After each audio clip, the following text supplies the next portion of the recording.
Strap in, folks. We got, four and a half hours to go. The NFL draft is 5 minutes away from starting. Ian McMillan here to take you through it. I'll be here for all four and a half hours. Hey, if it takes 5 hours, I'll be here for all of that. I will have a rotating crew of fantastic guests throughout, starting with Adam Weinrib, MLB director with Fansided, Yanks Go Yard, Baseball Insiders, but also noted Giants fan. So he's going to be with me here up until the Giants pick. Adam, how's it going? It's good, Ian. For now, the early chatter this morning made it seem like the Giants were making a last-second push to trade up for a quarterback. The chatter now makes it seem like that is not happening, but everyone will find out when we find out. I'm excited to be on the show live with you, and hopefully the Giants make a Andrew Thomas pick and not a DeAndre Baker pick. That'd be great. Yeah, so that's what I was going to ask you. I mean, we can just quickly touch on the Giants. We'll talk about the Giants more when they get on the clock, but really quick, if you were to have your pick of who the Giants go with, who would you pick, or would you trade down? I would take a wide receiver. I'm Romo Dunze over Malik Neighbors. I think a lot of people probably go in the opposite direction there, but I'm an Odunze guy. I would not take J.J. McCarthy at this spot. And I would not entertain trading out so that somebody else could go get J.J. McCarthy. It feels to me like the Chargers might entertain that, and the Vikings might end up at 5 exploring that pick, right? So I guess we'll all learn. You'll learn along with me. I foresee the Giants staying right where they are, but I do think they pushed this morning. I don't think that was a smokescreen. Yeah, it seems like generally the top, can we say the top 4 picks are basically locked in? Obviously, Caleb Williams is going to go number 1. This is going to happen in just a few minutes. It would be, the biggest shock in draft history if he's not taking number 1. Number 2, we think Jaden Daniels, and then number 3, Drake May, and then number 4, Marvin Harrison. Is it just going to be just that easy 1, 2, 3, 4, or is something going to surprise us in the first 4 picks? I agree with the chalk thought so far, though I will obviously throw my Giants flag in the middle here and say that those do feel pretty set in stone, but they wouldn't have been if the New York Giants had not mounted a valiant Daniel Jones-led comeback in the desert in Arizona week 2, which briefly saved the season, quote unquote, and has now potentially ruined the season, leaving them behind this large swath of locked-in teams with elite draft picks. Yeah, that was, it's funny. It did kind of seem at the time they were like, okay, Giants got off to a bad start, but they're all right here. No, they were not all right. No. Yeah, like I said earlier, we're gonna have a rotating crew of guests here, from some fans of some teams, some site experts for Fansided. Sarah Marshall from Musket Fire is going to be joining us here first, after the Commanders pick at number 2. What do you think, Adam, if you were to say, what would be the biggest surprise in your opinion that we're going to see in the first round?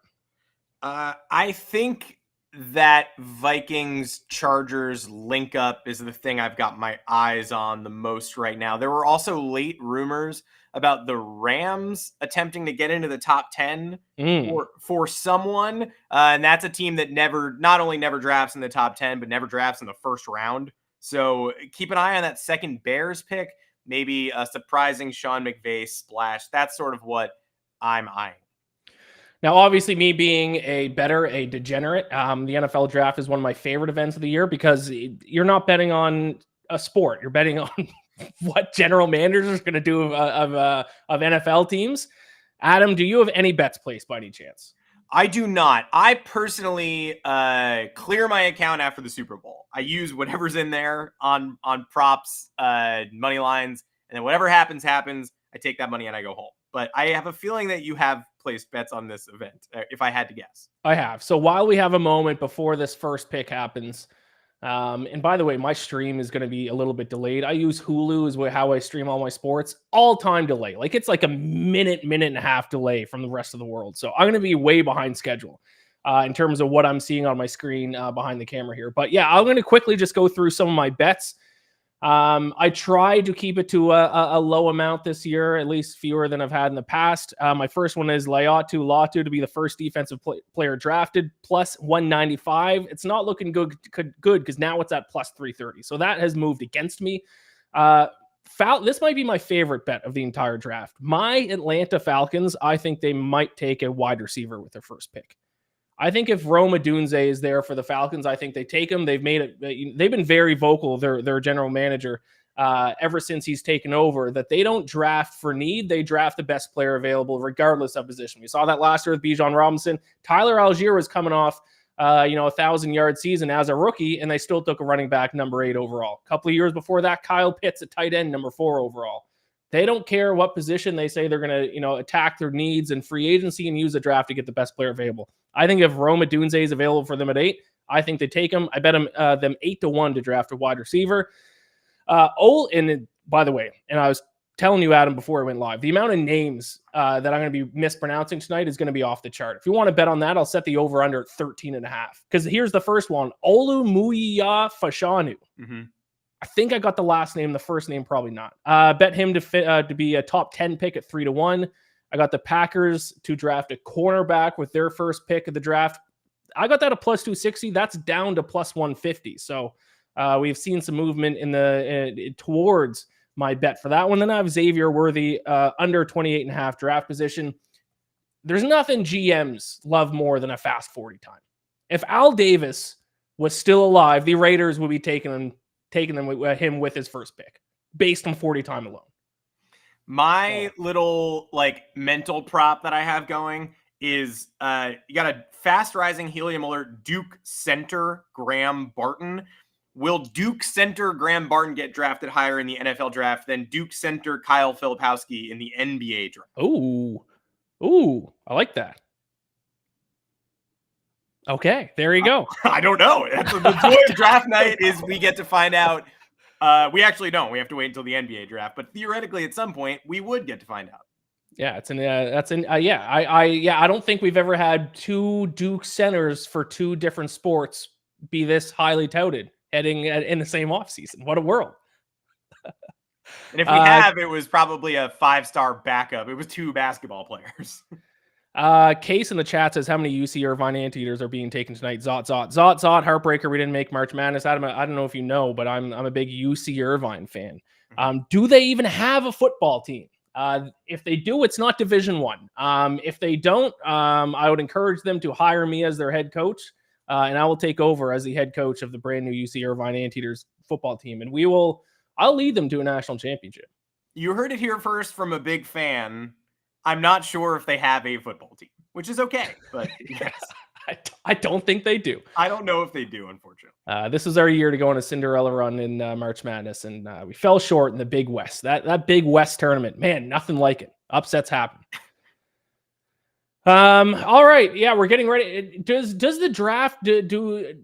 I forget. I feel like even though the Bears are at number 1 and the draft starts at 8 p.m. Eastern, which is now 8:03.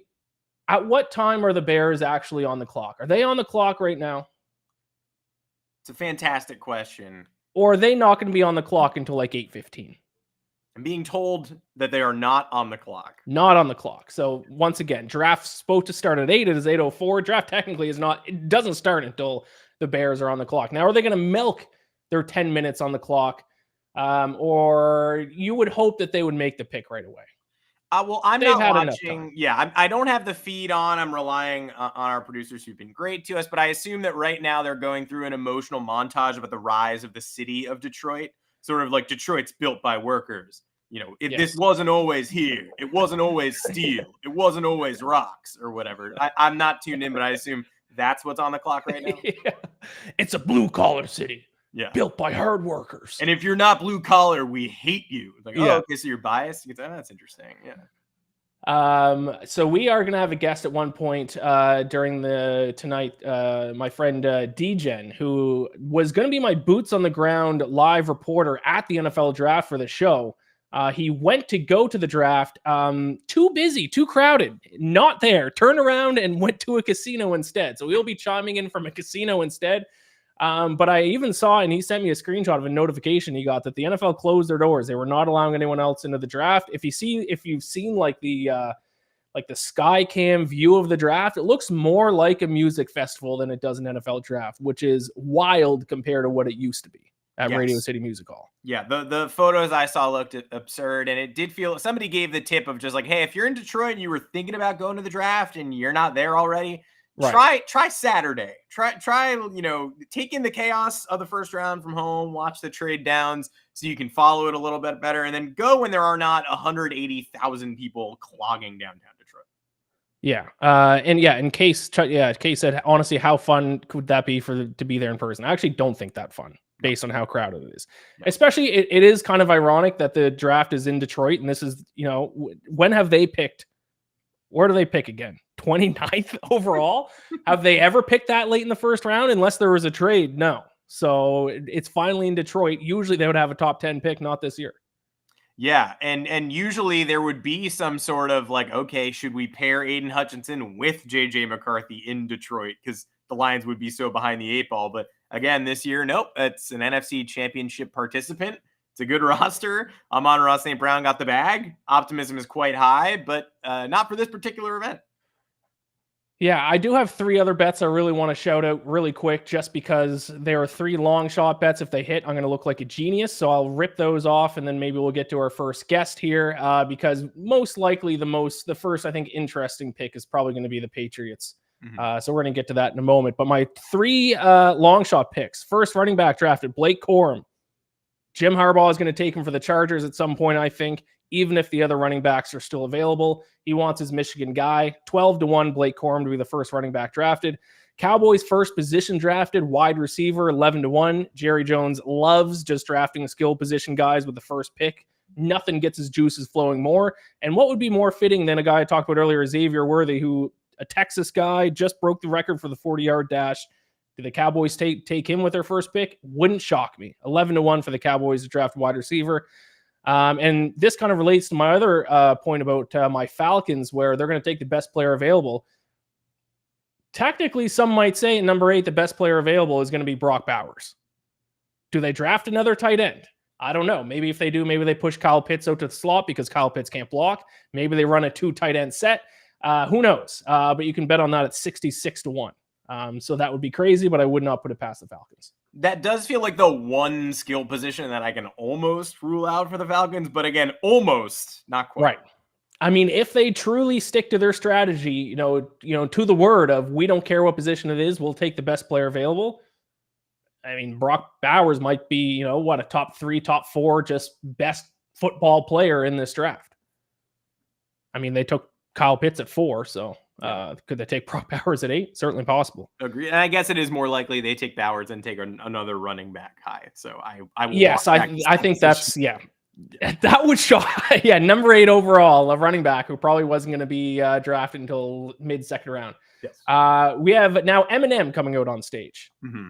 Are you an Eminem fan, Adam? I enjoy Eminem. It's been a while since it's been probably post 2012 since we've had a new Eminem song that I've really put in a heavy rotation. At one point there was, do you think Eminem believes that Detroit's a city of hard workers and that they want it more than other cities and you have to be tough to be raised here? Is that something you think he believes? I would say so. No, mm-hmm. I feel similarly. Yeah, I feel similarly.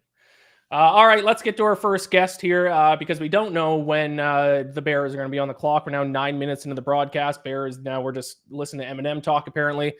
So let's bring in our first guest because I do think that the first interesting pick is the New England Patriots at number 3. We have Sarah Marshall, editor over at Musket Fire. She has done a ton of work over there talking Patriots draft. Sarah, thank you for joining us. How are you doing tonight? I am on edge. I'm freaking out. I'm so excited, but I'm very nervous.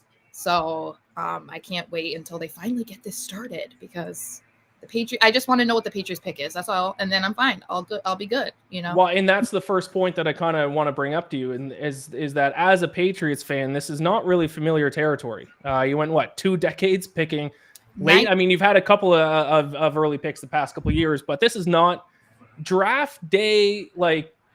Nervousness is something that's, relatively new to Patriots fans. Yes. And they haven't had a pick this high since they took Drew Bledsoe in 93 first overall.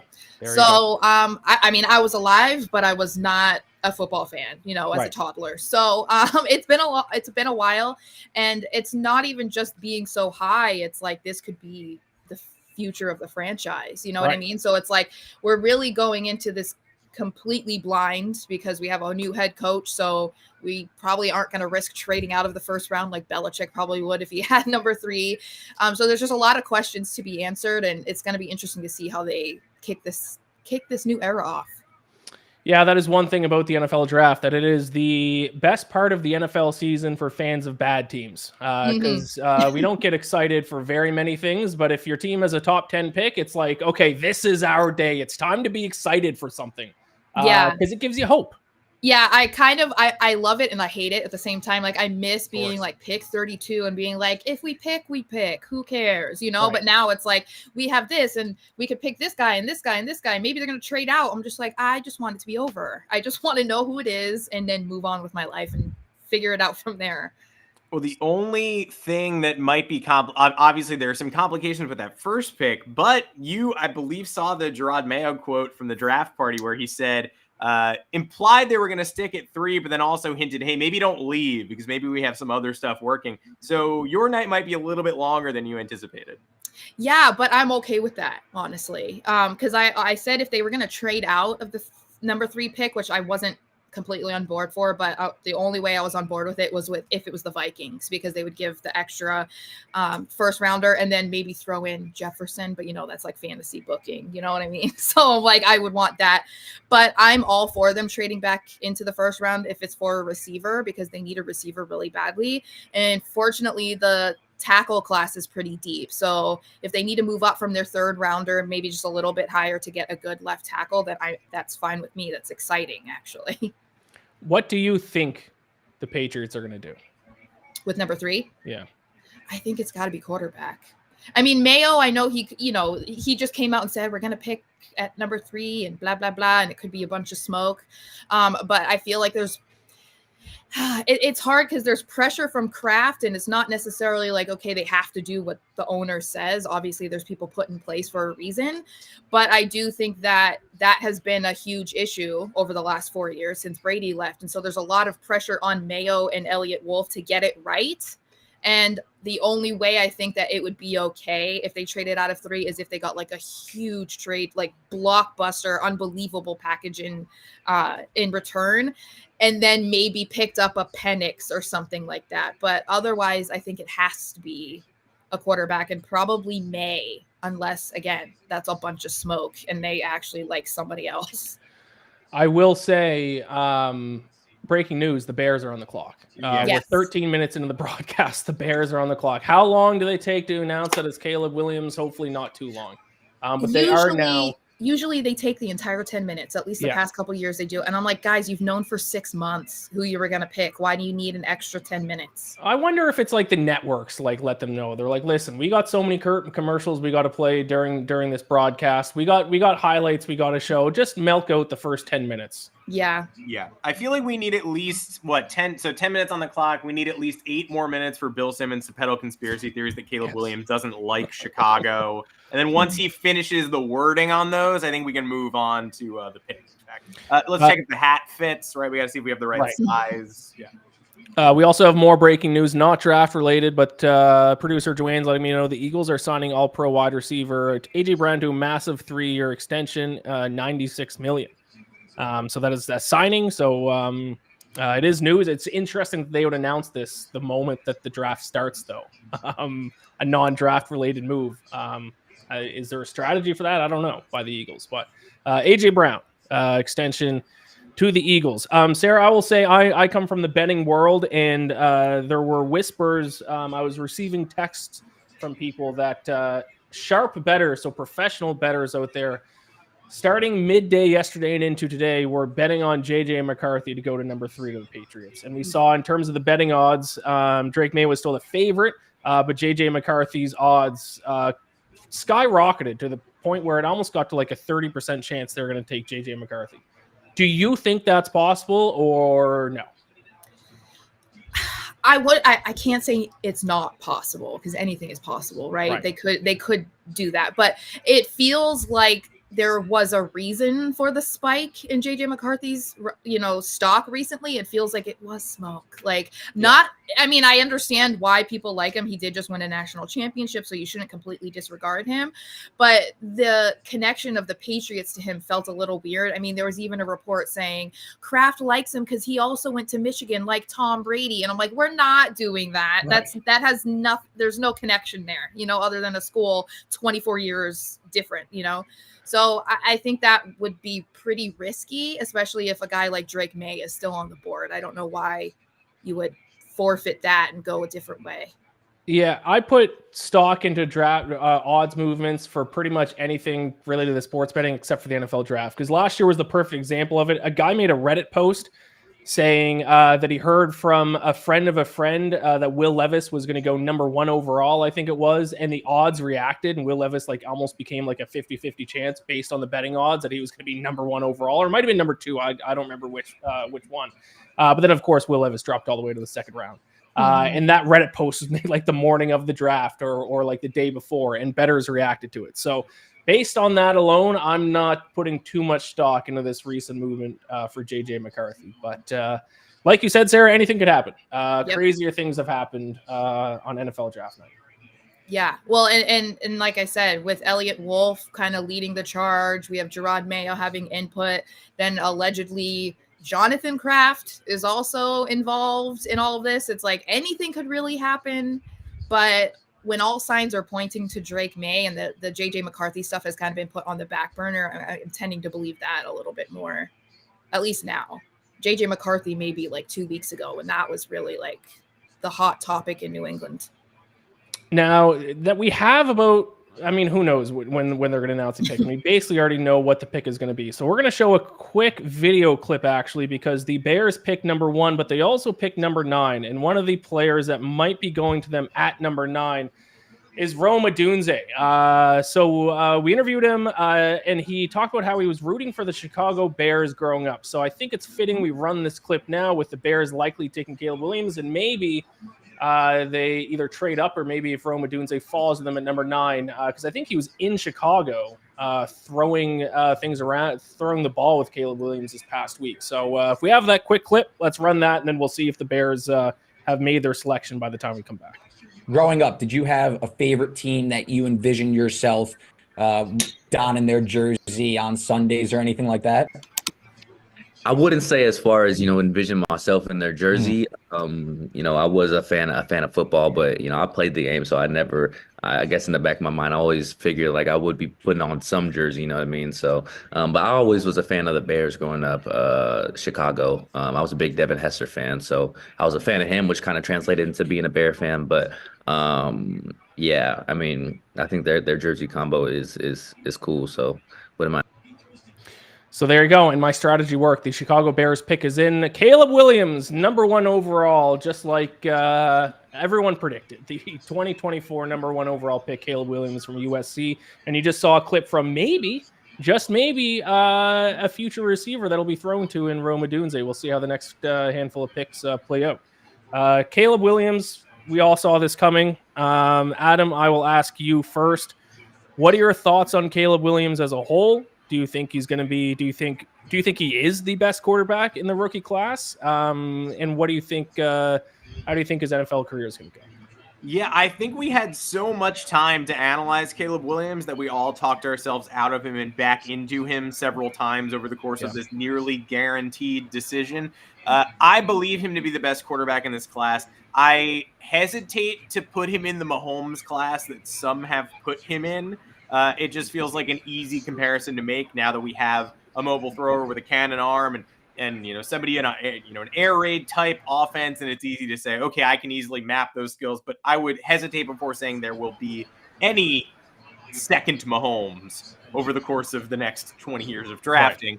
Right. That said, the comparison, it makes perfect sense. I spoke to Matt Leinart a little bit last year about Williams' mindset heading into the season with those expectations. He assured me that it wouldn't affect him at all. And ultimately, we did watch the emotions boil over a little bit and have some the only knocks on Williams this year really were things that he can't control, like the USC defense's performance, as well as occasional moments of fragility, whether it be in the stands or whether it be on social media where he's very outspoken. I think these are correctable things that a college student might get into. And I also have no issue with him showing passion in the stands or discussing, expressing how much a loss means to him at the collegiate level with everything on the line. None of those were disqualifying for me. I think it was fair to nitpick them while we had months to agonize over this seemingly obvious decision. So I would say best QB in the class. I'm not prepared to say generational home run yet, but I think the obvious pick for the Bears, and no need to entertain trading out of it or getting creative. Now, of course, the degenerate part of me is looking to see what color nail polish he's wearing, because there were odds offered on what color nail polish Caleb Williams would be wearing. So I did not bet on that personally, but I know people who did. And I can't see his nails. I don't know if he's even wearing nail polish, but that was the biggest degenerate bet of the night that I saw out there. Is it pink or is it orange? Can't tell. Silver? Producer is telling us silver. Yeah, Joanne, who's on the nail polish feed, is feeding us silver, which, again, I told you earlier, I cleared out my entire account after this $7,000 on silver. So I'm going to be walking away a happy man. Perfect. Sarah, I know obviously you probably didn't expect Caleb Williams to fall to the Patriots. Yeah. But do you have any thoughts on Caleb Williams as a whole? I'm sure you at least looked at him just in case, something crazy happened. Maybe the Patriots trade up, but any thoughts on Caleb Williams now that he's with the Bears? I mean, I think we all accepted this, months ago. So I never got my hopes up with those crazy trade scenarios that people were talking about, how he might somehow fall. But no, I think this is great. I always, I get a little sappy during the draft because I'm just one of those people. I just love to see their dreams come true. So it's like, you could tell he was a little emotional. It's like, even though he knew forever, it's like, it's really cool to see this. So I'm just happy for him because he's dealt with a lot, especially the negativity surrounding, as Adam was saying, like his emotions and whatnot. And it's like, I think you kind of want that in a player. You want them to care that much. I mean, Tom Brady was super emotional. So, I mean, I'm okay with that. But I mean, he seems to be loved by Chicago fans already. So it seems like a good fit to me. Yeah, it was kind of an interesting conversation that happened during the college football season this year when he was showing emotion on the sidelines, because 20 years ago, I think the consensus would be, oh, you don't want that guy because he's showing emotions, but obviously the conversation about that and about traditional masculinity and the new look of that has changed over the past 20 years. So it was kind of interesting to see that conversation take place during the college football season. So yeah, they're showing he was crying. Yeah. I just think it's awesome because it's like it's I think people can kind of relate, or like you can dream about being able to be in that type of position. And they're so young. I mean, I'm older now. So like, when I was younger and I was around their age, it was like, yeah, okay. But now I'm older. So I'm like, I think it's sweet. I think it's cool, especially if it's a player coming to your team, like I would like to see them be emotional and excited to be not just drafted to the NFL, and that was their childhood dream, but to the team that drafted them. I think that's pretty cool. So it's always so funny to hear fans throw venom someone's way for getting emotional over a big loss, as if they're not extremely emotional over a big loss, and they were nowhere near the field. You weren't near the hash marks, and you're crying. So yeah, I'm like, you go on a Twitter rant for 20 minutes after the game talking about how this person sucks and whatever, and yet he's supposed to just be like stoic and just be like, it's fine, we'll learn from this. It's okay. It's like, no, they actually felt it. Or maybe it was, a bad call. Like they're the ones who were affected by it, not you. So I agree completely. Absolutely. So obviously next on the clock, the Washington Commanders. But before they make their selection here, I do want to quickly do an ad read here. BetMGM Sportsbook. They are running a special promo for the draft that you will not want to miss. New users who sign up through our link can get up to $1,500 in bonus bets paid back if their first bet doesn't win.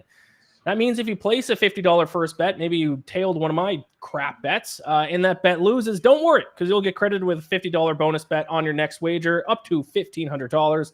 This offer is only available if you sign up through our link, which is bit.ly/fansidedmgm.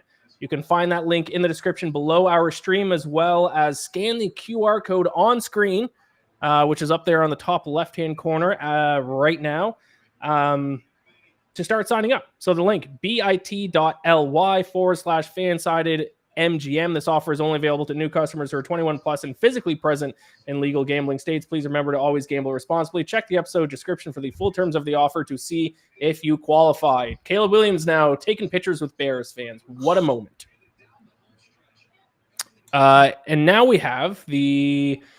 I was expecting to see the clock on my screen. 2.5 minutes on mine. Okay, so maybe I ought to change. I'm watching this on NFL Network. Maybe I got to change because I didn't even know that they officially put the Commanders on the clock, but they obviously did, and the pick is in. And it is, despite a lot of rumors going back and forth about who it could possibly be. At the end of the day, it is Jaden Daniels, which is, for the most part, is who people expected for the majority of the offseason. So Jaden Daniels with the Washington Commanders. Initial reaction, Adam. Spectacular athlete, spectacular season, a classic, name who was not on the lips of many entering the year and dominated the conversation this year for good reason. The worries on Jaden Daniels, he is a contact-seeking missile.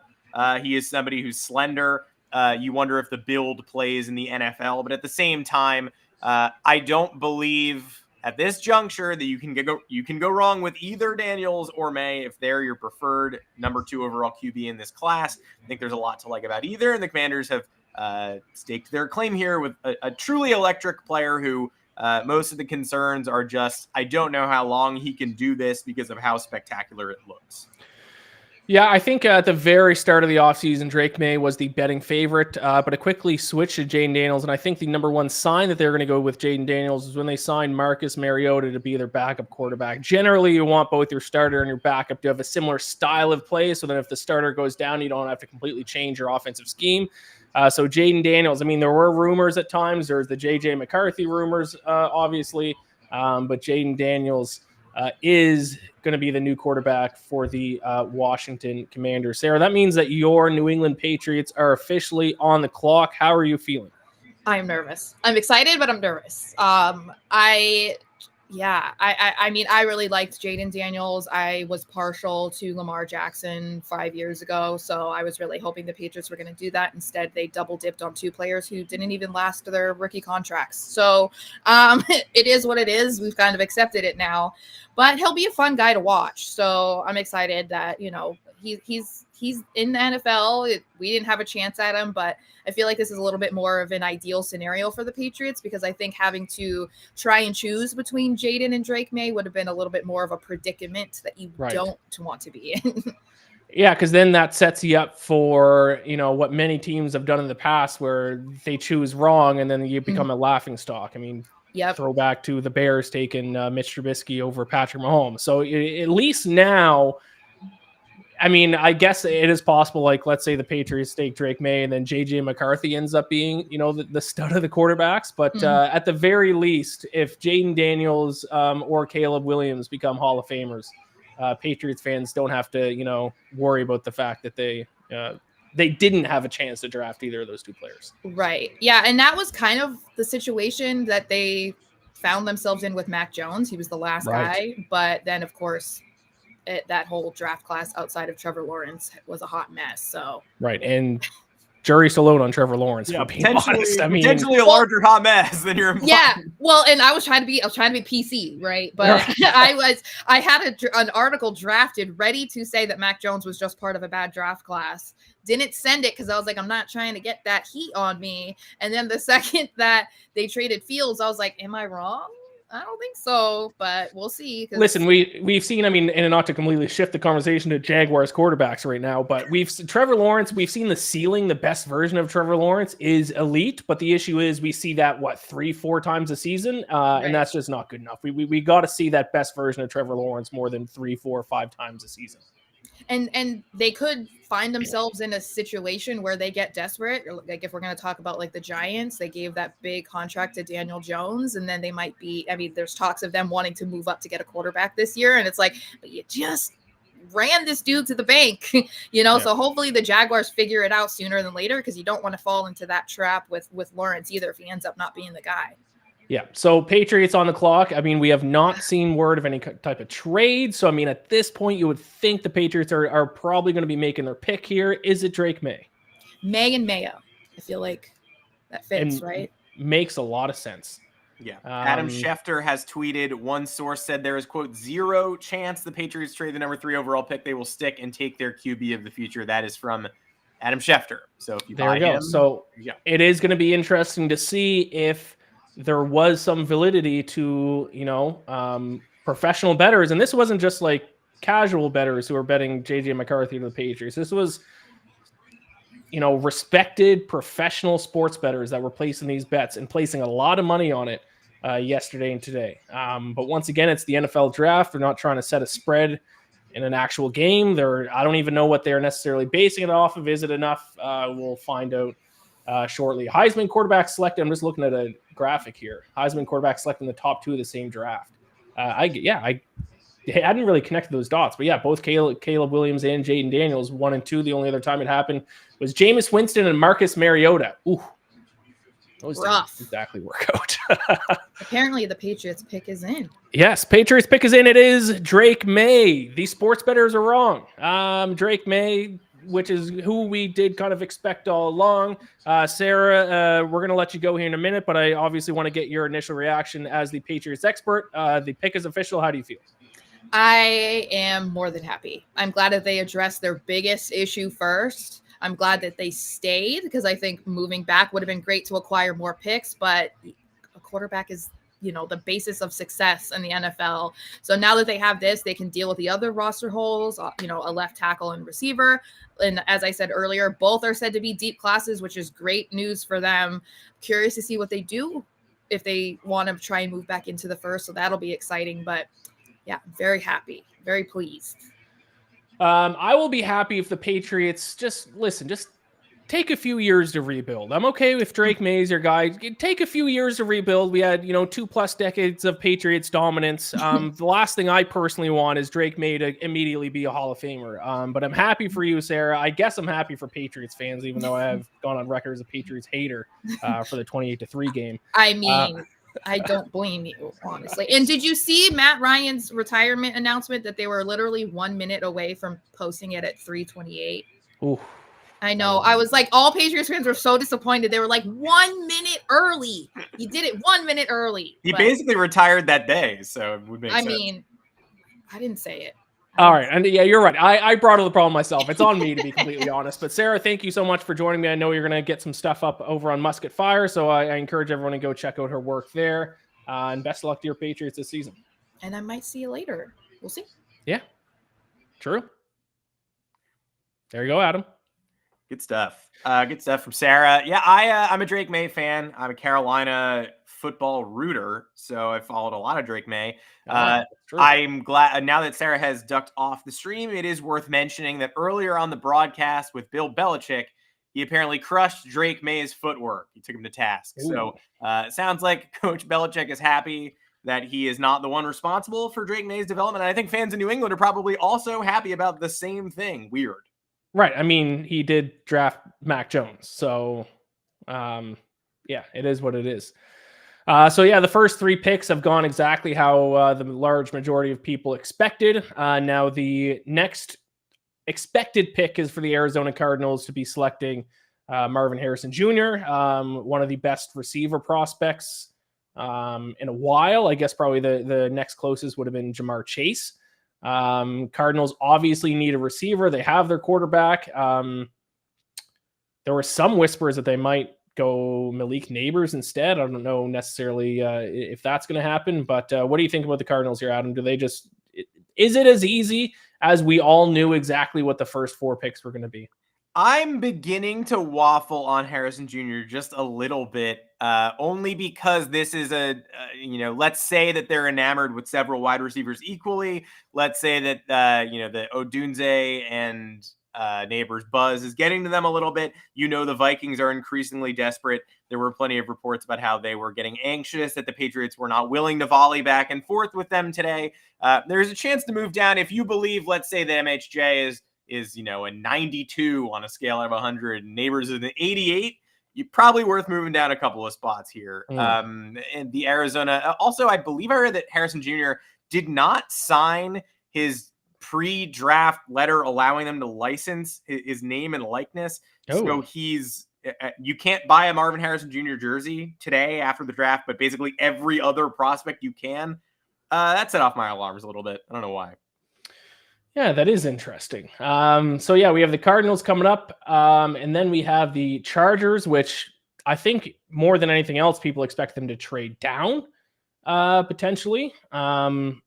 And then we have your New York Giants at number 6, Adam. Are you nervous yet for your Giants? You know what? I feel oddly disconnected to this current Giants roster because it's been a 2-year roller coaster. The hiring of Shane and Dable, I'm immediately all in. I don't know if they could have done better. This is a home run duo for a roster that feels decrepit at this point in time. Bring in Wink Martindale again, feels like a home run coordinator hire. Kafka, same deal. And lo and behold, they have basically the perfect year one. Not because they were an exceptional team. They were probably the worst playoff team or second worst behind the Vikings, who they beat in the first round. But I don't know how you could have expected them to perform better with that roster being carried over year. Worst playoff team was their ceiling, especially because they were a 3-4 win team previously and didn't make any major additions. They win their first playoff game. They get pasted by the Eagles, but that still feels like progress. It's very silly that we're celebrating this, but we are. Last year, I've never been more wrong about a team. I had full faith in the front office. I believe that Daniel Jones could be – our definitions of the guy might vary, but I believed him to be competent enough and dangerous enough on the ground to lead this team back to a similar spot. Hey, let's add a win. Let's go 10-7. Let's be a slightly more imposing playoff team. And they could not have slid backwards further. It was the worst O-line play I've ever seen from a Giants team, which is dangerous to say considering this line has been, diminished and basically unusable for nigh on 2 decades. Right now, the blind spots have been, placed prominently in front of my eyes. I know exactly how many flaws this team has, and I'm willing to, accept whatever direction they go. Breaking news, the 4th official pick is in. The Arizona Cardinals select Marvin Harrison Jr., wide receiver, Ohio State. So yeah, sometimes it is just easy as that. You could have bet on this exact 4 players to be drafted in this exact order, like minus 200. And it was, if you did, it was easy. Not every time do we get a draft like last year where it is a wild first 5 picks.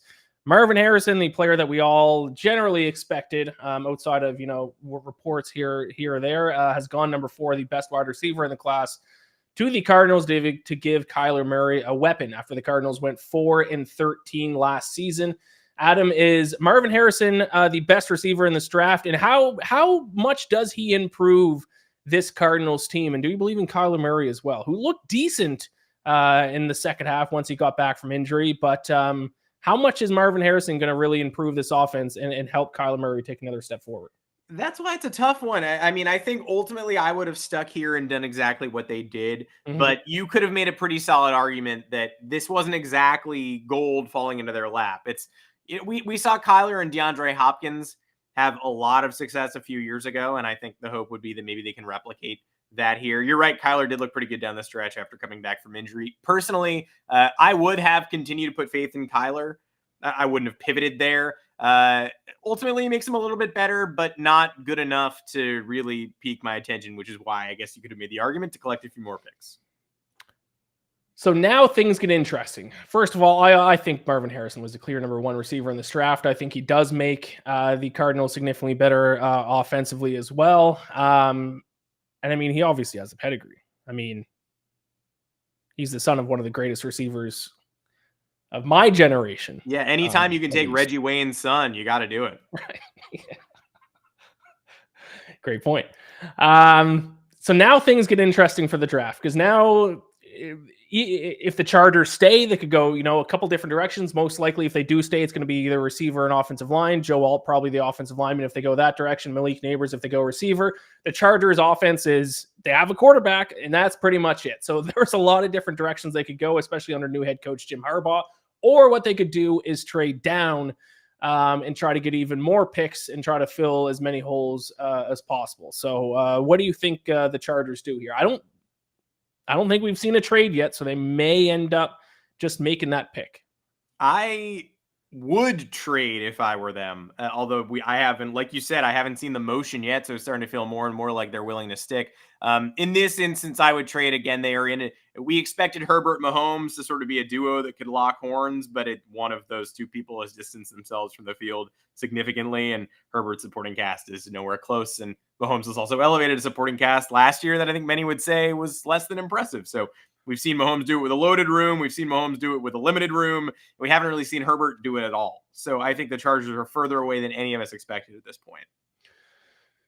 Yes, I agree. There was some talk that Joe Alt might not be the first offensive lineman to go in the draft. That is going to be J.C. Latham, I believe his name is.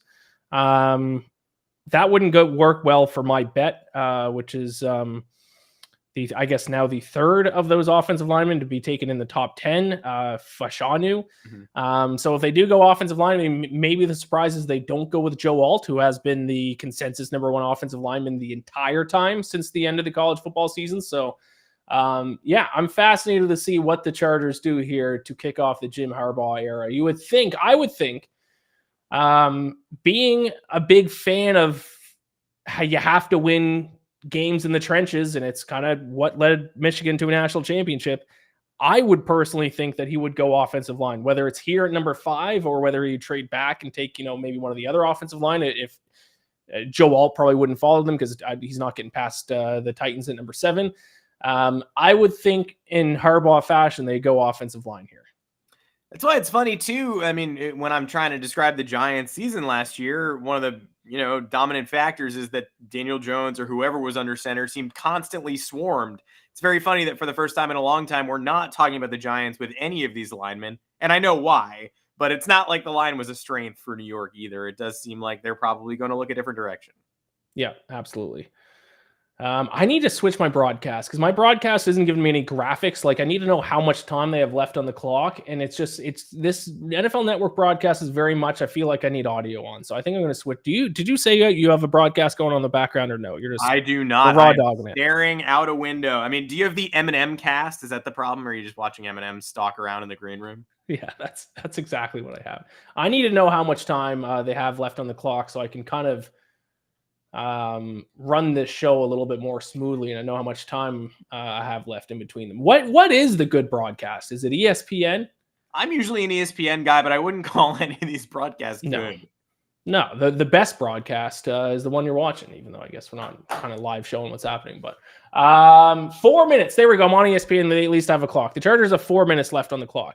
You would think at this point that a trade would have happened. So maybe they go ahead and make their pick. The Chargers win total next season is 8.5, Adam. Mm-hmm. Doesn't that seem high for a team that has nothing other than a quarterback? It certainly does. And it playing in a division, I mean, of the Broncos and Raiders aren't anything, but you're going to lose 2 games to the Chiefs. And it's not to be unfair to Justin Herbert, who, I do think is a good quarterback. I'm not going to be like a social media quarterback, but right. We have a lot of years now banked of Justin Herbert. He hasn't exactly reversed the Chargers, like Chargersing guiding ethos, right? They're still a franchise known for almost reaching great heights and fumbling it tremendously or losing unlosable games. So keep that in mind as well. You're going to have a significant pivot before they're thought of as anything more than a footnote. It has been announced the Chargers, I've just received word, are not trading their pick. So they will be picking at number 5, which I think goes against what a lot of people expected, I believe, or at least a portion of people expected the Chargers to trade back, potentially to the Vikings. There was word maybe the Vikings were going to trade up from number 11 to number 5 to take their quarterback. Doesn't seem to be the case there. So if they actually take an offensive lineman here, my bet, which I'm going to try not to mention my bets too often tonight, but Fashanu to be a top 10 pick at 3-1 would be looking pretty good if the Chargers do go offensive line here, because then you have the Titans, who are most likely going to take an offensive line at 7. You have maybe the Bears do it at number 9, but then also number 10, the Jets. I mean, a lot of people talking Brock Bowers to the Jets as a tight end, but actually they're favored to take an offensive lineman to be their first pick. So you might see a kind of a mini run of offensive tackles here in the top 10 if that is the direction they go to. But obviously, if they want to take the next best receiver on the board, that would obviously be Malik Neighbors, or maybe a huge curveball gets thrown and Rome Odunze is the number 2 receiver taken off the board, which it's only a matter of time until we see a curveball in this NFL draft. It is not going to be the expected pick for all 32 picks tonight. I can guarantee you that. And we used to call that curveball a Gettleman here in these parts, but now I'm actually not sure what he's up to, but I guarantee he's not running anybody's draft room. Do you think he's watching? I actually don't think he's it's 8:45 on the East Coast. I think he saw the graphic for how long it was between picks on pick 2, and he went, I'm not doing this. Yeah, makes sense. How do you feel about your Yankees tonight? I mean, it's nice that they kind of have an easy matchup on draft night.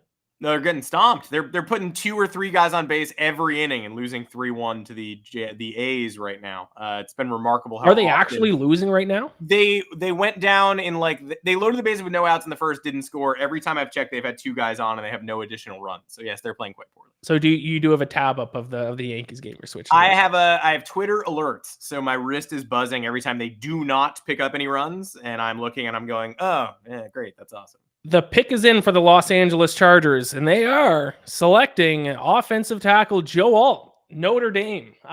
So we are now 5 picks into the draft, and it's basically gone how a lot of people expected. There's a lot of mock drafters out there who are 5 for 5 right now, unless you expected the Chargers to be trading back. If you had the Chargers holding on to this pick, you may have correctly predicted the top 5 picks in the draft. I know that there's minus 200 odds for the top 4 to be what ended up being the top 4. This top 5 probably wasn't too far off that. So Joe Alt, offensive lineman, you got to protect Justin Herbert. You can find weapons other ways and free agency, maybe later on in the draft. The Chargers do have some of the best, the highest draft capital in this draft, so they are going to have other opportunities. But I agree with this pick, and I think it lines up with Jim Harbaugh's philosophy. Games are won and lost in the trenches, and you just got yourselves the best offensive tackle in the NFL draft. Yeah, here's Justin Herbert and Joe Alt's first conversation. Hey, Joe. Oh, what's going on, Justin? No, nothing much. This is my clavicle. Can you just make sure that my clavicle look at what it's doing right now and how it's positioned. Make sure it stays that way for the duration of your career. Yeah, no problem. I've protected clavicles before. I could do that. Now, I might be speaking out of turn because I'm not an NFL draft expert or even a college football expert. But I feel like Joe Alt might be the safest pick in the NFL draft this year. Yeah. Am I crazy for saying that? No, I think you're right. And I think Notre Dame has earned that privilege, right? If a Notre Dame offensive lineman zips up the board, I think we can all sort of agree, okay, they've gotten that development process right. And if you're looking for a rock, you found one. Especially an offensive tackle named Joe. Has there ever been a bad offensive tackle with the first name Joe? Joe Alt sounds and looks like a Pro Bowl eventual Hall of Famer tackle. Yeah, and Control Alt Delete is a fun headline for when he wipes out people on blocks. That's fantastic. I love that. Chargers media has to be excited about that. Oh, I didn't know I did not know, and maybe I should have. He's the son of John Alt, so he's the son of an NFLer as well. So you got more pedigree. Maybe not Marvin Harrison pedigree. But John Alt was a offensive lineman for the Chiefs, it looked like. Which name do you prefer, John or Joe? Which goes better with Alt? Joe Alt. I think so, too. I think the N on John breaks it up a little bit too much. Joe Alt just kind of just sounds like all one word. Yeah. 6'8", 321 pounds. He's a big boy. A little bit bigger than me. I just did the little math. Bit. It might be 2 of us. Yeah, there he is. Yeah, can't go wrong with Joe Alt, offensive lineman from Notre Dame. So now your New York Giants, Adam, are on the clock. Here 6 minutes to go until time is up. Thoughts? I think I would have said if I think they are going to take the full duration still. I would have said they'd be hustling to try to trade up at some point, but obviously that didn't occur. That's no longer on the table for them. I think Neighbors falling to them. I prefer Odunze, but I think Neighbors falling to them gives them a clear path to probably just take chalk here. Again, if you take a quarterback, if it's JJ McCarthy for you, you are staking your reputation on it. You're looking at that out in Daniel Jones's contract. You are saying, I live and die by this pick. And Giants fans, if they do make that selection, you either have to say, you look at it, it's two ways on the same street. Either you found your QB, or Joe Shane had so much conviction behind this QB that he staked his whole reputation on it. And if he fails, he's gone. There will be very little middle ground after tonight if they do take McCarthy. He buys himself a little wiggle room if he takes a top wide receiver. It's interesting that you like Rome Odunze better. I do. Why? I think I enjoyed watching that high octane offense in Washington. I feel like I've heard Tyreek Hill buzz around Neighbors, and I've sort of seen Odunze be sort of a straight line, just the most comfortable target you could give a QB who needs comfortable targets. I mean, whether it's Daniel Jones or whether it's a backup, I think having a guy streaking down the field for the Giants, it's been Darius Slayton for several years, and he has sort of been hit or miss, 50-50 ball. You throw it up, he'll get there, but he might not bring it down. I would prefer to have that security downfield rather than another chess piece underneath like Neighbors. Well, the pick is in. The 6th overall pick in the 2024 NFL Draft, the New York Giants select wide receiver Malik Neighbors, LSU. I'm not going to throw a fit. Look, this is another. I would call this chalk, right? I think the chaos in the draft would be if they'd reached for McCarthy or traded out of the selection. You're going to get a lot of the draft graders are going to give this one high marks because it's the guy they expected to see, and he's obviously a difference maker type. Wouldn't have been my choice, but again, I would have chosen one of those two wideouts, and I would have been relatively satisfied with either one. I'm happy here. There are certainly mock drafters who are 6 for 6 through the first 6 picks, which does not happen. And not everyone, because a lot of people, thought the Chargers might have traded down, and some crazy people had some other possibilities. But for the most part, a lot of people, I think, would be 6 for 6 so far with their NFL mock drafts. No more excuses for Daniel Jones. It's now or never, right? Unless the Giants... when's their next pick? Do you know that off the top of your head? Not to put you on the spot, but do they have a chance to get like a Bo Nix or a Michael Penix? At the tail end, I mean, I believe they have their high second round pick, so I think they could find their way towards the tail end of the first if they had the gumption to do so. Penix would be an interesting pick. I'd prefer him to Bo Nix for sure. The Giants pick 47 next, so more middle of the second round. So they would probably have to trade up unless Penix or Nix completely falls off. So yes, that's what you call in this business. My answer is what you call being wrong. They do not have the top of the second round pick. It's my fault for putting you on the spot. I should have been ready with the answer myself. I should have known. I should have known. Yeah. To be fair, I don't know when the Falcons pick next. So to me, it's first round. I'll worry about the second round tomorrow. For today's all about the first round anyways. Yeah.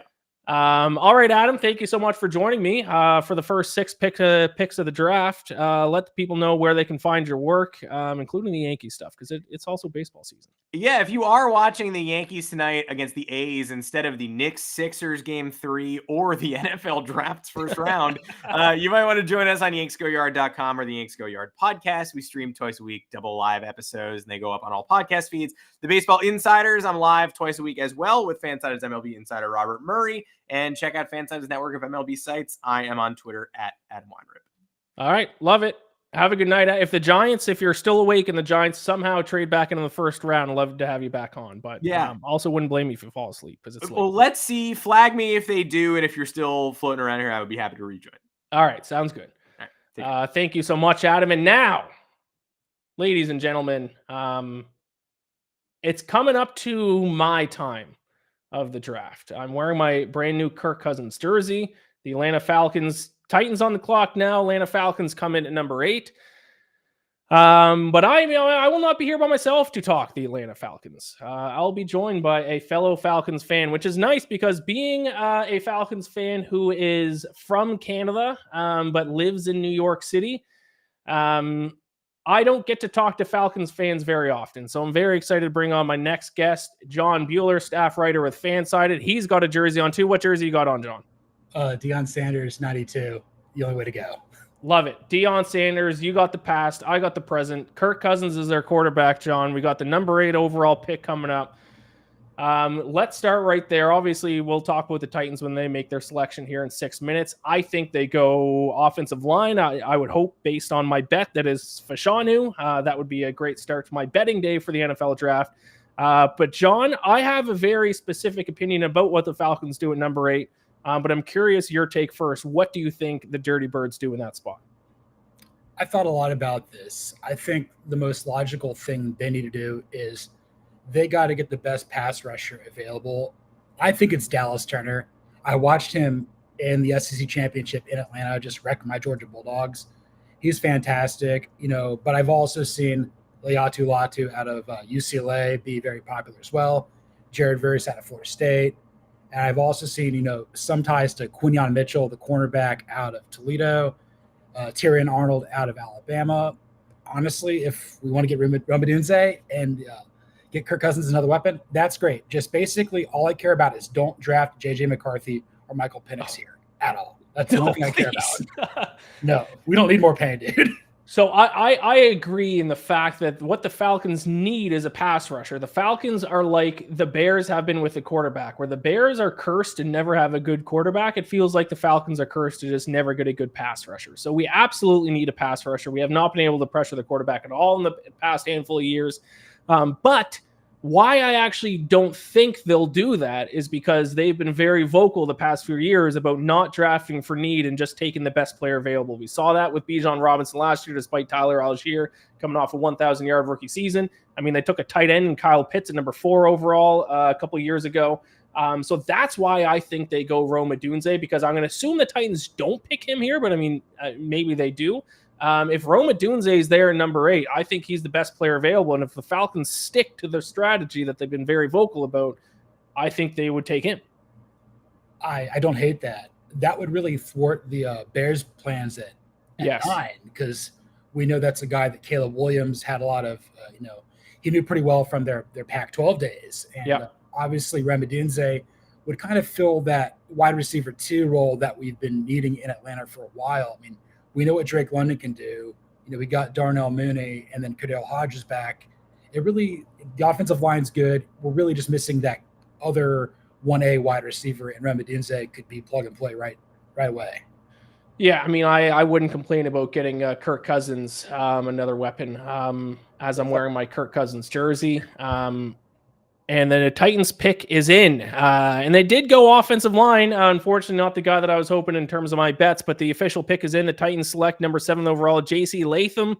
Once again, one of the many names I've probably mispronounced tonight, from Alabama, offensive tackle. Or did I nail that name? John, is it Latham? Yeah, it's J.C. Latham, blue chip prospect coming out, your quintessential 5-star. Yep. Goes to Alabama, a little bit more kind of, my neck of the woods there down in Atlanta.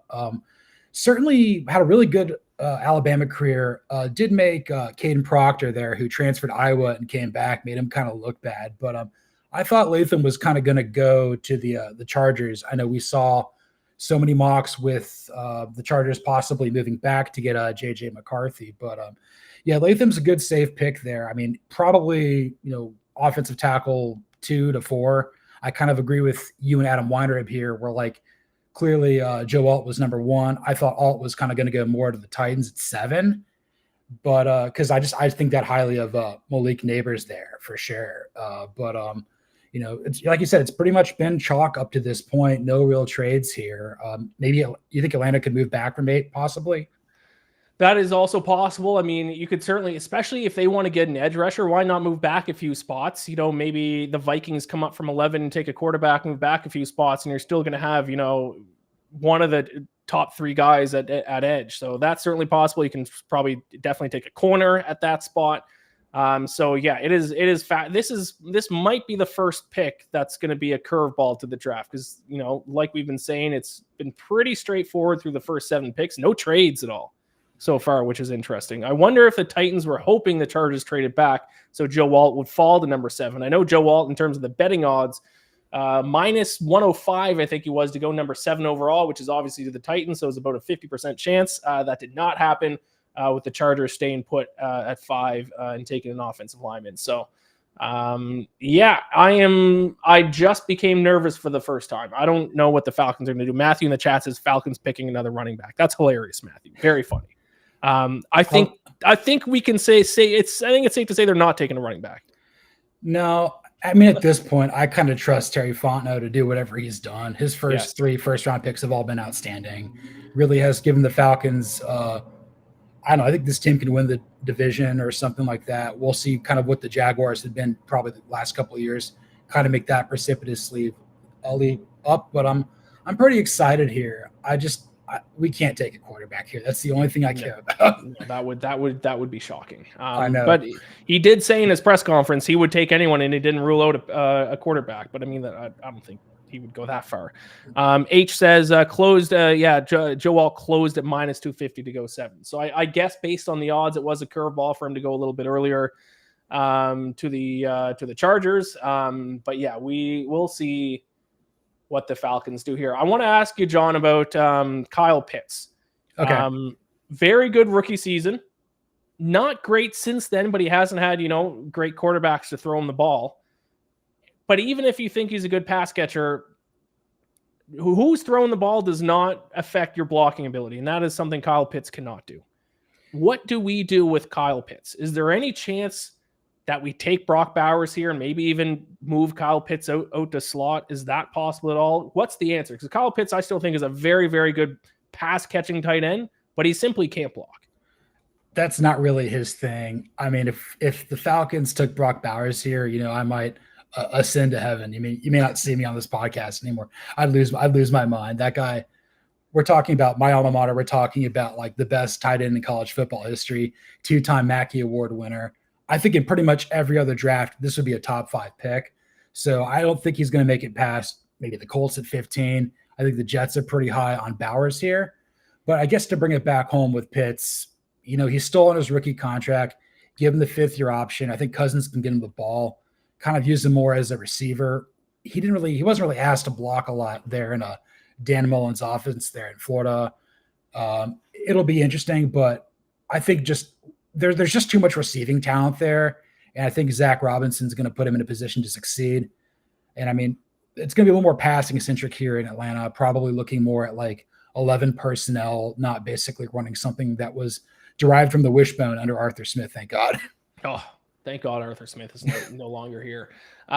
Before the Falcons make their pick here, John, because we haven't talked about Kirk Cousins. Do you like the Kirk Cousins signing for the Falcons? Because it seems to be a polarizing move for Atlanta.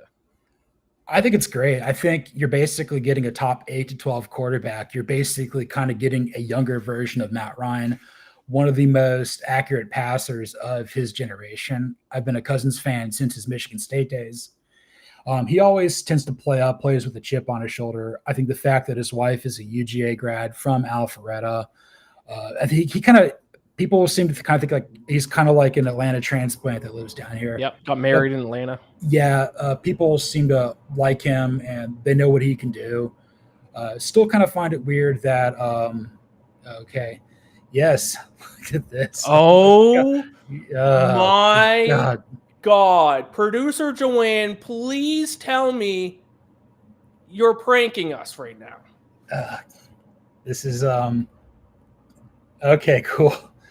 All right, yeah. The Atlanta Falcons have selected Michael Penix from Washington. That's a quarterback.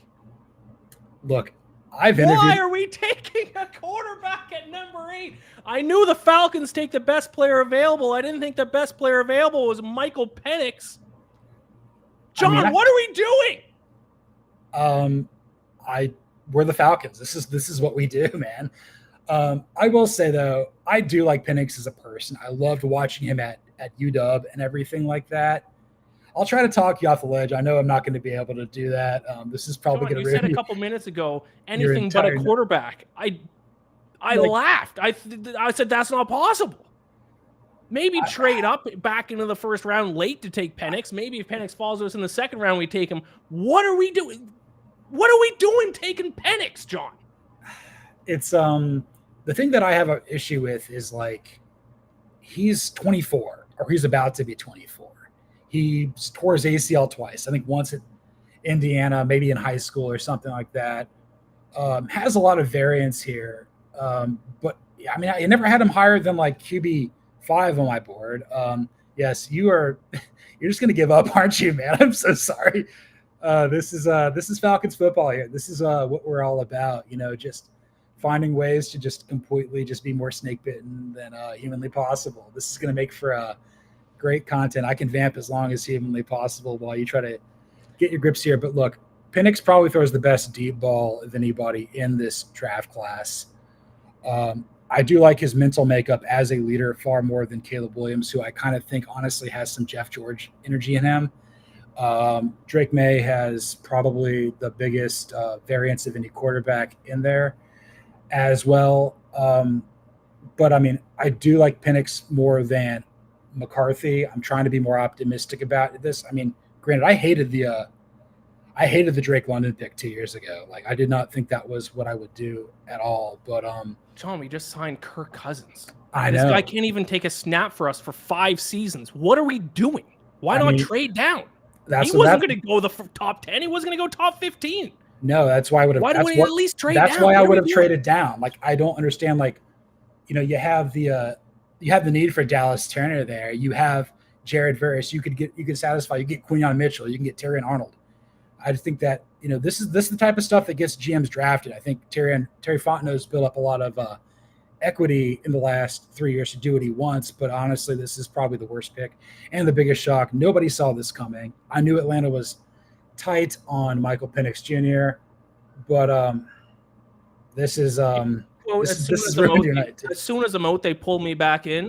The Falcons do the opposite to me. As soon as I'm in, they push me back out. This is unbelievable. I know. This might be the worst draft pick of all time, and I'm not even. I like Michael Penix Jr. to be honest. So it pains me to even trash this pick this much. But you just threw money at Kirk Cousins, and then you have a number 8 pick, and you take Michael Penix Jr., a guy who you could even trade back and get, a guy you probably could have traded back into the first round, late in the first round to pick. You have so many holes. Even if you didn't want to fill one of the holes, at least take a playmaker, take a Roma Dunze who's still available. What are they doing, John? What are they doing to us? Why? We can't even see this guy on the field for 5 years. What are we doing? He's going to be 30 years old by the time he takes a snap for the Falcons. I know, man. There probably won't be the Atlanta Falcons anymore. We'll probably be playing in San Antonio. I like the player. I hate where he went and trying to basically make the best of this. But hey, the Jets did use a second-round pick on Christian Hackenberg like 5 years ago. So yeah, my phone's blowing up. I'm sure yours are too. Mine. It is a time. There are no bandwagon Falcons fans. I'll tell you that much. Yeah. I became a Falcons fan because when I was like 12 years old, I bought Madden 2005. And I made a player and put him in the draft, and he got drafted by the Falcons. And I said, whatever team picks my fake player on Madden will be the team I cheer for the rest of my life. And it's been nothing but heartbreak and pain since, John. This is unbelievable. Yeah. All right, I'll let you go. I now have to sit through another 3 hours of this. I got another guest coming on soon to talk to New York Jets. So I don't know how I can continue doing this show after that pick, but life goes on, the draft goes on. John, any final thoughts? I'll kind of be around. I may not be as sober later, but if they draft like another defensive tackle or something else, I don't know. I guess I'll be around. I'll pour one out for you later, man. God bless. I appreciate that. And if for some reason they trade back into the first round, I'll have you on. And hey, maybe they make a good selection with their next pick. Who knows? It's fine, man. Okay. Have a great rest of your draft. All right. Take care, John. Thanks for coming on. I'm speechless, my friends. I thought my prediction of them going receiver was like me being like, okay, I know the Falcons. They're not going to draft for need. The past couple of years, I thought they were going to draft for need. They fooled me. They just took the best player available. This year, I'm going to be smart, and I'm going to predict that they're going to take a receiver, especially if Roma Dunze is available. played out exactly how I figured they would, and then they shocked me even more. I didn't go far. I actually said they might take Brock Bowers because that would be the best player available. I didn't go far enough. I should have taken it another step further and say, but even if they went quarterback, isn't JJ McCarthy the number 4 quarterback? We took the number 5, maybe the number 6 quarterback in the draft at 8 overall. I'm speechless. The last 5 minutes have been a blur. Who picks next? The Bears? We just gifted them Rome Odunze.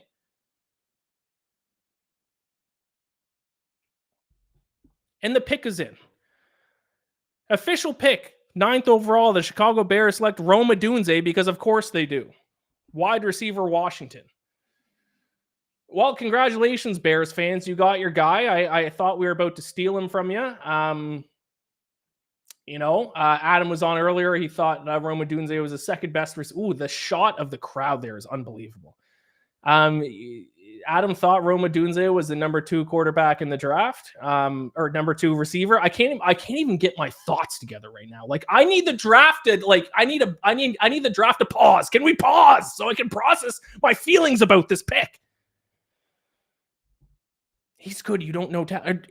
Alex in the chat says he's good. You don't know talent. I have no issue with Michael Penix as a quarterback. I actually think he's going to be a good quarterback in the NFL. That's not my issue. I'm not saying he's a bad quarterback. Alex in the chat. My issue is the fact that the Falcons selected him 8 overall. And when they just gave a ton of money, they just backed up the Brinks truck to Kirk Cousins. For what, a 4-year contract? 3-year contract? All right. The Bears have selected. I'm sorry, I don't really have too much to say. Rome Odunze to the Bears. I mean, great for them. Great for him. It makes a lot of sense. So we are going to move on to our next guest. And I'm going to apologize in advance to him because my brain is jumbled right now. Or maybe we won't, because maybe the Jets have made a trade. And which is what I'm hearing, that the Jets have made a trade. Yeah, good backup. Yeah, 8 overall, good backup, Alex. Yeah, 8 overall, great. That's the position you want when you select 8 overall, is you want to take a backup quarterback. You know what?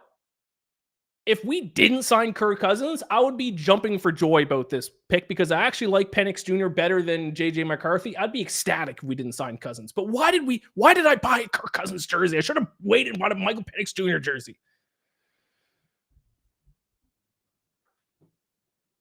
So they're just swapping picks with the Vikings here. It is what I'm hearing. If we can get that official, Joanne, if you can just let me know if that's official. And once again, I apologize. My brain is scrambled. I'll try to pull myself together here. If it's just a swap of a pick, I think we can just bring Justin in. Going to bring in Justin Freed to talk some New York Jets. If it is just a swap, if we can get confirmation on that. Because then they just move right back. It'd be the Jets at 11 and the Vikings at 10. If the Vikings do pick 10, I would assume that JJ McCarthy, I guess. But then why would you trade up? Is it that just to prevent someone else because the Jets aren't taking JJ McCarthy? Or maybe they would. I don't know what to believe anymore. My entire life has been a lie, apparently. Burn the Cousins jersey. Maybe I have to. No, I can't do that. All right, yes, it looks like it is a swap, so I'll bring in our next guest, Justin Freed, editor for Fansided. He writes for the Jet Press. Justin, how are you doing? I'm doing all right. How are you doing, buddy? It's been a rough time the last few minutes. Not good, Justin. I as a fan of teams that generally stink and break my heart, I thought at least an NFL draft would be a safe space, but apparently not. Apparently they can find new ways to break my heart. But believe me, as a Jets fan, I've found many ways where the Jets have broken my heart in the draft over the years. It is a regular occurrence, I would say. Yeah, the Jets would be one of the few fan bases I can certainly relate to from a football perspective. So let's talk Jets. If you just want to talk to me about this trade and about what you think they're going to go at number 11, because I need 30 seconds here to collect my thoughts. So just talk to me about what the Jets are doing here. It's going to be Brock Bowers. I'd be stunned if it was not Brock Bowers. I believe that Rome Odunze was the number 1 guy on the Jets board. They were hoping that he would fall to 10. He did not. They were probably considering trading up. There was some rumors that they might move up to 8 or 9. Obviously, the Falcons were not listening to trade offers, or at least they wanted to stay put and draft Michael Penix, which, hey, man, good for you. And the Bears were not going to pass on Roma Dunze. So the Jets are moving down with the Vikings. The Vikings, I imagine, and it is official, I believe they're drafting J.J. McCarthy, which is expected. I imagine preventing a team like the Broncos from potentially jumping up, or the Raiders. And the Jets, I imagine all signs would point to them drafting Brock Bowers here. They wanted a pass catcher. It seems to be that is their preference over offensive line. It's still possible that they draft an offensive lineman here, but I'd be very surprised if it was not Brock Bowers. Yes, and the next official pick is in. We'll just cover that while we have you here, Justin, before the Jets do make their pick. It is Vikings 10th overall quarterback, J.J. McCarthy, Michigan. Not many people would have expected that he'd be the 5th quarterback off the board. Not many people would have expected that we would have 5 quarterbacks off the board in the first 10 picks. I wonder if that has ever happened in the NFL draft. Makes a lot of sense. I guess they just wanted to trade for the pick to make sure nobody else could trade up with the Jets to take the pick. I would assume that's their thought process, because Justin, there's no way the Jets were going to take J.J. McCarthy in that spot, correct? No, the Jets were not considering a quarterback at all. Look, no one thought the Falcons would take a quarterback, right? So I can say that with as much certainty as I could have said it about the Falcons. But it would be as much of a stunner if the Jets took a quarterback at any point. This definitely feels like the Vikings just kind of being proactive, jumping ahead of the Jets so that no other team can do it first. And for the Jets' perspective, obviously it's a no-brainer. They're going to move back. The Vikings are not going to draft the player that they want. The Jets picked up an extra 4th and a 5th round pick. The Jets also gave up number 203, which is what they got in the Zach Wilson trade. No-brainer for the Jets. They recoup some extra draft capital, and yeah, man, they're probably going to end up with the player they wanted anyway. Yeah, no brainer. Unless they were going to take McCarthy, and like you said, that very, very, very little chance they were going to. And I guess if they were going to, they wouldn't have made the trade, because why would you? Nothing but upside there for the Jets. And now they are on the clock, and you think they'd take Brock Bowers. I will say, just to put a cap on J.J. McCarthy, you're obviously coming off a national championship with Michigan. The Vikings desperately needed a quarterback. A lot of people predicted that they were going to move up to get him at some point. Most people thought they were going to trade up with the Chargers to take J.J. McCarthy. But Justin, in general, do you have any thoughts on J.J. McCarthy as a quarterback? Because a lot of people thought that maybe he was only as good as he was because he played for such a good team and he didn't have to throw the ball a ton. Just really quick, do you have any, feel about J.J. McCarthy as an NFL quarterback? I definitely thought that the NFL is a lot higher on him than they probably should have been, or at least that's what it seemed like. I mean, he fell to 10, so who knows how high they actually were on him. But the pre-draft hype was definitely getting a little bit much. Anybody that was putting him over Drake May, I thought that was pretty crazy. Honestly, even over Jaden Daniels. I mean, not many people said that, but seemed wild to me. I think it's telling that when you're talking about a quarterback prospect, the first 2 things you say are he's a winner and a leader. Generally, that's a pretty telltale sign that he may not be, the quarterback that you might want to draft in the top 10. Because, I feel like in the NFL nowadays, you're drafting for upside. If you're drafting a quarterback in the top 10, if you are using a premium asset on a QB, you want to make sure that guy can compete with the best of the best and has a chance to be a top 5 quarterback in the NFL. I don't think I see that ceiling with J.J. McCarthy. I see kind of more of a cross between like a Baker Mayfield type and, something along those lines. I just, whether it's the lack of size, the physical traits, I think he can be a good quarterback in the NFL. I just don't think I see that top 5, top 10 ceiling. So using a top 10 pick on him seems like a bit much to me, but I get why the Vikings did it. Also a couple things I'm seeing here. The Jets might not draft Bowers. They might not draft Bowers. That's a separate point, but throwing that out there. There's a little Connor Hughes of SNY saying the Jets might take Ola Fashanu here from Penn State, offensive tackle. My next actual question to you, Justin, or maybe it's even a comment, is that, and I saw a ton of people say if Brock Bowers is there for the Jets, they will be drafting Brock Bowers. But when you look at the betting odds, and obviously I'm a betting guy, the odds were actually favored for the Jets to select offensive linemen, was the betting favorite. Now, it wasn't an odds-on favorite. It was plus 110, which is like a 47% chance, 45% chance. But the betting odds in the overall opinion of media differed a little bit with what the Jets were going to do. So it's interesting that you say that report says the Jets may be going offensive line here, because like I said, that's the direction the betting odds specifically indicated the Jets may go. It's interesting because I saw that like the betting odds favored them taking O-line, but if it was like specific individual players, Bowers was like far and away above anyone else. Obviously, that's because people don't know which offensive lineman, one, would be available, and two, that they would take. So that those kind of odds kind of just, ate into each other. If they did take an offensive lineman, Fashanu also surprises me, because I would have expected that they would have Troy Fautanu from Washington a little bit higher on their board, even maybe Taliesin Fuaga. But O-line does make sense if they do go that route, and I would prefer it probably slightly to Bowers. Of course, the Jets did remake their O-line this offseason. They signed Tyron Smith. They signed John Simpson. They traded for Morgan Moses. But there are some genuine injury concerns with that O-line. Tyron Smith has not played more than 13 games in the season in almost a decade, so expecting him to play 17 games, it's not going to happen. Morgan Moses, while he's been really durable throughout his career, is coming off of off-season shoulder surgery, so that's something else you got to consider. And then the other part of it is that Elijah Vera Tucker has missed significant time in each of the last 2 seasons with major injuries. So we'll see if they go O-line here. I think it's very possible that they do, and I think we're probably going to get the pick announced momentarily. And also, you obviously have to keep Aaron Rodgers healthy. That should be their number one concern this season. So that makes a lot of sense as well. Not that anybody cares about my bets, but I did mention earlier that I have a bet at 3-1 for Fashanu to be a top 10 pick. And my belief was that if he was there for the Jets at number 10, the Jets would go that route. So this is going to be the first bad beat of the draft for my bets. Once again, nobody cares, obviously, but for the Jets now to just trade back one spot and then to take the guy I expect them to take, hurts. It's a little salt on the wound after the Falcons take Penix Jr., which I'm still trying to process, to be completely honest. It's hard for me to think about anything else other than why in the hell the Falcons drafted Penix Jr. at 8 overall. But I will have more time to talk about that later on in the draft. It is the Jets' turn, so I don't want to take away from that. But full disclosure, I'm a bottle of emotions right now.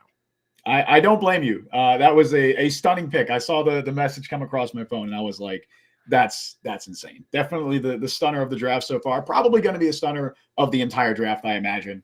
Real quick on Bowers. Bowers also makes sense for the Jets. Like, whatever direction they go here, as long as it's pass catcher or an offensive lineman, it makes sense. Of course, they do have a pretty good tight end in Tyler Conklin, who's a solid player, but Bowers is a lot more than a tight end. He's an offensive weapon, and I know that term gets overused a lot. But it's what he is. They are still looking for kind of an extra offensive playmaker, specifically, more of like a third wide receiver type, because they have Allen Lazard, but he was very bad last year, and he's currently penciled in as their wide receiver 3. So if they were to draft Brock Bowers, run a lot of 12 personnel, your skill group could be Garrett Wilson, Mike Williams if he's healthy, Brock Bowers, Tyler Conklin, Breece Hall. I think that rivals a lot of skill position groups in the NFL. So that makes sense as well. And then they could always go receiver later, maybe day 2, day 3, because it is such a loaded wide receiver class. And I think that's also the thinking if they go Bowers. All right, the pick is in. The pick, I've seen the pick. If you'd like, would you like to just give it 1 second? Let's wait for producer Joanne to get everything all teed up here. All good. I'm just seeing on my screen JJ McCarthy for some reason. My brain is so scrambled. I thought that was to the Jets, but obviously to the Vikings. Okay, it is official here. The New York Jets have selected Olu Fashanu, offensive tackle, Penn State. So that report that you saw, Justin, did end up coming true. So there you go. A lot of people thought Brock Bowers, offensive line was the other option, and that is the way that they've gone with Fashanu. I know you've already given us your thoughts, but now that it is official, what's your initial reaction to the pick? I'm happy. I'm very happy. I would have rather preferred Olu Fashanu or an offensive lineman over Brock Bowers. I think that the offensive line depth is definitely a genuine concern. They have a couple of guys that they drafted in the mid-round the last few years, Max Mitchell and Carter Warren, but neither has shown anything to believe that, make me believe that they can step in and play a significant role if injuries occur. Olu Fashanu is not only your left tackle of the future, because Tyron Smith is obviously not a long-term solution, but he is someone who is immediately your best offensive lineman on the bench, and he will play this year. Tyron Smith's not playing 17 games. I don't know if Elijah Vera Tucker is going to play 17 games. Again, Morgan Moses also has that injury that he's coming off of. So Jets needed to get offensive line depth. It was either going to happen now or later in the draft, and maybe they would, look at free agency, sign a guy like a Donovan Smith, David Bakhtiari, which, look, Bakhtiari's, yeah, he has the relationship with Aaron Rodgers. That's still probably on the table, but I think it becomes a lot less likely now that they drafted Ola Fashanu. I'm very happy with this. My top pick was Roma Dunze. I would have loved that they were able to grab him. I would have been happy with them trading up. But, the Jets didn't have a ton of draft capital coming into this draft. They didn't have a second-round pick because of the Aaron Rodgers deal. So not only do they pick up extra draft picks because they picked up an extra 4 and a 5 by moving down, but they get Ola Fashanu. He is your left tackle of the future. He fills an immediate need as a crucial piece in that offensive line depth. I really like the pick. All right, perfect. Glad to hear it. Yeah, that was kind of the ideal, the dream scenario for the Jets. You pick up a couple more picks and you get your guy anyways. So great stuff for the Jets. Justin, thank you so much for joining me. I'll let you go because I know you got to get some stuff up there on the Jet Press. So I encourage everyone watching, especially the Jets fans watching, to head over and check out Justin's work over at the Jet Press. Anything else that you want to plug here before we let you go? Yeah, no, check us out. We got a YouTube channel going up. We had a few pre-draft interviews, had some pre-draft interviews going up here right on Stacking the Box as well. So check those out. And yeah, man, I'm praying for you. I'm hoping that that Michael Penix works out. He's a fun story. I'm rooting for Michael Penix. He's a good player. I think he's a good player. Yeah, and like I've said a little bit earlier, I like Michael Penix Jr. So I don't like the fact that I'm trashing this pick because I would, if the Falcons took him later in the draft, it would have been ecstatic. But yeah. Anyways, all right, Justin, thanks so much for hopping on. I appreciate it. I'm sorry, friends. I'm going to be talking about the Falcons more. Do you guys know that meme of from the boys of Homelander, and he's in the theater and he can't hear anything? It's just like a high-pitched noise in his ear. That's how I feel right now. I can't really think about anything else. So to hopefully talk me through this, I need this man more than ever. He is my co-host on Green on the Greens. He is a Cowboys fan, and he's going to be joining me for the next handful of picks here for the next while, actually. Cody Williams. Yeah, I'm just here to talk about the Zurich Classic with you, man. Yeah,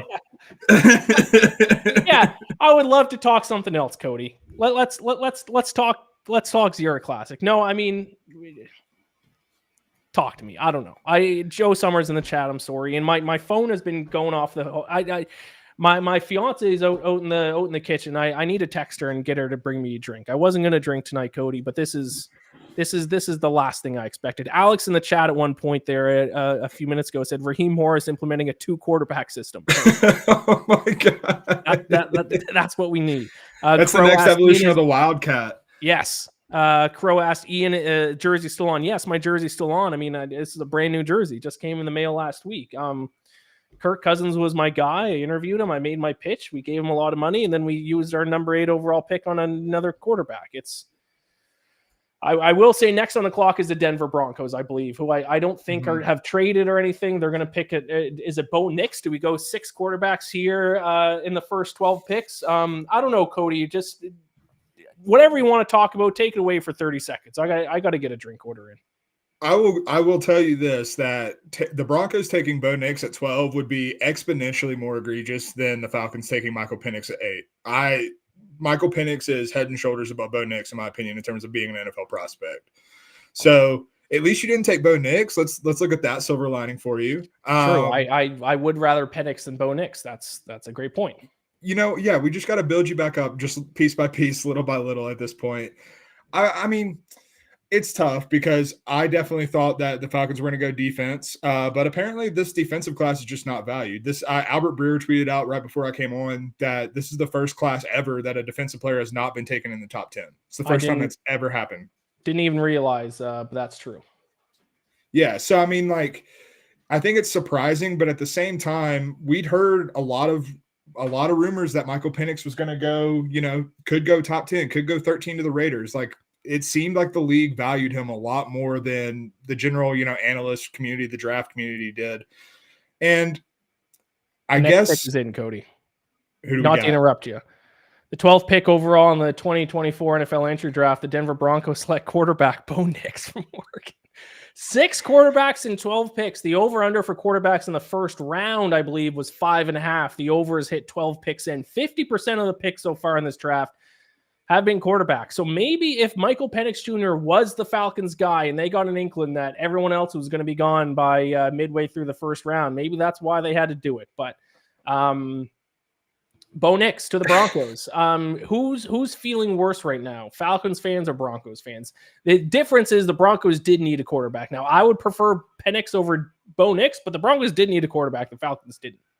I would prefer Jarrett Stidham over Bo Nix. Like that, honestly, Bo Nix is I have Bo Nix ranked behind Spencer Rattler. He is my 7th quarterback in this class. I think that the Oregon offense was set up to cater to everything Bo Nix does well. Perhaps Sean Payton is going to be able to do it. That's like the one silver lining if you're a Broncos fan. But at the same time, I just do not see it with him. I don't think he has the NFL. I just don't think he has the NFL traits that a lot of these guys do. I think he's a game manager, but I think his ceiling is so unbelievably low. Like your guy Kirk Cousins has been criticized for his entire career about how low his ceiling is, how low he makes a ceiling for a team. Oh, Bo Nix is that, but like times a billion. We don't need to bring Kirk Cousins into this conversation. Oh, I do not buy into this narrative. I'm just telling you what the predominant narrative is. So sorry, ahead. I interrupted you. No, finish your thought. I was just going to say, going back to Kirk Cousins, because I feel like we're just going to be Falcon-centric quite a lot of time to kill time. The way Kirk Cousins' contract is structured, there is an out after 2 years. And I don't necessarily like the fact of taking a 24-year-old quarterback to sit for 2 years behind Kirk Cousins, but I don't hate the idea of a contingency plan in place when there is an out in that contract. It's not the Vikings deal where it was fully guaranteed for every year of the deal. Right. And just to put a cap on Bo Nix, 3 years at Auburn, 2 years at Oregon, felt like he played college football forever. Last season was obviously his best season. This is why he was taken so high in the draft, which, to be fair, I mean, even if you don't think he's an NFL caliber quarterback, you have to tip your cap to how good of a season he had. 4,500 yards, 9.6 yards per pass attempt, 45 touchdowns, and maybe what might be the most promising thing for Broncos fans is just 3 interceptions. And even in his 4 previous seasons, interceptions were never an issue for Bo Nix. 6, 7, 3, 7, 3.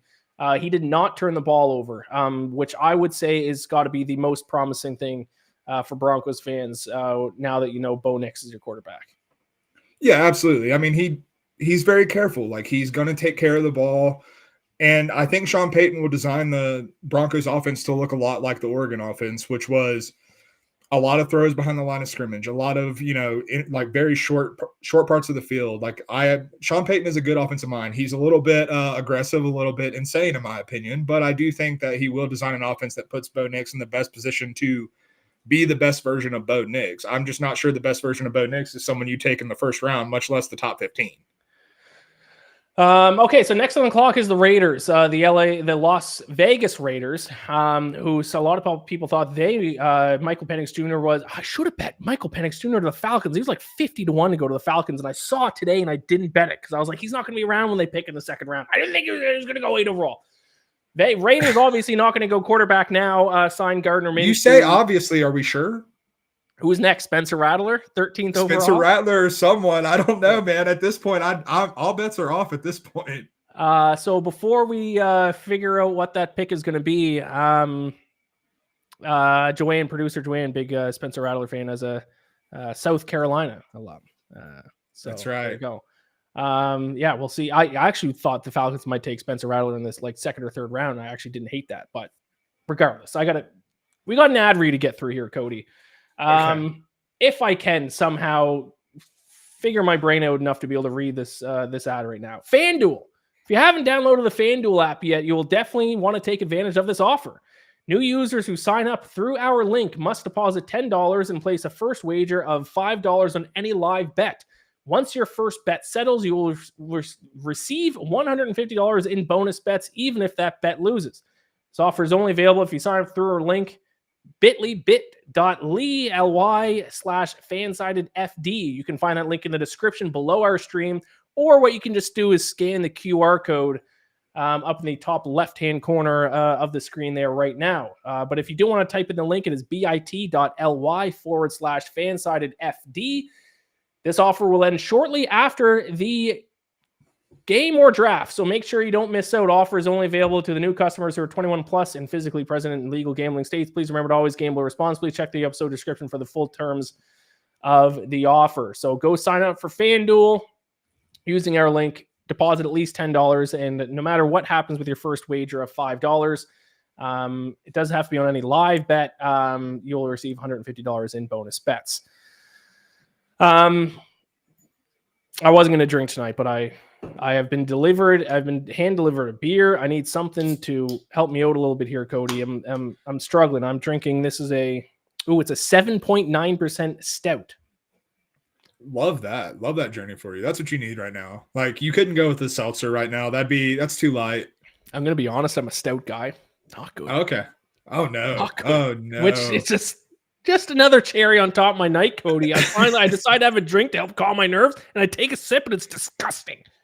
Oh god, that means you just gotta chug it. Like, you should have just shotgunned a stout. That's the night. That's the vibes. I love a good stout too, but this is not. It's a milk stout, and I don't think I'm a milk stout guy. The milk stout last week I didn't like either. All right, let's talk the NFL draft, Cody, because that's why we're here. Yeah. The Raiders, I guess they have 2.5 minutes left until they pick. Not going to go quarterback, you would assume. Gardner Minshew, they're going to roll with him, which, to be honest, I don't really blame. Gardner Minshew was a dropped pass away from leading the Colts to the AFC South title last year. And they have a lot of other positions that they could certainly draft. I believe the betting favorite was for them to go offensive line, and the pick is in. And we'll get it here in just a moment. But really quick, Cody, what is your prediction, unless you've already read it, which I haven't, but prediction for the Raiders? So I have read it, but I will tell you what I was going to say. Otherwise, I would have said edge rusher. I thought they could have used someone to line up opposite of Max Crosby consistently for the future. Like someone like Dallas Turner, I think would have made a lot of sense for them because they've really been lacking that secondary pass rusher. And Max Crosby's played an ungodly number of snaps for this team. Yeah, so still no defensive player based on what you said there, because you said they've already seen it. Based on your prediction, it sounds like we're still not going to have a defensive player taken. Now 13 picks into the draft, which is fascinating. Do we have the pick in? No, not quite yet. Raiders have a lot of different holes that they could tackle. It is in now. 13th pick in the 2024 NFL entry draft. The Las Vegas Raiders select Brock Bowers, tight end, Georgia. Some would say, I guess the argument could be made he was like the best overall football player in the draft. He was an absolute beast at Georgia. It almost seemed unfair at times he was so good. Some would say, and maybe not as of a quarterback and receiver heavy draft, that he would have been a top 5 pick like Kyle Pitts was a few years ago. Dynamic weapon. Unlike Kyle Pitts, I believe he can block, which will be nice for the Raiders. So you got to like this pick as a Raiders fan. You have a lot of different ways you can go, but now you have a dynamic offensive weapon that you should be able to rely on for years to come. Cody, thoughts on the Raiders going with Brock Bowers, tight end from Georgia? I mean, I think Brock Bowers, he could go anywhere. Like, I think he's just I think he's just that type of talent, like the kind of guy that can succeed no matter where he goes. I am a little dubious of the fact that it's either Gardner Minshew or Aiden O'Connell throwing him the football right now in the 2024 season. It feels like, the meme with the Lamborghini parked by the trailer under the covered garage. Yes. That's kind of what it feels like with Devontae Adams and Brock Bowers now as the weapons that Gardner Minshew and Aiden O'Connell are going to be throwing the football to. That is now 2 verbal memes on the show. So if you had the over on 1.5 verbal memes to be scribed during this show, it's hit pretty easy for you. But yeah, I kind of like Gardner Minshew. I know like he's not going to be like ever an elite quarterback or even a great quarterback. But I mean, like I said earlier, he was a drop pass away from, leading the Colts to an AFC South title. At the time, they didn't know they'd win the division, but obviously the Jaguars lost the next day. So would have that drop pass if it was caught, Gardner Minshew is an AFC South champion. So he's obviously not going to be their quarterback of the future, but you could be a lot worse. You could have a lot worse in terms of a transition quarterback, a guy that will give you a chance to at least be in the playoff conversation by the end of the year. I mean, are we sure though? Because they're in the same division as the Chiefs. They're in the same division as the Chargers, who I think are much better set up to succeed. I'm not going to say the Broncos. I think that might be 2 wins for the Raiders, or maybe they split. I'm not sure, but like at the same time, like I don't know. It feels like Gardner Minshew is the quarterback you're starting with this team if you're going 8-9, going 9-8, missing the playoffs and picking in the relatively the same spot in a weaker quarterback class. Like if there was a team that I would have liked to see truly be aggressive to trade up to get that quarterback of the future, I would have liked to have seen it be the Raiders. Like trade up into that 9 spot, trade up into that 8 spot, alleviate the Falcons from doing what they did with Michael Penix Jr. and take a quarterback there. Right. I mean, to be fair, we don't know. Maybe they tried. Maybe they gave the Falcons a call, and the Falcons were like, "No, hang on, wait to see what we're about to do. We're about to sewer every single Falcons fan in the world." I'm still. I just Cody. Why did the Falcons do that? Can you explain to me? I know we're going to talk about other teams. The Aints are up on the clock, so I would like to talk about them as little as possible. Do you have any idea why the Falcons did this? I truly don't. I honestly can't. Like, it was the most shocking pick that could have come up there. Like, honestly, drafting it's not even drafting a quarterback. It's drafting Michael Penix Jr. specifically that really shocked me. If you draft JJ McCarthy in that spot, JJ McCarthy, the book on him is he needs the kid gloves when he's coming into the NFL. He has so little experience, needs to be developed. So sitting him behind Kirk Cousins for 2 years, if you're going to do that, that makes a ton of sense. Michael Penix has played 5 years of college football. Michael Penix is not that much younger than me, than like a lot of people. So like, what are we doing here? I'm with you. Like, I'm not a Falcons fan. I'm not like upset about it, but I am at a loss for words for the logic behind it because I don't think there is any.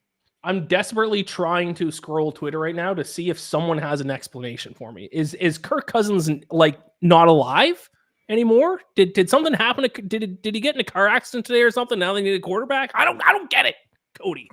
I mean, perhaps, and this is just me spitballing, have not seen anything. Perhaps there is a world where Kirk Cousins isn't going to be ready week 1 coming off the Achilles. Perhaps. And so you have a stopgap and then your quarterback of the future, a contingency plan in place with Michael Penix Jr. That's the only thing I can think of that would even like remotely not make me hate the pick. 6 quarterbacks have now been taken in the first 12 picks. That matches the total of quarterbacks in the first round in the famed 1983 quarterback draft class. I don't think Bo Nix is going to be Dan Marino, who was the 6th quarterback in that draft class. Probably not. Probably not. I am going to bring on, there's another guest I wanted to bring on. I'm going to text him and get him to jump on. But while I text him here, Cody, the Saints are on the clock next. Do you have any thoughts about the Saints? My mind's still in a knot right now, so I can't even think about the Saints, and I don't really want to. They're the Aints. So take it away for a couple seconds, if you can, about where the Saints might go with this pick, if you have a take. No, absolutely. So, I mean, we've only seen 2 offensive tackles come off the board, or sorry, 3 with Ole Fashanu, excuse me. But we've seen 3 offensive tackles come off the board, but this is a high-end offensive tackle class. The Saints desperately need one. I think Talise Fuaga out of Oregon State, Amarius Mims out of Georgia, Troy Fatanu out of Washington, all these guys that make sense. The Saints are in a position. They drafted Trevor Penning high a couple years ago. He's been bad. He's been awful. So that's not really someone you were confident going into the season as starter. Ryan Ramczyk, his injuries might force him to retire. So like they have potential holes at both tackle spots. I think this has to be a tackle. I mean, the Saints roster is not a good place. You're hitching your wagon to Derek Carr. That's not a good place. That's not where you really want to be if you're a fan of the Saints. So at least get the infrastructure, the cornerstones in place with a strong tackle and a very strong tackle class. I think is what they have to do. Yeah, they could go tackle. Obviously, I mean, they could have gone quarterback if one of the top ones fell to them. But, I mean, the top elite guys and the second-tier guys did not fall to them. So they will not be going quarterback, likely tackle, maybe wide receiver. But I think I think we can all agree it's probably going to be a tackle. And the pick is in for the Saints. I have not seen it. The New Orleans Aints. Can the Saints challenge the Falcons in the NFC South next year, Cody? No, I don't think so. Thank you. I do not think so at all. I mean, I think Dennis Allen's a horrendous head coach. So, I mean, we'll start there. I'll tell you, I would have felt a lot more confident in my Falcons winning the division if they, drafted someone that could help them win the division next year. Any position, really, instead of a guy that won't touch the field, most likely. But at the same time, Ben in the chat says this would only happen to Ian. Correct. This I've chosen the worst sports teams of all time. The Bruins beat the Maple Leafs last night, and that rat Brad Marchand scored the game winner and the empty netter after stabbing our guy in the gut and not get penalized, which led to the tying goal. And now I have to sit here, hey, listen, the Falcons, we got Kirk Cousins, we're going to have a fun year, it's going to be a great season, and they take Michael Penix Jr. 8 overall. I can't escape it, Cody. I just came up with another silver lining for you, Ian. So get ready. This is gonna make you happy, and by that I mean it might make you less angry. What I will say is that with the way these defensive players are falling down the board, there's probably going to be a good defender still on the board when the Falcons are back on the clock in the second round.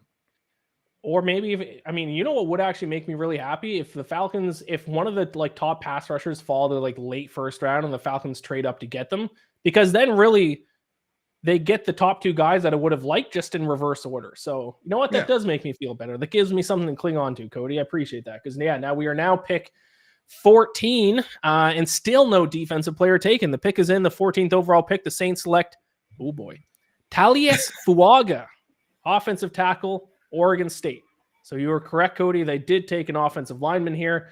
I believe, and maybe I'm incorrect in saying this, but I thought that the next best offensive tackle was the guy from Washington, Troy Fautanu. A lot of tackles with tough to pronounce names in this draft. But no, it is, I don't think too much separated these guys anyways, but Fuaga goes 14th overall to the New Orleans Saints. He has joined my enemy for the next handful of years. Oregon State offensive tackle to the Saints seems like a pretty straightforward and obvious pick for the Saints to make. Absolutely. And I think you pretty much nailed it with saying, Fautanu and Fuaga were pretty, flip a coin, whichever you prefer. And I can see the Saints with Dennis Allen really preferring Fuaga. He's more of the mauler type. Like he's more physical, really going to grade the road for you. And I think that really fits the Saints identity more than Fautanu, who's he's not, weak or by any stretch of the imagination, but he's more of a finesse player. He moves better. He moves a little bit better. He's better getting out into space on the edge. So I think Fuaga really fits what the Saints, their MO as in the way they've drafted over the years. I think he fits that a little bit better. I don't really have a ton of thoughts about the rest of the offensive. Offensive tackles are offensive tackles. I think anyone except for the professional draft analysts, I think, or a fan of the college they came from, I think we'd be lying if we said we know much about these offensive tackles, because I don't know about you, Cody, but I'm not grinding film of offensive tackles in the offseason heading into the draft. So. And even if you watch Oregon State games, how often do you focus in on an offensive lineman unless they're pancaking guys left, right, and center? So because of that, I generally don't have much thoughts about offensive linemen. I'm going to be completely honest. So it is what it is. It's a need. Is he going to be the guy that they want him to be? Time will tell. I think so. I'm not I wouldn't consider myself a draft expert, but I do grind a little bit of film. Not as much as I used to when I had a lot of free time back in my day. Full-time jobs, some oddly, cut into the time that I have to watch film in my free time. But I think, like I said, I think Fuaga is just the way he plays is much more physically minded. You can just see it. He wants to get into the defensive lineman's head or into the defensive lineman's chest and put them in the ground. Whereas Fautanu just wants to protect whoever he's doing. And it seems very, diminutive of what they do, but that's what you see on tape. It's just a more physical player, and that mindset seems to show through just a little bit more with Fuaga, which I think fits the Saints identity just a little bit more. So the Indianapolis Colts are next on the clock. 6 minutes left until their pick has to be in. So Cody, we do have some guests coming up a little bit later. I texted DGen to see if he can still hop on. He's at a casino in Detroit, so don't know if he's going to be available anymore, but we'll see if he can hop on. If not, we are still going to have a couple guests before the Cowboys pick. We're going to have one for the Steelers pick and one for the Eagles pick. So now that we have a moment here, what's your general thoughts about the Cowboys at number 24? If they take a wide receiver, specifically if they take Xavier Worthy, I will just leave the stream and probably go run out into the road. I think they will. Try to play in traffic. Not looking forward to it. Don't want that. They need to take an offensive lineman. They need to do it. With Tyron Smith and Tyler Biotish leaving this offseason in free agency, I do not like you cannot go into the offseason with the line they currently have in place. Someone like if Amarius Mims were to follow them, I think that would be beautiful. I think Amarius Mims could slot in that left tackle spot, keep Tyler Smith, 2022 first round pick at guard where he's really thrived, even though he was initially the plan to replace Tyron Smith at left tackle. So yeah, I think you have to go offensive lineman. I wouldn't be upset with Jackson Powers Johnson or Graham Barton, two of the top interior guys. I think they could come in and play center right away, start, be an upgrade over Tyler Biotish, who was middling at best, in my opinion. So yeah, anything other than offensive lineman, I think I'm probably going to be pretty pissed off. So I do know the Colts are on the clock here, but as I mentioned, Cody, we're going to be a little bit pressed with guests leading up to the Cowboys pick. So I do want to stay on the Cowboys here. So I do want to actually see if we can play a quick clip. So it'll give me a minute to actually gather my thoughts and kind of move on here because I'm supposed to be talking about all these teams. And still, once again, my mind is just locked on Penix Jr. If we could play the clip of Emmitt Smith, who is apparently stumped on how the Cowboys can do better. A team who really is the NFL equivalent of my Toronto Maple Leafs, Cody, in that they continuously do really well in the regular season and then fall apart in the playoffs and can't make any kind of noise in the playoffs, not even like they come close. So let's see if we can play that quick clip from Emmitt Smith. What do the Cowboys need to do to find success in the playoffs? Well,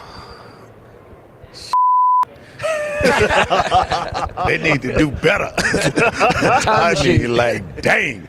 I mean, that's a question. What they need to do is they need to get it between the ears. Mm-hmm. It's not about the Cowboys' talent. Right. It's not about that. Mm-hmm. Just like we talking about Narcan, the nasal spray, how people need to be ready instead of getting ready to stay. Right. You got to stay ready versus getting ready. Mm-hmm. They got to be ready. Yeah. They got to be ready to meet the challenge mentally, not physically. Right. Because they're very talented. But just having talent does not win the big games. Right. Just because you out-talent someone like the Commanders or the Panthers or someone like that, right, doesn't mean that you can go in and dominate against the Packers or the Niners. Right, exactly. When a bully hits you back in the mouth, do you have the will to hit them back? And right now, our team has not shown the will to hit a bully in the mouth. And so that's a problem.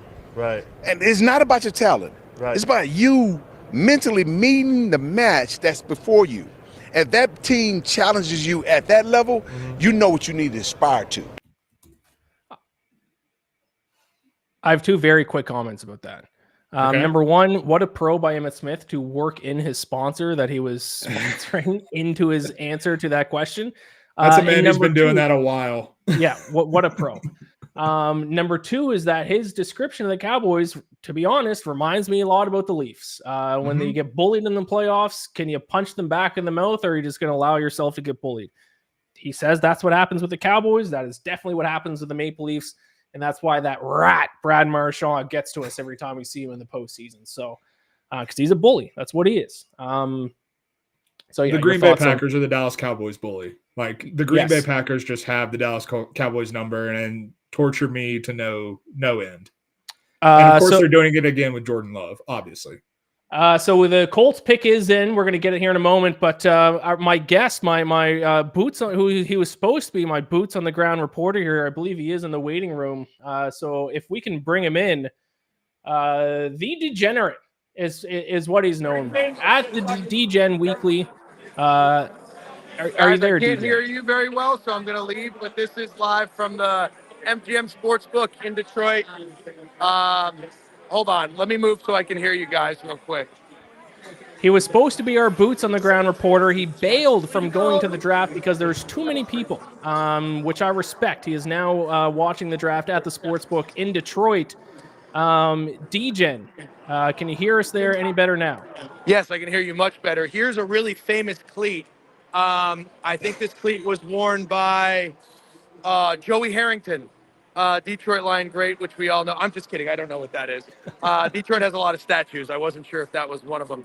Yes, I can hear you. And yes, this is one of the busiest draft turnouts per my sources, who are my friends that have been in the last 8 drafts. 650,000 people, not locals, traveled into Detroit. And here's the problem. 90% of the fans that I saw were wearing Detroit Lions gear. So you add all the Detroit Lions fans plus the 650 who traveled in, which is insane. I don't know that many people want to go to Detroit in April, but it was 26 degrees this morning, apparently.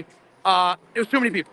At capacity at 640, we posted up at the sports book. Oh, UCLA, Colts look Latu. Damn it. So, oh wow, somebody's banging a table. I don't know if you guys heard that. It's a Colts fan that's really upset, apparently. No. Yeah, we'll talk about that in a second. But Dejan, I believe that cleat is the one that Dan Orlovsky stepped out of bounds out of the back of the end zone with when he was on the line. Yeah, it looks like it says, by the way, it's just decleated. It's an art installation. There's no relevance to football. So that's interesting. It's a very artsy city, from what I understand. I visited Detroit about 7 or 8 years ago, and at that time, they were actually incentivizing like creative people, graphic designers, artists, everything like that, to come to move to the city, and they were giving them like housing vouchers and like free rent and all this stuff. It was crazy. But when I was here in downtown at that time, there were cranes and construction everywhere. It is beautiful now. The downtown area is beautiful. And it's very close to Canada, which you're familiar with, I believe. So I did bring my passport. My friends told me to bring my passport because it's just a hop, skip, and a jump to go to Canada, although I don't know that we're going to make it. But yeah, it's a really lovely place. I'm going to the Tigers game tomorrow, but I would highly suggest or advise coming and visiting Detroit when it gets warmer. Absolutely. I have some advice for you, DGen. Go to day 3 of the draft. I was in Vegas a couple years ago when the draft was there. Went to day 3. It's amazing. You don't know half the players that are being drafted, and that's even more opportunities for DGen behavior. Me and my friends, we were just betting beers, betting drinks, making a drinking game, trying to guess what position was going to be picked next. And it's a great time. Less people, it's wonderful. So that's my recommendation to you. Yeah, well, you know what's funny is there's no lack or shortage of things to bet on with baseball, NHL playoffs, NBA playoffs. I mean, my friends who don't know a damn thing about hockey were sweating out the Panthers. And I was like, why did you guys bet the Panthers? They're like, because, man, the Lightning are down 2-0. They're going back home. Everyone thinks that the Lightning are going to win the game. I was like, all right, I actually kind of respect that. So I don't know that they've watched a hockey game in their life, but they were fist pumping every goal. That was fun. Yeah, so now once this dies down, I'm going to go play some table games. I'm not a blackjack guy. I know that's like the most go-to game. I hate it. Nothing takes your money quicker than blackjack. I'm going to find some craps. That's the worst steak I've maybe ever some heard. Wheel of Fortune. That's Blackjack is by far the game to make your money last longer. But really quick, DJ, I do want to ask you a question, but we do quickly got to talk about the pick. It was Colts took Laiatu Latu, the first defensive player selected in the draft, pass rusher from UCLA. So I did actually win that bet. First NFL draft bet that I won was him to be the first defensive player selected. Do you have any general thoughts, DJ, on Laiatu Latu? No, I can't tell you that I'm not familiar with him. I got to be honest. I mean, I'm a big college football fan. When it comes to the Pac-12, I don't necessarily watch a ton of them. I'm a Notre Dame fan, so I am familiar with USC because it's a big rival. I did invest in UCLA when they had Darian Thompson, DRT, the backup for the Browns, a year ago when they got Chip Kelly. That was kind of fun. They lost me this last year, so I wasn't that into it. But I got to tell you, never in a million years would I have said the first defensive player in 2024 is going to be drafted from a Pac-12 school. That blew me away. I did watch some Texas games. I started to come around to Byron Murphy. I thought Byron Murphy was awesome. The guy I took a long shot on was Jared Verse. I did watch a decent amount of FSU games this year, and I think if Jordan Travis never got hurt, they would have been a big problem in the playoffs. But he was a monster on the field. So hilariously, though, I took him 2 days ago to 6-1 to be the first defensive lineman drafted. I'm not kidding. 3 hours later, he moved to 40-1. And then today he was 75-1. I don't know what the hell happened, but it's almost like, you know, that like storm cloud that just pops over you. Yep. Oh, somebody said something. It was, not good. So I don't know what the hell you saw that made you cap that, but that's a really good bet. I got two last questions here for you, DJ, and then I'll let you get back to it. Number one, I believe you are a Buccaneers fan. Correct me if I'm wrong. What's your take on what the Buccaneers do here in the first round? I got to tell you, you know, somebody next to my table asked me that because they were a Packers fan. I think the Packers picked before us. I am a diehard draft guy. I mean, it's like one of my favorite events, sporting events of the year. Been a diehard draft guy since I was a kid. This is like the least tapped in I've ever been into my favorite team's draft pick, because now that we've committed to Baker Mayfield, like I think going to the playoffs, winning a home playoff game, and then losing to the Lions is our ceiling. And that was awesome. I didn't see it coming. But what I'm getting at is I didn't really spend an ounce of energy putting any thought into who the Bucs were going to draft. So this is a really long-winded way of me telling you I have no idea. But at the same time, I don't mind. They could literally take any position. I'm not sold 100% on the running back or Roshan. That's Mike Evans is getting older. We can always use O linemen. We can always use defensive linemen. So I don't know what they're going to do. So as a Bucs fan, I'm sorry. That's a terrible answer, but it's just my honest answer. Okay, last question for you. You are my boots on the ground reporter, even though you're not actually at the draft, or you're at the casino now, but I assume it is the draft that's on the television, and that's what everyone's watching there. What was the reaction there when my Falcons took Penix Jr. 8th overall in the NFL draft? Shock and awe. So are there any Falcons fans there? Are there any Falcons? You've been busy. But if you get a second, you should go to my Twitter and see my video. I'm standing right next to one. A guy I've known a very long time. He's one of the only Falcons fans I know until I met you. He was at a loss for words. He really, really, really wanted this defensive end. I told him my Jared Verse bet. He was fine with it. He thought you guys were going to get Dallas Turner. He was okay with a defensive back. He was okay with a wide receiver. He was okay with Davis. He was literally okay with everything. You guys could have drafted a freaking kicker, and he would have been okay with it.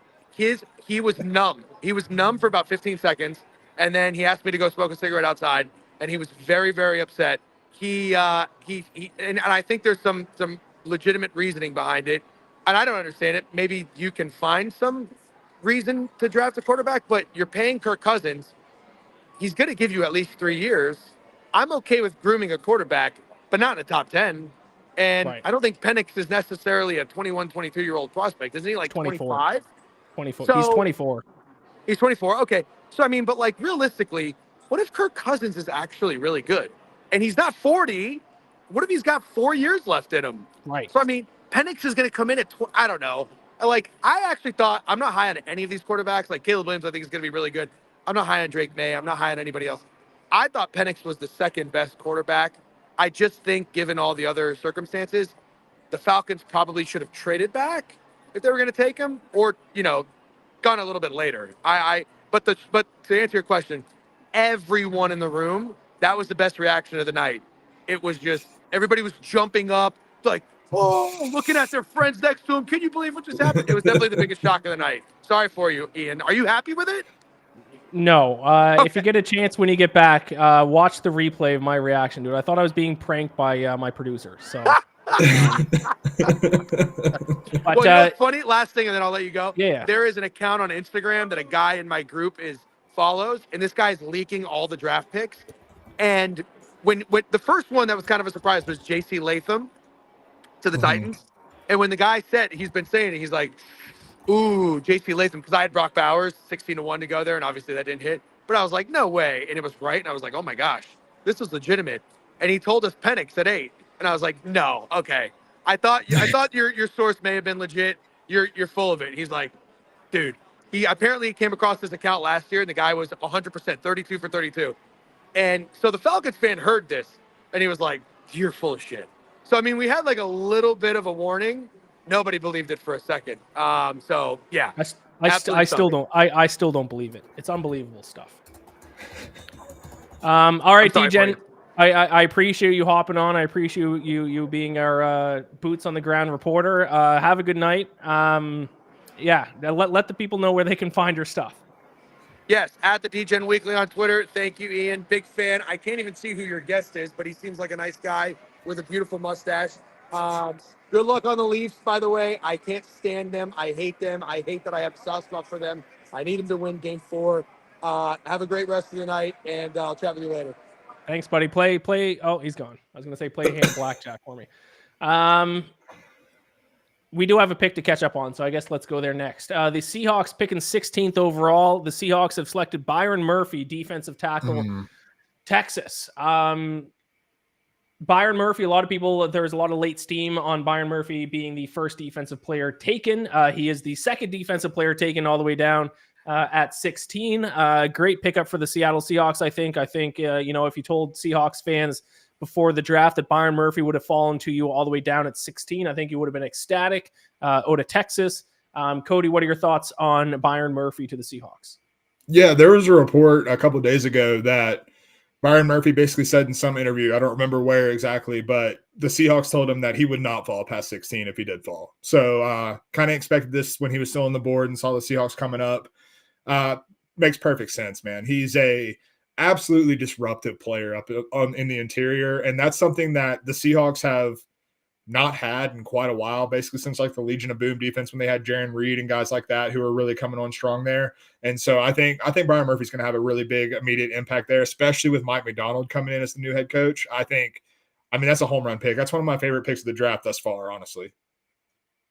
Yeah, very good. And now we're probably going to see a run of defensive players because we're probably coming up on a bunch of teams who probably need defensive players, but did not think these guys were going to fall all to them. So the next player that I would guess would be taken off the board and with the Jaguars, Dallas Turner, who, he was actually the betting favorite to be the first defensive player taken. We are at, what pick is it? 16, 17 now, 17th pick, Jacksonville Jaguars on the clock.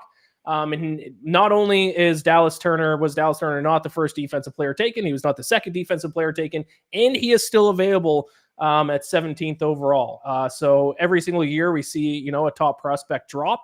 Maybe this year's version of it is Dallas Turner, the pass rusher from Alabama. Yeah, I thought it was going to be Leatu Latu, honestly, because he had the medical history. Like he had to medically retire at one point in college when he was at Washington. The doctors wouldn't clear him to play, medically retired, and then transferred to UCLA because the doctors would clear him. And I mean, he's a good player, but I thought the medicals would just scare some teams away. So the fact that he was the first defensive player taken and Dallas Turner still on the board, a little bit shocking. Yeah, so it is the Jaguars on the clock here now. Or was there a trade? There was a trade. Sorry that I missed that, unless it literally just happened. But the Minnesota Vikings have traded back to the number 17 pick. And that traded with 23. So the Vikings and Jaguars swap picks 17 and 23, and I'm sure the Jaguars got some more back. We'll confirm what that is when we get confirmation. But now it is the Minnesota Vikings on the clock. They took J.J. McCarthy with their previous pick, number 10 overall. And the Vikings, the pick is in. The Vikings, it is them that will be selecting Dallas Turner, pass rusher from Alabama. So once again, I mean, we just talked about him as a lot of people. He was the betting favorite to be the first defensive player taken. The Vikings must have seen him still around at 17 and made their move with the Jaguars to get what will hopefully be one of the pass rushers of the future for the Vikings, a position they need after losing Danielle Hunter this offseason. So a much needed position, a great pick for Vikings. If you're a Vikings fan, I think you're pretty happy that you're able to get both J.J. McCarthy and Dallas Turner within the first 17 picks of the draft. Yeah, I mean, I think the general consensus coming into this was the Vikings are probably going to package 11 and 23 to move up into the top 5 to get a quarterback, maybe even J.J. McCarthy, who they got at 10. And now you get an edge rusher that comes in. They lost to Neil Hunter, but they signed Jonathan Grenard, who had a really good season with Houston last year. So now you have a relatively young, like this is Jonathan Grenard's first non-rookie contract, first contract that he's signing as a free agent. I mean, that's two under 30 pass rushers that you're going to have in there. They also signed Andrew Van Ginkel and Jihad Ward as like rotational guys. Like you got Brian Flores coaching that defense. The Vikings, if JJ McCarthy is any good, this team is going to be challenging in the NFC North, in my opinion. Yeah, great pickup for the Vikings. I'm sorry, Cody, and I'm sorry to the viewers. I literally can't. I can't get past the Falcons pick. I know, like I have to, and I'm hosting a show, and I need to like be talking about these other teams. But my brain's not allowing me to. We've talked about it. There's nothing else to be said. But If you see me space out, that's why. Because like I've gone inside my brain and keep thinking about apparently, and Joe Summers put this in the chat a while ago. I missed it. And this is the report I was just seeing. Kirk Cousins did not know they were taking Penix Jr. Like, how do you not at least let him know? The brand new quarterback you just signed, he's been going to Atlanta sports games. He threw at the first pitch at a Braves game. He's wearing his chains. He moved his family to Atlanta, you got to assume. You're not even going to tell him that you're going to take Penix. Like, what are we doing? The Bengals are on the clock. Yeah, it feels like we're making you like film like a hostage video right now. That seems like your frame of mind right now. Like you're just completely not there. We need to get you a script just to read off so you can just say the lines. Yeah, that's what you need right there is more stout. You need some more of the terrible stout that you're not actually enjoying. Like it doesn't even have it's supposed to be coffee, hazelnut, cinnamon milk stout. It like doesn't, you know what it tastes like? It tastes like a fridge. And it's not because this was in my fridge, like it was sealed in a can. The beer itself tastes like a fridge. That's not what you want. That's not a flavor I would ever ask for in anything, frankly. No. The Cincinnati Bengals are next on the clock. 5 minutes left on the clock there. We are officially, actually, we're one pick past the halfway point of the first round of the NFL draft. Time flies when your team takes a quarterback 8 overall. It's 10 o'clock, 10 after 10 Eastern. And it still feels like it's 20 minutes into this draft. My everything's been a blur since that pick. And the Bengals pick is in, and we're seeing a little bit of I guess it's been a while since we've seen an offensive tackle, but we got another offensive tackle go. Bengals select Amarius Mims, offensive tackle, Georgia. I like it. The Bengals, obviously, they needed an offensive line. Joe Burrow gets banged up. This, I think, was a pretty straightforward pick for the Bengals. It was obviously one of their biggest needs. I don't have their odds in front of me in terms of what the betting favorite was for what position they were going to draft, but I believe offensive line was the favorite. Makes a lot of sense. Joe Burrow, of all the elite quarterbacks in the NFL, I would say Joe Burrow has probably had the worst offensive line, I think might be fair to say. So I think it's a great move for the Bengals. Cody, do you have any thoughts on this move or on Amarius Mims specifically? I mean, I love this pick for them. I love Amarius Mims. He only started 8 games in his college career at Georgia, but that's because he was playing behind Broderick Jones, who the Steelers took in the first round last year, and then got hurt in his first year as like the full-time starter. But I mean, the dude's just a freak. And like you're betting on traits, you're betting on potential. He's 6'8", 340 pounds. Like, and when I say 6'8", 340, it's the best I've ever seen a human being carry 6'8", 340 pounds. Like he's just an absolute freak. Like freakishly long arms, freakishly strong. As long as he stays healthy, the Bengals have a franchise tackle that they just drafted. And if you are in Cincinnati and you're excited about the Bengals drafting an offensive tackle and you want to bet on the Bengals in some form or fashion this season, then you should do so at Caesar Sportsbook because you got to take advantage of this promo from Caesar Sportsbook. New customers will get a second chance bet up to $1,000. And when you sign up with our promo code FSBETS1000, that is FSBETS1000. That means if your first bet loses, you'll get a full wager returned as a bonus bet up to $1,000. That means if you tail one of my crappy picks and it loses, you will get that bet back in bonus bets all the way up to $1,000. Caesars offers daily profit boosts as well as Caesars rewards credits on every wager, which can be redeemed for bonuses, sports tickets, and other VIP experiences. That's my personal favorite part about Caesars is the rewards. Signing up with code FSBETS1000 not only covers your first bet, but also gets you access to their fantastic rewards program. If you're looking to join Caesars, go download the app and register with our promo code FSBETS1000 to make sure your first bet is covered. This offer is only available to new customers who are 21 plus and physically present in legal gambling states. Please remember to always gamble responsibly. Check the episode description for the full terms of the offer to see if you qualify. FSBETS1000. Sign up at Caesars. Get your first bet back up to $1,000 if it loses.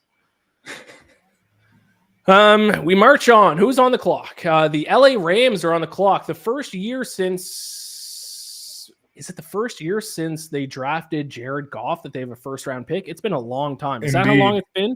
Yep, been that long. That is a while. Unbelievable. I hate to keep going back to this. I apologize, but Diana Rossini tweeted the Falcons called Kirk Cousins when they're on the clock to let him know. Oh, good, you let him know 30 seconds ahead of time. Perfect. From what I learned, Cousins understood a quarterback would be considered, but he did not believe his successor would be taken in the first round or 8th overall. I'm told he's a bit stunned. Yeah. As is the entire city of Atlanta. Oh my God. Yeah, so Rams on the clock. You know what? Let's take a quick moment to actually play a clip if we can, because a Georgia player was just taken, and I believe it was Sterling interviewed another Georgia player who we might see tonight, we might not. So because he might not be a first round. He's a borderline guy. Let's play this clip now because he was talking about why Georgia football translates to the NFL so well. This is Ladd McConkey, receiver for Georgia. Sterling talked to him about why Georgia football translates to the NFL. And once again, the latest pick was Georgia offensive tackle Amarius Mims. Let's play that clip. I do want to point out, when you are playing with a team that has elite expectations like Georgia, how do you feel that translates to a team in the NFL, right? Where in college, sometimes, I'm not saying you particularly, but some guys are me first guys. When you get to the NFL, it's all team first. But you have that expectations already in college. How do you think that translates? Yeah, I mean, at Georgia, I feel like we, kind of developed that, championship DNA. We want to go out there and win. We want to get the job done. We're going, whatever we do, we're going to put our best foot forward. So I feel like at Georgia, they develop us, and it will definitely translate in kind of every way possible to the NFL. So, Coach Smart had us ready along with all the other coaches. So hopefully I can bring, some of that with me to whatever team I end up with. There you go. Georgia football translates to the NFL. Does Washington football translate to the NFL? The last NFL Washington quarterback was Jake Locker. Did not translate to the NFL. Did not translate well to the NFL. Mark Brunell was pretty good with the Jaguars there for a while. That's a Washington quarterback. Last Washington quarterback to get him to the national championship game, which Michael Penix just did. So there we go. I'm just pouring silver linings for you, Ian. Like, I am your motivational coach this evening. I need to find out the best players left on the board. I thought I had a tab of that somewhere, and here it is. Quenyon Mitchell, the top two corners are still available. Quenyon Mitchell, I mean, we could see one taken now by the Rams. Terrion Arnold from Alabama. Is Troy Fatanu still available or no? Still available. Yeah. Jared Verse still available from Florida State. Graham Barton, the center from Duke, still available. Cooper DeJean still available from Iowa. Those are some of the, at least the list I'm looking at, the best players left available. So a lot of defense, a couple offensive linemen, a lot of defense. The next skill position in terms of offensive skill position, Brian Thomas Jr. from LSU. The list I'm looking at has him 10th left available. And there is a player that is a corner that is still left available that the moment he is drafted, he will instantly become the best, have the best name in NFL history, arguably, and that's Kool-Aid McKinstry. Oh yeah, absolutely. Even if he didn't go by his nickname Kool-Aid, obviously that's not his God-given name. I thought it was. Is it not? No, it's I'm pretty sure it's pronounced JaQuincy, which is G-A''Quincy. So either way, he's an all-name team candidate. Yes, absolutely. What do we got here so it's the Rams, and then we got the Steelers, and we will have a guest coming on here momentarily for the Steelers. I just want to see if the Rams pick is going to be in here momentarily because they do have just about 4 minutes left of their pick. The Rams official Twitter account just tweeted out the Titanic meme. So we're going to add another video meme that we don't actually have with "It's been 84 years" because they're on the clock for the first time in so long. Funny. Very funny. What are the top needs for the Rams? Anything. I think it's carte blanche. Like, honestly, this roster, the fact that they made the playoffs last year is an ultimate testament to Sean McVay being very damn good at his job. Yes. And I mean, they do have a good quarterback, and, Puka Nacua being fantastic in his rookie year certainly helped. But I would say somewhere in the trenches. I don't know if it's offensive or defensive, but maybe even you go corner with, the top corner still available as well. So you could go that route. So yeah, you could go just about anywhere. Maybe you just take the best player available, which according to the list that I'm looking at would be the top corner, Quenyon Mitchell out of Toledo. Has Toledo ever had a first-round draft pick? That'd be a good question. That's a great question. I don't actually know the answer to it. They will at some point tonight. It may not be this pick. If it's not this pick, Quenyon Mitchell is pretty generally the consensus as the number one corner. It's either him or Terry and Arnold from Alabama. You can say pretty safely Quenyon Mitchell is going to be selected at some point. Let's go ahead. I don't think the Rams have picked just quite yet, so let's go ahead and introduce our next guest really quick, because after the Rams pick, it'll be the Pittsburgh Steelers who will be on the clock. So we have the editor for Still Curtain, Fansided's Pittsburgh Steelers website, Tommy Jagai. Hello, my friend. How are you?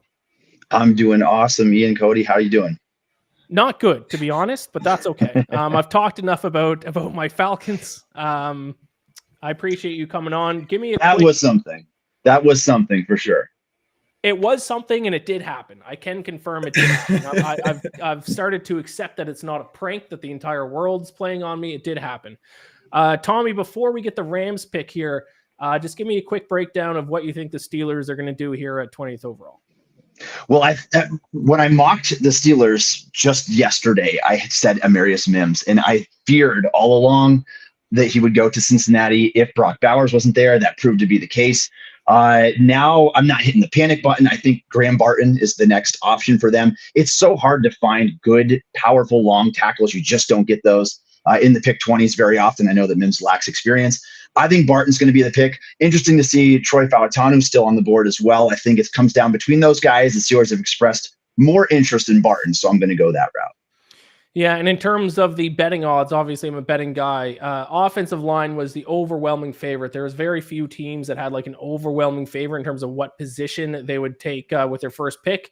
Steelers are one of the few teams that it was an overwhelming betting favorite that they're going to go offensive line for their first pick. So we'll see what the Rams here do here, but you got to think it's got to be either Barton or Fautanu if those guys are still available. I'm just seeing here now the Rams pick is in, according to the broadcast I'm watching. So we'll take a quick second to see who they're going to pick. Obviously, the big news surrounding the Rams this offseason is Aaron Donald retiring. Do they try to replace him with this pick? That is a massive loss for him. One of the greatest defensive players of all time. I was going to say defensive tackles, but he may very well just be arguably the greatest defensive player of all time. They lost to retirement this offseason. Do they try to find a replacement right now? Don't know. Still hasn't announced. And the pick is in right now. Oh, there it is. And yes, maybe they will, because the Los Angeles Rams have selected a defensive lineman, and it's an edge rusher, Jared Verse from Florida State.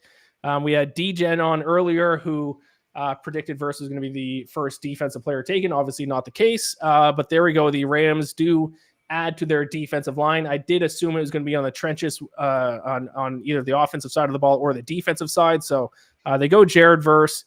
A very popular player in terms of edge rusher from Florida State. Cody, do you have any quick thoughts for Jared Verse?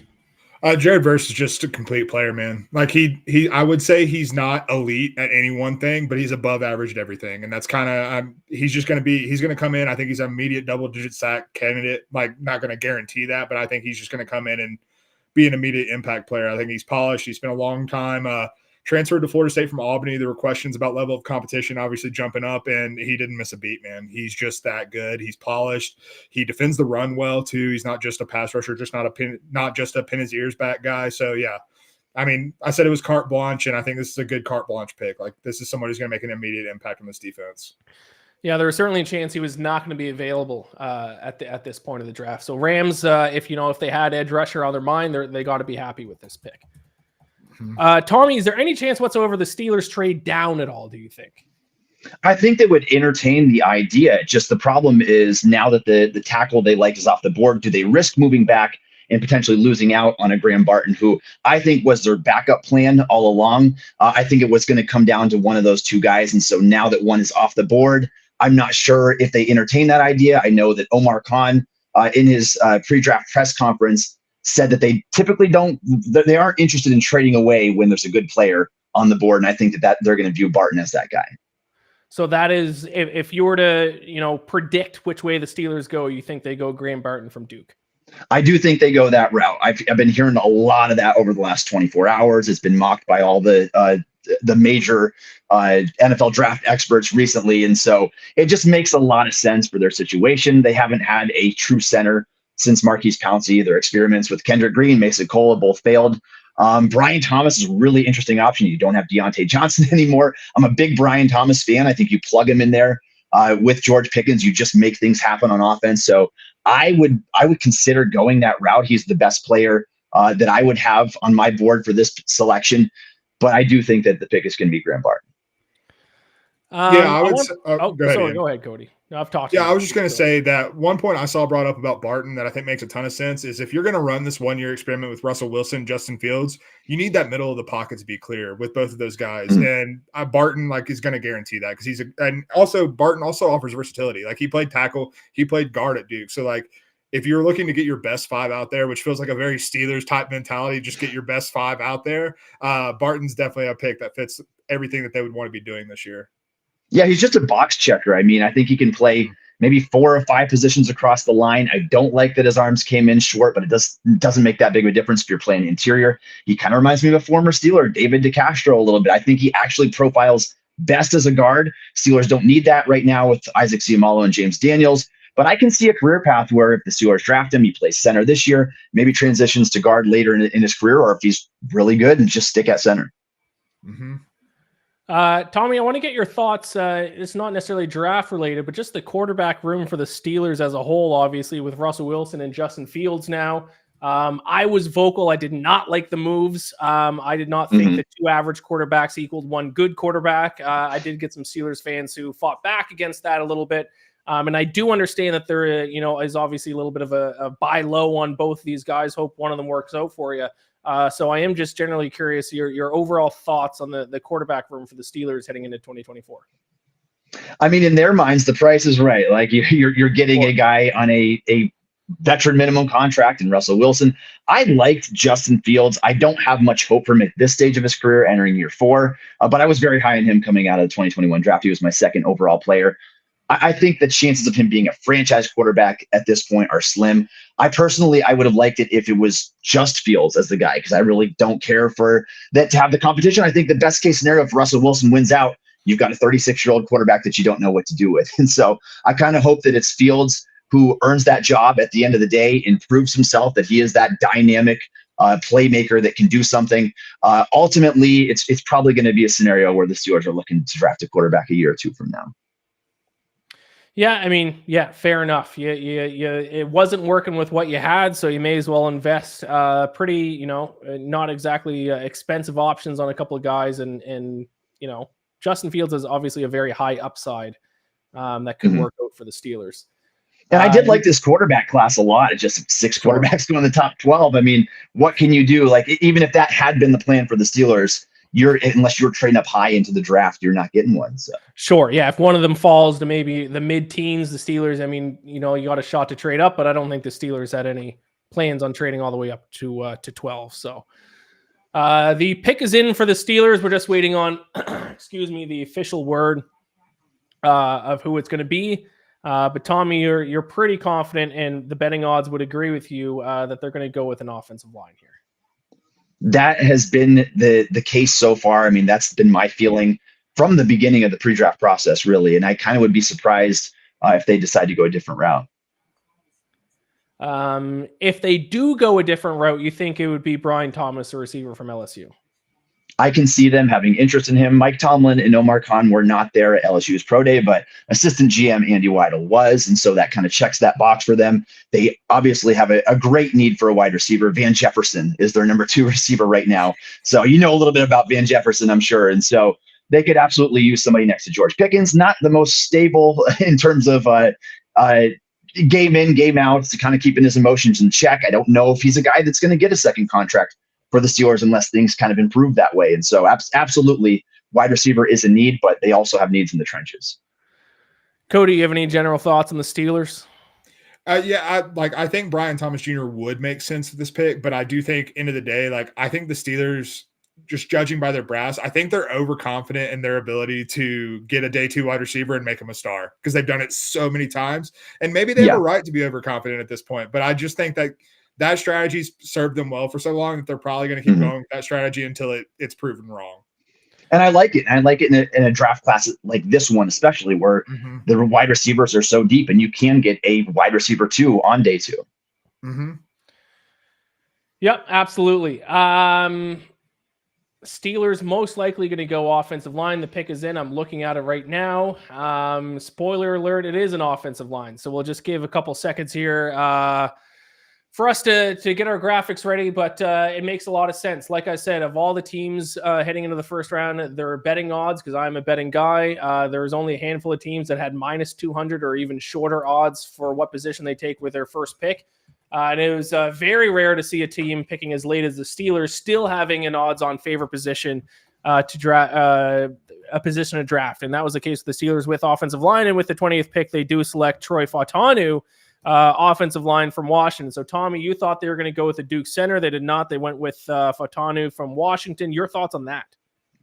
Yeah, and maybe this is one of those situations where they didn't quite know if Troy Fautanu would be here at this point in the draft. I kind of thought there was a chance he would, based on the teams that brought him in for top 30 visits. I know like the 49ers and the Ravens, I believe, were looking at him. So I thought there was a chance he could fall to their pick. They expressed probably more interest in Graham Barton in the pre-draft process, but Fautanu is a guy that they had a top 30 visit with as well. So I was going to say that could be a fallback option, and it proved to be the case. They did like Fautanu. I'm interested to see where they use him because I would like to be able to try him at right guard or right tackle. The Steelers have a huge need there. You move Broderick back over to the left side. I think that they may view him as a center. There were some whispers that they did as well. And so he kind of profiles best there. 6'3 3/4, 317 pounds. I think he's got the arm length, but just not an overly big player if he does play the tackle position. I like Fautanu. He was the 20th player on my board. So right on value for where the Steelers are picking. And he was this is a value pick if you actually look at the consensus board. The board that I saw put together, he was like 13th overall. And so I think that it's a fine pick. You're valuing the trenches. So it's a right team building mentality. Yeah, going back to what I said about best 5, he fits that bill too. Cause he could play guard, he could play center, he could play. I think I'd like him at tackle. I think he played ridiculously well at Washington at tackle. A big part of Michael Penix Jr.'s success. Sorry to bring that up again, Ian. But a big part of Michael Penix Jr.'s success. And so I think this really fits. It gives the Steelers a lot of versatility as to what they can do, particularly moving forward in the draft. If you need to get another offensive lineman on day 2 or even early day 3, it gives you a little bit of flexibility on best player available there. Yeah, I'm probably a little bit more excited about this than I would have been with Barton. Barton, to me, it just feels like you are going to plug him in the middle of the offensive line for sure. This one, I'm intrigued to see if they would at least try him at right tackle. I know that that's the plan is to move Jones back to the left side where he's more comfortable. And if he could work out a right tackle, to me, a tackle of either side is more valuable than getting a guy in the interior. So I'm interested to see if they at least attempt that route. Yeah, great stuff, Tommy. Thank you so much for jumping on here. You're the editor for Still Curtain. I'm sure you'll have some stuff up diving into this pick a little bit more here, as well as everything else that's going to go on with the Steelers draft. So I encourage everyone to go check out your work, especially, of course, Steelers fans, and let people know where else they can find your stuff. I appreciate that. Stillcurtain.com, and you can find me on Twitter at Tommy Jagai. Thank you so much, Tommy. Take care, and good luck to your Steelers this season. All right, we are next up on the clock. We got the Miami Dolphins, an intriguing team. Obviously, got off to a very hot start last season. Kind of imploded a little bit down the stretch. Did not even really show up to play in the playoffs. They got a couple different routes they could go in terms of a pick. I don't know who it was. Not to once again bring this back to Michael Penix. I don't know if it was a tweet or a Reddit post, but I saw someone say that if the Dolphins, I think it was a guy on a podcast, he said that if the Dolphins draft Michael Penix, they'll win the Super Bowl next year, which doesn't even make sense. But hey, if he loves Michael Penix that much, I guess maybe that's a good sign for me. Any quick thoughts on the Dolphins here? I think this is probably the Graham Barton spot. I haven't seen the pick. Obviously, I don't think it's in yet, but I think this is the Graham Barton spot. We were talking with Tommy about the versatility of Barton. Like, you can move him to different spots. He might be center, like try him out first at center, but he's played tackle in college. He's got the guard versatility as well. And the Dolphins, we've seen them kind of just shuffle everybody around trying to figure out that best five mentality. And I think that for Tua to come close to reaching the ceiling, to see Mike McDaniel's offense really reach its full capacity, they have to figure out this offensive line. They have to get a passable unit of 5 men out there. And I think Graham Barton gives them the best chance of doing that. Next on the clock will be the Philadelphia Eagles. Obviously, we're just waiting around for the Dolphins to pick. They have 2 minutes left on the clock here, but we do have a guest to talk about the Philadelphia Eagles. So why don't we bring him in now? If we can. Jeffrey Knox, how are you doing, my friend? What's going on, fellas? I should be asking you that. How long have you guys been talking? Like, since 8 o'clock? I get to do this for 10 minutes. You guys been doing this for hours, I guess. Yeah, I've been doing it for hours, and to be honest, it has been a complete blur since my Falcons taken Michael Penix Jr. So, sounds about right. Yeah. So talk to us about the Eagles, Jeffrey. Where do you think they go? I mean, they've been very active in terms of trading in drafts past. We have not seen that, at least to this point. Obviously, they could still potentially trade down. But what are your general thoughts about the Eagles here coming up in one pick? Oh, they weren't going to let you down this year either. They talked about trades. They actually tried to jump Pittsburgh. Interesting. But there was talk at the beginning of the week. The theory was they were going to try to move up into the top 10 or 15 to try to draft in the offensive lineman there. There was another theory that suggested they would try to swap picks with the Denver Broncos. Hopefully, Denver thought that they could move back to 22, still get the quarterback they were looking forward to getting. Obviously, see, that wasn't going to be an option. But there was a lot of rumors towards Monday, Tuesday that the theory was they were going to try to get up in the top 12 and try to get one of these elite defensive players. I tend to agree with that theory, but based on the way things have unfolded, we see that they're going to be able to do that at 22 without having to move. So get the best of both worlds, I guess. Yeah, my final mock draft. As far as what they're doing here, I would say that this would be the year, the first time in 22 years that we see a defensive back taken. They've taken 3 in their history since the 1930s. Ben Smith in 80. Someone else in 1990, and the most recent being Lito Shepherd in 2002. So 22 years since taking a defensive back. As far as top 30 visits were concerned, I know they met with most of the elite. They talked to Terry and Arnold. They talked to Quinion Mitchell. And there was some theory if they were to move up to 12, Quinion Mitchell might have been the pick there. But with our desire to have a defensive back and maybe somebody to eventually take over for Darius Slay and James Bradbury, knowing the track record of Howie Roseman, that probably means we're going to go with an offensive lineman. And actually, with us. Jeffrey, I did a bad job introducing you there at the start. Obviously, an editor with Inside the Eagles, so I encourage everyone to check out your workout over there. And really quick, before we get back to the Eagles, I do just need to let everyone know that the pick is in for the Dolphins. And they are picking, actually, surprise pick, in my opinion. The Dolphins have selected Chop Robinson, defensive end from Penn State. So we thought they were going to go offensive line. They go defensive line instead. Cody, what are your thoughts on this before we hop back into the Eagles? I wouldn't take Chop Robinson in the first round. I mean, that's kind of where I'm at. I think he is all tools. His polish just isn't there. His strategy right now as a pass rusher is I'm more athletic than you, and that's not going to play in the NFL right away. I understand why the Dolphins are intrigued by it. You know, they lost a lot on that defense side of the ball. They lost Christian Wilkins, most notably. They lost Andrew Van Ginkel. They lost pass rushers galore. And so I think, like, I understand the logic behind it. It's just not – I just don't think that's a first-round prospect, in my opinion, with how raw he is. Yeah, it does seem like a little bit of a reach, maybe the first reach since my Falcons took Michael Penix. So I'm glad I'm not the only fan of a team that kind of potentially reached in the first round. But yeah, that one's surprising. I mean, when you looked at their needs, it was basically all of the offensive line. Now they still certainly, had a need on defensive line as well. So not necessarily shocking that they go defensive line. I think just maybe a little bit shocking that it's Chop Robinson who they opted for. Yeah, absolutely. I think that's the right sentiment. Producer Joanne just said, I hope someone is keeping a tally of how many times Ian's mentioned Penix. It's over under 100.5, I would say, probably over at this point. I apologize. I did not think I'd be talking about Penix Jr. this much during the stream, but once again, my mind just can't escape it. All right, the Eagles are officially on the clock here. They got a few needs, I think: wide receiver, linebacker, corner, safety. They could go a lot of different routes. Their secondary kind of let them down. Actually, let me just go there with you, Jeffrey. Just give me your thoughts on the Eagles season last year. Got to be one of the more heartbreaking seasons you've watched as an Eagles fan, in terms of a team that looked like they could return to the Super Bowl halfway through the season, and then, just to be completely honest, imploded down the stretch. What are your thoughts on the Eagles from last season, and what do they need to continue to fix this offseason to kind of get back to their Super Bowl caliber? It was disappointing, obviously. As you mentioned, secondary help would be necessary, and they cured that by getting C.J. Gardner-Johnson back in the building. Yeah. I think they have something special in Sidney Brown. I also think Reed Blankenship is decent, so none of those guys can really cover. So that might be something they need to invest in down the road, and you still have a few guys left in free agency. Howie also has a propensity to tend to add defensive backs late. So that's another theory there. But as far as the collapse is concerned, where do we begin? Yeah.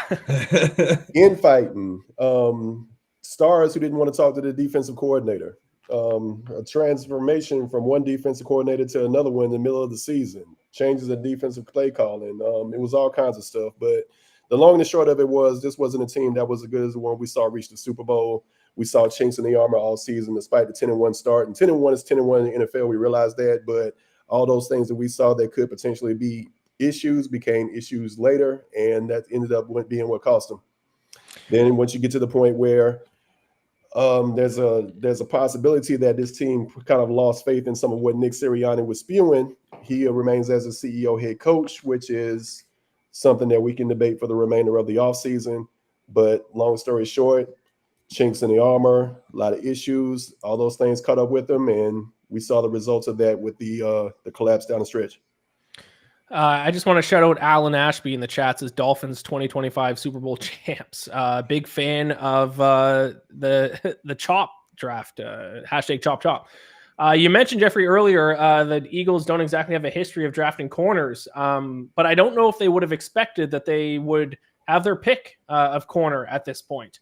I did see some mock drafts that had Cooper DeJean from Iowa going to them, but they would not take him now at this point because they have their pick of Quinyon Mitchell and Terrion Arnold. So, I mean, if the Eagles do go corner, you got to at least be happy that they potentially are going to get the best corner in the draft right now. Absolutely, and it's looking like that might be the pick. So I'm very fortunate to see that. And it's not that they probably wouldn't have taken him; it just didn't work out that way. I know there was a huge interest in J.C. Horn a few years ago.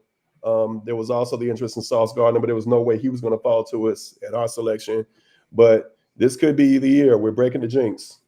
Won't be a linebacker, won't be a safety, but defensive back is in play, and the best ones on the board. And what we've also seen as far as like habitually with Howie Roseman's tenure is he'll typically go with guys he's had pre-draft visits with, all of which include Terrion Arnold and Quinyon Mitchell and Cooper DeJean. So all those guys are on the table.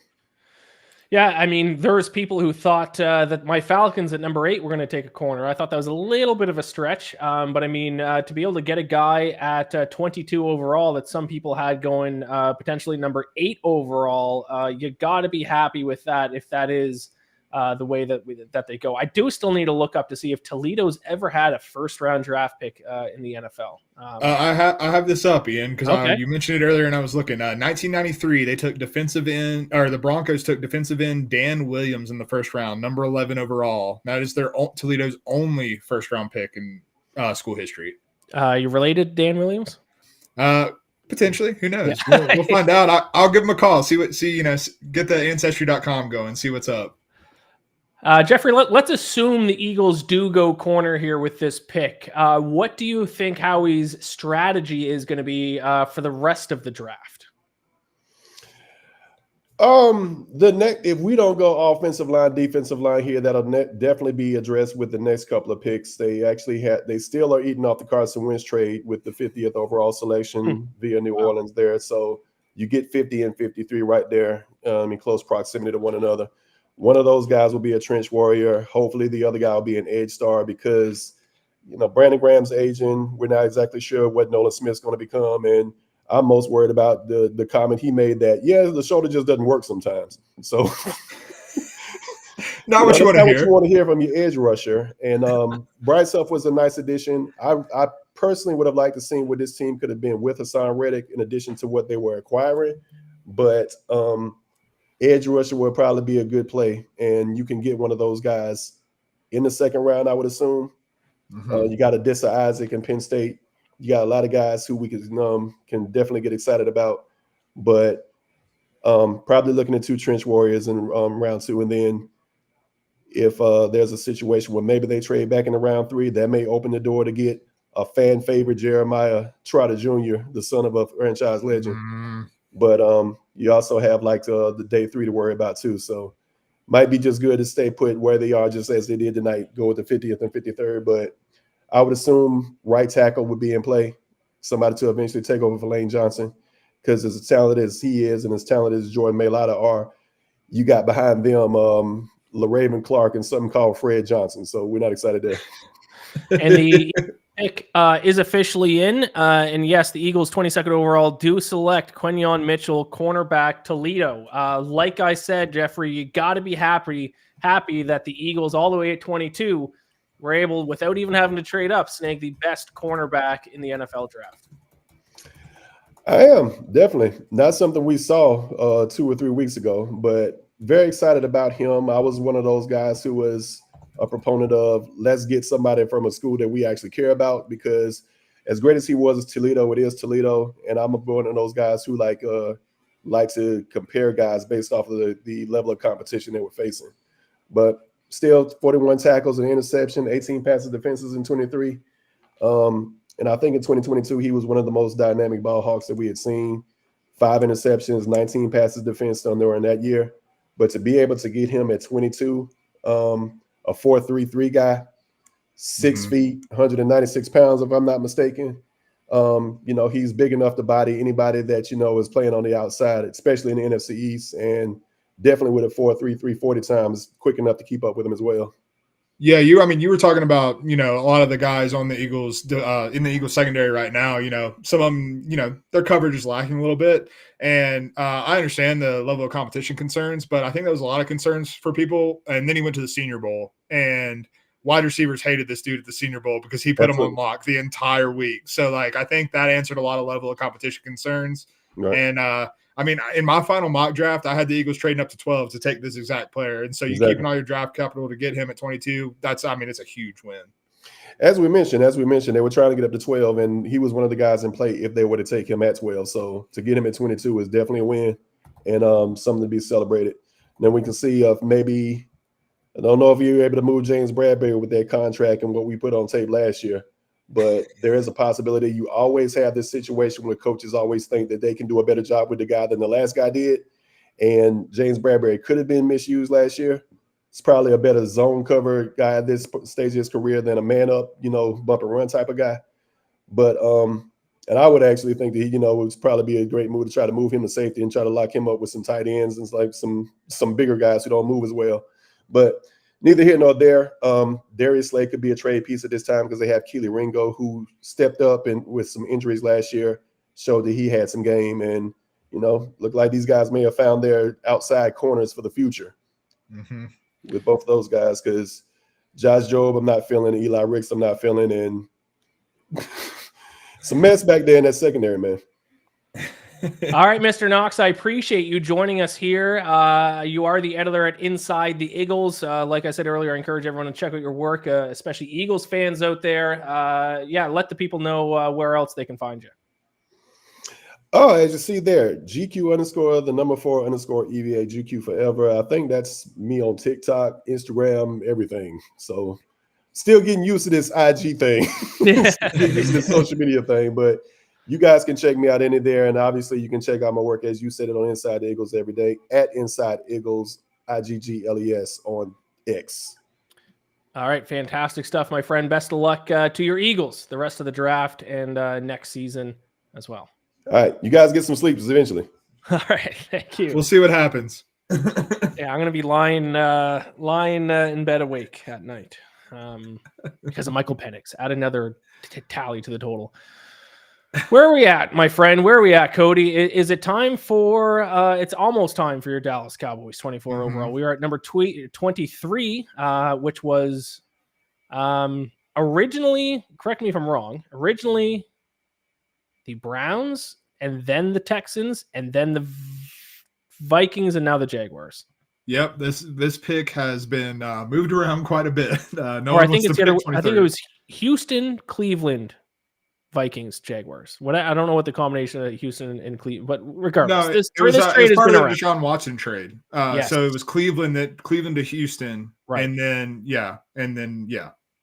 we're on it. We got this. So now it is the Jaguars. Yeah. We thought we were they were gonna pick earlier. Where are we going with the Jaguars? Cody, help me out. My brain is turning into mush. I think this might be Brian Thomas Jr. We've seen them connected to Brandon Ayuk in trade rumors recently. I think that they're a little worried about going into the season with Christian Kirk, Zay Jones, and Gabe Davis as their top 3 wide receivers, which is probably the right call. Not exactly who I would want to surround Trevor Lawrence with, coming into a really crucial year for him. So I think that would make a lot of sense to get Brian Thomas Jr., a real field stretcher in there, someone who has upside and size, speed. He checks the boxes of a wide receiver 1. Yeah, I certainly agree. You could also add to the trend. I mean, the Jaguars could go a lot of different directions with this pick. So if you take a look at the best players still available, obviously Terry and Arnold, they're corner, still the number 2 corner available. Graham Barton, center for Duke. I mean, Cooper DeJean's not going to go now because Terry and Arnold's probably going to go ahead of him. Jean Newton, the defensive tackle from Illinois. Brian Thomas, as you mentioned, the wide receiver. You have some corners who, I mean, even our boy Kool-Aid might be falling out of the first round now with Terry and Arnold still available this late in the opening round. So, there's some options they could go with. There's a lot of good players still on the board, man. This draft has not gone I don't think it's gone the way anyone expected. 6 quarterbacks in the top 12 really threw everything kind of for a loop. Yes, so every single draft, obviously, there is a curveball that gets thrown early on. This was not the curveball that I expected, obviously, was 6 quarterbacks taken in the first 12 picks. But then what happened was that then caused a ton of players who expected to be top 12 picks to then get now pushed further down the board. So, not exactly a situation we've seen in the past with this many quarterbacks. Then usually we see the opposite. Usually we see people think that there's going to be 5 quarterbacks taken and then only 3 do. So 2 fall late first, early second. Last year we saw that. Last year we saw that with Will Levis, obviously. This year, the complete opposite. And it's not, I don't remember the last time that we've seen anything like this, which is now, it's not just one position that still has a bunch of guys left. There's several positions that still have guys left who we would have expected would have been taken way earlier. Yeah, and I mean, there's still wild cards. I mentioned, I'm terrified of the Cowboys taking Xavier Worthy. Xavier Worthy's a wild card, man, because obviously set the combine record at the 40, 4.21 seconds, can fly, obviously, just speed, but he also weighs 165 pounds. This is a dude who I outweigh by 40 pounds. That's not an NFL body. And but teams just trip over themselves to draft speed. And he's not a first round prospect, but I would almost guarantee that some team is going to take him in these next 10 picks in the first round. Yeah. Okay, the pick for the Jaguars is in. Cody, you called it. The 23rd overall pick in the 2024 NFL entry draft. The Jacksonville Jaguars select Brian Thomas, wide receiver, Louisiana State University. Makes a lot of sense. Makes a lot of sense. They lost Calvin Ridley this offseason. Christian Kirk coming off an injury. Like you mentioned, they were in, potentially in talks with acquiring Braden Ayuk. But now they got a number 2 guy to help out Christian Kirk. Makes a lot of sense. And now it gives Trevor Lawrence another weapon because as we've mentioned on the show a couple times, Trevor Lawrence this is kind of a do or die season for Trevor Lawrence because he's been good, but not great. He's been great at times. He's been bad at times. So you get him another rookie wide receiver. You limit the excuses that he can have. It's now or never for Trevor Lawrence with this pick. No, absolutely. And I mean, There are some degrees where Trevor Lawrence has been dealt a bad hand. Calvin Ridley being suspended for a season due to gambling, not exactly ideal. Well, he was still technically with the Falcons, I think, when that happened, was he? Wasn't he traded after the fact though, like to the Jaguars, and then he spent the suspension year with the Jaguars? Possibly. You could be correct. Yes. Regardless, it's not been the easiest road, and his first year was with Urban Meyer, who in 10 games was the worst head coach in NFL history. Made his legacy very quickly in the NFL. So I do give Trevor Lawrence a little bit of grace in that regard, but you're right, it is make or break. You have to get him in the best position to succeed. And I think what impresses me the most about Brian Thomas Jr. is he's going to be an immediate downfield threat, an immediate guy who you just target down the field, try to take the top off the defense. But with his size speed combination, I think he has more to his game with more development. And so you said he could be the wide receiver 2 to Christian Kirk. I don't think it's far-fetched to think that sooner rather than later he could be wide receiver 1 on this offense. Sure. Absolutely could see that. So now your Dallas Cowboys are on the clock. 5.5 minutes left on the clock for your Dallas Cowboys. You're here. You're at the finish line.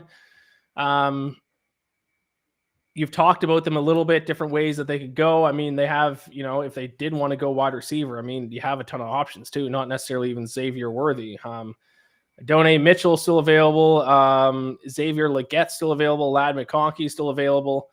You think they go offensive line? So is it Graham Barton, because that would be an interior guy, right? And they'd be more looking for an offensive tackle, or am I wrong in saying that?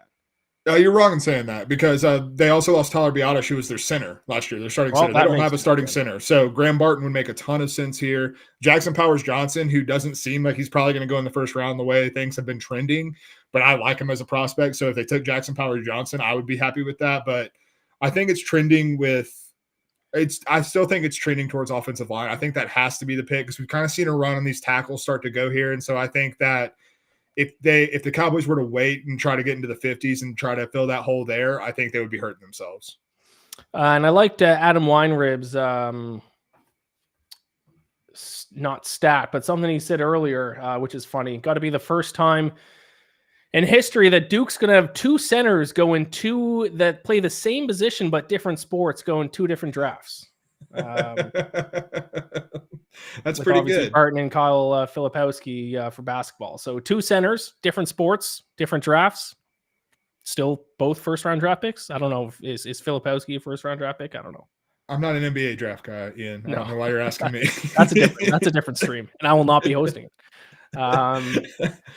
It would be incredible to have us host that one, considering our, that's probably not our strong suit. Yeah, considering I know absolutely nothing. I'll just keep repeating that Zach Edey's Canadian is all I'll say until he gets picked. Graham Barton, Duke, center, I think that makes a lot of sense. Is that, if you were to set the odds, that's got to be the overwhelming option at this point, right? Yeah, absolutely. Because I think the other option, I saw this was mocked a lot last week, not so much this week, but Tyler Guyton out of Oklahoma, the tackle there. I'm down on him a little bit. I think he's more of a project than people really want to admit. I think he's toolsy, but I don't think that, his film last year at Oklahoma was very inconsistent. His technique's not where it needs to be. And if the Cowboys are drafting a tackle, they're drafting him with the intention of starting him at left tackle. That's not exactly the type of player you want to be putting in that spot. Now, my issue with them taking a center and offensive line in general, and this is actually why I placed a bet on the Cowboys to take a wide receiver with their first pick, is because Jerry Jones wants the exciting pick, the flashy pick, and there is nothing less flashy or exciting than an offensive lineman. Does that concern you? Oh, Jerry Jones concerns me at all times as a Cowboys fan. I love the story of him having to get physically held back from drafting Johnny Manziel. They had to physically restrain him because he wanted to draft Johnny.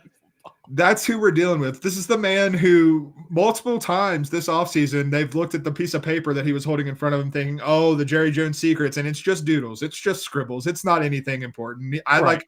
He is on the verge of senility in the worst kind of way. It terrifies me. I have the worst feeling in my gut that this is going to be not just a wide receiver, but Xavier Worthy, just because in state, you talk about flashy, the dude who ran the 4.21 who went to Texas, keeping him in Dallas. I don't even hate the fit. I just hate it as the 24th pick in the draft. I think that's just where I'm at with it. Let's say they do go wide receiver. Which wide receiver would you want them to take of the ones available? I think AD Mitchell is my draft crush. I love AD Mitchell, Adonai Mitchell. Apparently Adonai in Hebrew means like Messiah. And so a lot of people in the Jewish community do not like calling him that. So, and I think he recognized that. And so he goes by AD. Fun fact about him. But his biggest problem is inconsistency. Like he just basically took plays off at Texas. But I think you can alleviate that. Like I'm less concerned about that type of behavior than I am someone who can't play. And he can play. His best moments, he looks like a wide receiver one. You pair that with CeeDee Lamb, he's an upgraded version of what they wanted Michael Gallup to be pre-ACL injury. So I think this would make a lot of sense. Brandon Cooks is the wide receiver 2 right now. I think he's much more suited at this point in his career as a wide receiver 3. So I think Mitch could come in and be a nice compliment to CeeDee Lamb. Well, breaking news, you're not going to find out yet because the Dallas Cowboys are trading back. Oh, I get to stay on the stream a little bit longer. They know we can get Xavier Worthy a little bit later in the draft. So I don't know where they're trading back to. We'll find it out, but we just got word from producer Joanne that the Cowboys are trading back. So I don't know what that means in terms of you hanging out on this show. I know you got other work to do, but I guess it depends on the Lions are picking. So it might be all the way down to 29 for the Cowboys to pick. I'm assuming they swap first round picks, probably got a little bit more from the Lions as well. So now the Detroit Lions are on the clock. The Cowboys back to 29. Cody, are you seeing what else the Cowboys got for that? I have not seen it yet. I'm not sure the compensation is up yet. I'm just seeing eight reports that the trade happened. So that's the stage of the news breaking procedure that we're at. I don't know what else you have to do, Cody. So it's up to you. We can just kind of discuss it live. You can hang out if you want. If you want to jump off and then come back on for the Cowboys pick, if you got to get some other work done, it is completely up to you. But yeah, if you want to stick around, be more than happy to have you until the 29th pick. Trade secret. I've been working this entire time. So that's impressive. I believe Reed Wallach is going to be joining us here at some point as well for the last final stretch. I need as much support as possible because I am slowly or maybe quickly losing my mind. But let's talk the Detroit Lions, who are now on the clock. I mean, how much did they do this just because they're in Detroit? They want to get their fans, fired up a little bit here. The Lions, like I said at the very start of the show, it's funny that the draft is finally in Detroit, and this is like the highest first round pick they've ever had. Obviously, right. I don't know if that's true, but like they could have maybe traded first round picks before, but they were picking 29. So they said, well, let's throw our fans a little bone here. They're all out in droves, 500,000. DGen said, I think he said 650,000. I just see the sky cam shot of this. It's unbelievable the amount of people that are there. Let's give our fans something to get excited about and trade up. So which way do the Lions go with their first pick here? I think you have to go defense, right? And most likely you have to go in the secondary. So maybe that is why they traded up as well, because a Terry Arnold is still available. The next, probably the best player left, the best overall player on the board, Terry Arnold, the cornerback from Alabama. Now that I've talked myself into this, and this is how I work, is as I talk, I think. And I think this is just why they traded up. It's Terry Arnold's available. We got to go get him, right? Yeah, absolutely. That's what I was going to say. And the pick is official. So we have it. And it is Terry Arnold. Terry Arnold. Okay, perfect. I promise I didn't see that and then pretended like I figured it out on my own. No, 2 minutes of ranting, but I figured it out on my own. Makes a lot of sense. So they did not just do this just to throw the Lions fans a bone, but I'm sure they're happy to do that. And the Lions fans got to be pumped as well. All the way at 24th overall, you get the number 2 cornerback in the draft, which, correct me if I'm wrong, Cody, but that must have been their number 1 need this season because their defense really let them down last season. Their offense is one of the best in the NFL. Their defense was not, and it was really their secondary more than anything else. They could stop the run. They could not stop the pass. Yeah, I think it was either you had to go secondary or you had to go pass rusher to help out Aiden Hutchinson. They've done a little bit of work there, but I thought someone like Johnny Newton or Jerzon Newton, I call him Johnny because that's way easier to say. And he also goes by Johnny. So I thought someone like him, if one of the edge rushers fell to this spot, I thought that could have been a nice pick for them. But with the way the board fell, yeah, I mean, I think you're absolutely right. You nailed it. And I trust you. You weren't even looking at the screen. So like, I know that you were actually working that out, but I don't think they in a million years imagined Terry Arnold being in the 20s, frankly. You know what I mean? So like when you get him in range, you have to go get your guy. And we've seen the Lions. They're aggressive. When they have their guy, they go get him. Yeah, so there you have it. Makes a lot of sense. You covered a need. You got a great player who you probably didn't expect to fall this deep into the draft. So there you have it. Great stuff for Lions fans, especially the ones that are there. It looks like a music festival. I would not want to be in the middle of that crowd personally, but hey, all the respect in the world to the people who are there. Would you rather be in the middle or in the very back? What are you seeing if you're in the very back of that crowd? I'd still probably rather be in the back. Maybe you get some of the vibes without having to be. I'd get claustrophobic in the middle of all that. Well, Cody, you were supposed to leave us at this point, but because the Cowboys traded back, you can stick around. But we are going to bring in who was supposed to replace you. That's Reed Wallach. Reed Wallach has jumped on. What's going on, Reed? How are you doing tonight? What's up, guys? I thought I'd come man the back end with you, Ian. But Cody, what's up, man? Happy to be here. Pretty interesting night in the NFL draft. Some teams got better. Some teams got worse, I think. Some teams made the worst pick in NFL history, potentially, I would venture to say. Denver Broncos? Yeah, Broncos go next. Team that may have picked a few spots ahead of few spots ahead of him. Denver's pick wasn't great, but Atlanta, Ian, I didn't see the reaction. So if anyone's hopping on late, I wonder if you could rehash some thoughts. Reed, and by the way, I did a bad job introducing you. You're a college sports expert with BetSided, college football, college basketball. Probably the number one Brooklyn Nets fan in the world. Thank you for hopping on, Reed. And thank you for just diving right back into this Michael Penix pick, which it's all come on. It is easily the biggest story coming out of this draft. I haven't stopped talking about it, Reed. Producer Joanne asked us in the chat a few minutes ago how many times I've said Penix during the show, and I think I'm up to probably 150 at this point. It's been a blur since it happened, Reed. I the way, a little behind the curtains here for the people watching, the way it works is producer Joanne puts in our little private chat we have going here who the pick is, and I legitimately thought it was a prank. I had John Bueller on the time, fellow Falcons fan, and he said before the pick, as long as the Falcons don't go quarterback here, I'm happy. And I laughed because I was like, quarterback? Why don't they go quarterback here? We just paid over $100 million to Kirk Cousins. Like, I would expect a kicker more than I expect a quarterback at 8 overall. And then Joanne put in the chat, Falcons have selected Michael Penix Jr. And it's been a blur since, Reed. So there were rumors like throughout the past probably like 2 weeks that like the Falcons really like Michael Penix. Like that was like a prominent rumor. I kind of didn't take much of it just because, okay, cool. Like they just signed Kirk Cousins. Like maybe like if he does fall into the second round because it was debated, but it seemed like starting like this week, really the drumbeat was he was gonna go round 1. I mean, I understand like you got like if you like your guy, you got to get your guy, but this isn't even like a project pick like down the road. We like this. This is he's going to be what 26, 27 probably when he makes his first start. Yeah, he's 24 now, isn't he? Healthy.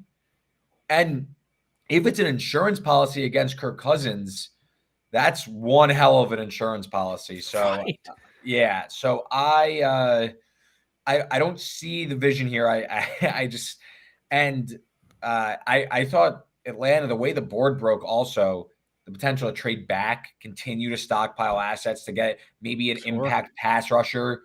I thought the board really broke nicely for Atlanta, given the premium on quarterback, offensive line, wide receiver, things that like Atlanta doesn't necessarily need. They need more defensive help, and they kind of just completely torpedoed their first round pick, at least for the short term. Yeah, I did see the Penix stuff. I did see that they like Penix. I actually do like Penix personally, but I just thought that would be like, even if they traded it late back into the first round and took him there, I would have been fine with it. But number 8 overall is just baffling to say the least. I keep scrolling Twitter to try to see if someone has an explanation for me for why they did that. To me, yeah, there's got to be like a whenever like what's the Janus name? Fort, right? Fontenot? Yeah, someone with an F. Yeah, like I was thinking of the have, like, Fortinet Championship, the golf tournament. That's also what my first thought was, and it caught me up for a second. Isn't it spelt like Fort though, or something like that? Like it's said with like a little flair on it, right? Oh, I'm sure it's like it looks like a Cajun name. Is honestly Yeah, what it looks okay. like. So yeah. But I'm sure he's gonna have his press conference, and that's gonna be, the entire press conference is gonna be like, what was the thought process here? And then obviously Kirk Cousins doesn't know. That was the whole report. Like he was shocked and a bit stunned about what happened. Like just an absolute disaster. But we could talk about other stuff. But like that's to me like the obvious leading story of what happened here. Yeah, the Packers pick is in, but yeah, I did. The Falcons GM, which if probably nobody has noticed, but I've only referred to him as the Falcons GM because I've heard his last name pronounced 85 million times, and I still don't know what it is. I thought it was Fontenot, but Fortnow wasn't good. Fortinot wasn't good. Once again, I've heard it pronounced 85 million times, and it just hasn't clicked in my brain. The Packers have made their selection 25th overall. They have selected Jordan Morgan, offensive tackle from Arizona. Offensive line was the betting favorite for what position the Packers were going to draft. We saw some late steam coming on cornerback. I personally bet on cornerback to be the selection of the position for the first pick. But they did go offensive line. Jordan Love, obviously a potential MVP candidate after how he played in the second half of last season. So they got him some more protection moving forward. Cody, what can you tell me about Jordan Morgan? Tore his ACL in 2022, came back. There were a little bit of concerns about what he would look like. You see the knee brace right there in the picture, very front and center, but came back and performed really well. I don't think he's, a world beater by any stretch of the imagination, but I think he's a good player. And I mean, it's tough to fill the shoes of what David Bakhtiari was when David Bakhtiari was healthy, but I mean, it's a passable option and it's going to help Jordan Love. There's no doubt about that. Reed, any thoughts? Yeah, I think, bolstering that offensive line. I mean, we've seen kind of one of the subplots of this draft has been the run on offensive linemen. And what is this now? 8, 9 we've seen here? I think 8. But, I mean, you're seeing a real run here. And I don't think we're done looking at some of the teams picking here at the back. Like, I know the Cowboys just traded back to 29.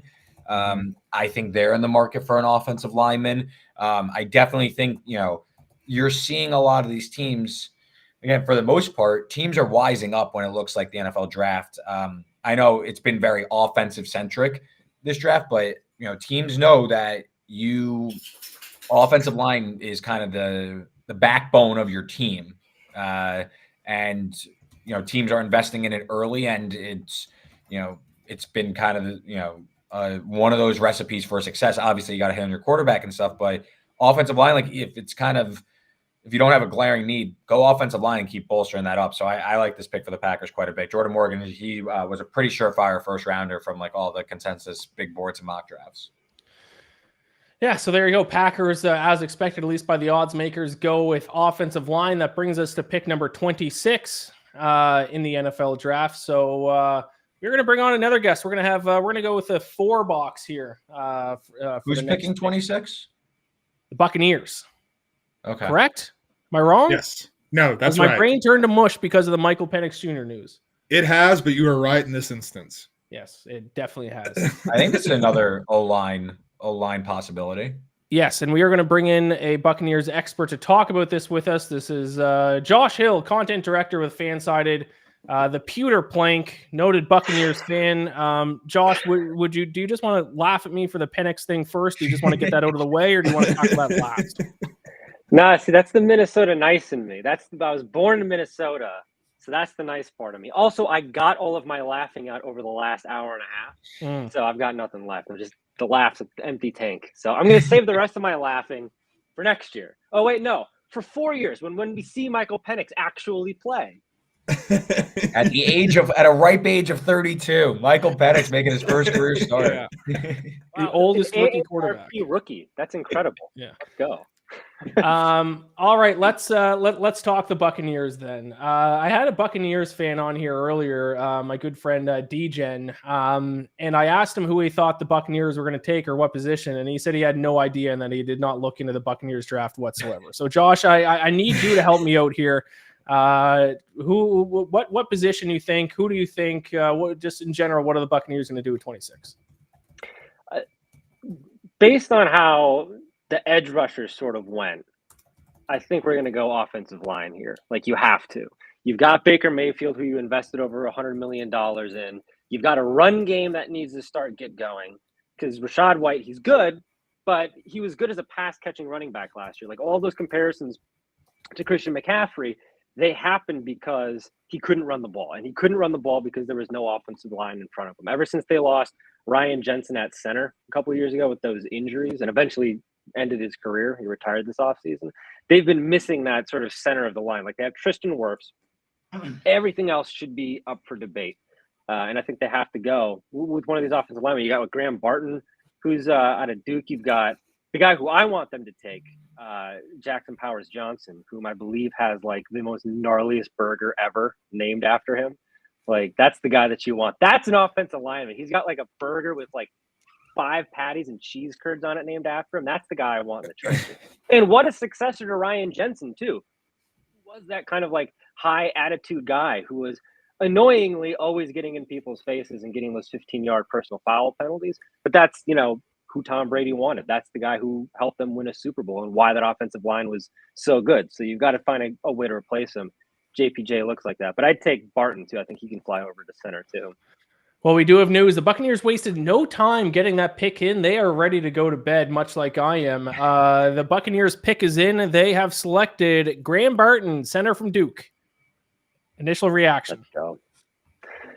I like it. Like I said, they needed that offensive line help. They need to protect Baker. They need to get that run game going. Now, the most interesting part to me is double dip on the offensive line, and I think they might. Like Mason McCormick, he feels like a guy who's a Jason Light dude, smaller school. He likes to go for those types of guys. I could see them going after him. Maybe they feel like he's a day 2 guy, maybe not a day 3 guy, but double dipping on the offensive line. Because you know what they need to do? They need to fortify. I'm missing the entire point here, Ian. They need to fortify the offensive line because the Falcons took an edge rusher, a top edge rusher at number 8, so they have to protect Baker Mayfield. I mean, Leatu Latu of the Falcons is really going to, they need somebody to help up there. Alice Turner's going to come flying around there. Like, I don't need that in my life. You just wait till Raheem Morris whips out the 2-quarterback offense. The Buccaneers aren't going to know what to do with that. Well, I've lived the Raheem Morris life. The young Green Bucks. Yeah, I remember them very, very well. Oh, my God. Cody, you have any thoughts on this pick? Obviously, you said earlier that you were hoping that the Cowboys were going to take him. Any quick thoughts before we let Josh go? No, I think it makes a lot of sense. I think Josh hit on the right points there. Like, you invested in Baker Mayfield. Now it's time to protect him. You've lost a little bit on that interior line. And I agree with you, Josh. Correct me if I'm wrong, but Light is who took Alex Kappa a few years ago as well. Yep. So he likes those small school guys. And I think Mason McCormick would make a lot of sense. Put Barton in at center, put McCormick in at guard. That would make a lot of sense. My only petition to Jason Light is the most perfect prospect is sitting out there at a position of need, too, because they traded Carlton Davis. The secondary was terrible last year anyways. But the Buccaneers, the Tampa Bay Buccaneers not selecting TJ Tampa out of Iowa State. I mean, I might have to – I'll have some strong words with Jason Light if he doesn't make that pick. That's makes it. There you go. Perfect.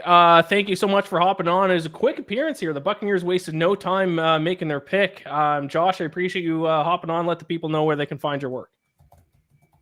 Absolutely. Peter Plank, J. Dave Hill on Twitter. We can be screaming at Falcons fans. Ian, we can scream at Saints fans together. That's the we're shaking our hands. So we both hate the Saints. We can end on a high note. Friendship makes the dream work. I love that. If it's the only thing I can agree with Buccaneers fans is that our mutual hate for the Saints is alive and well.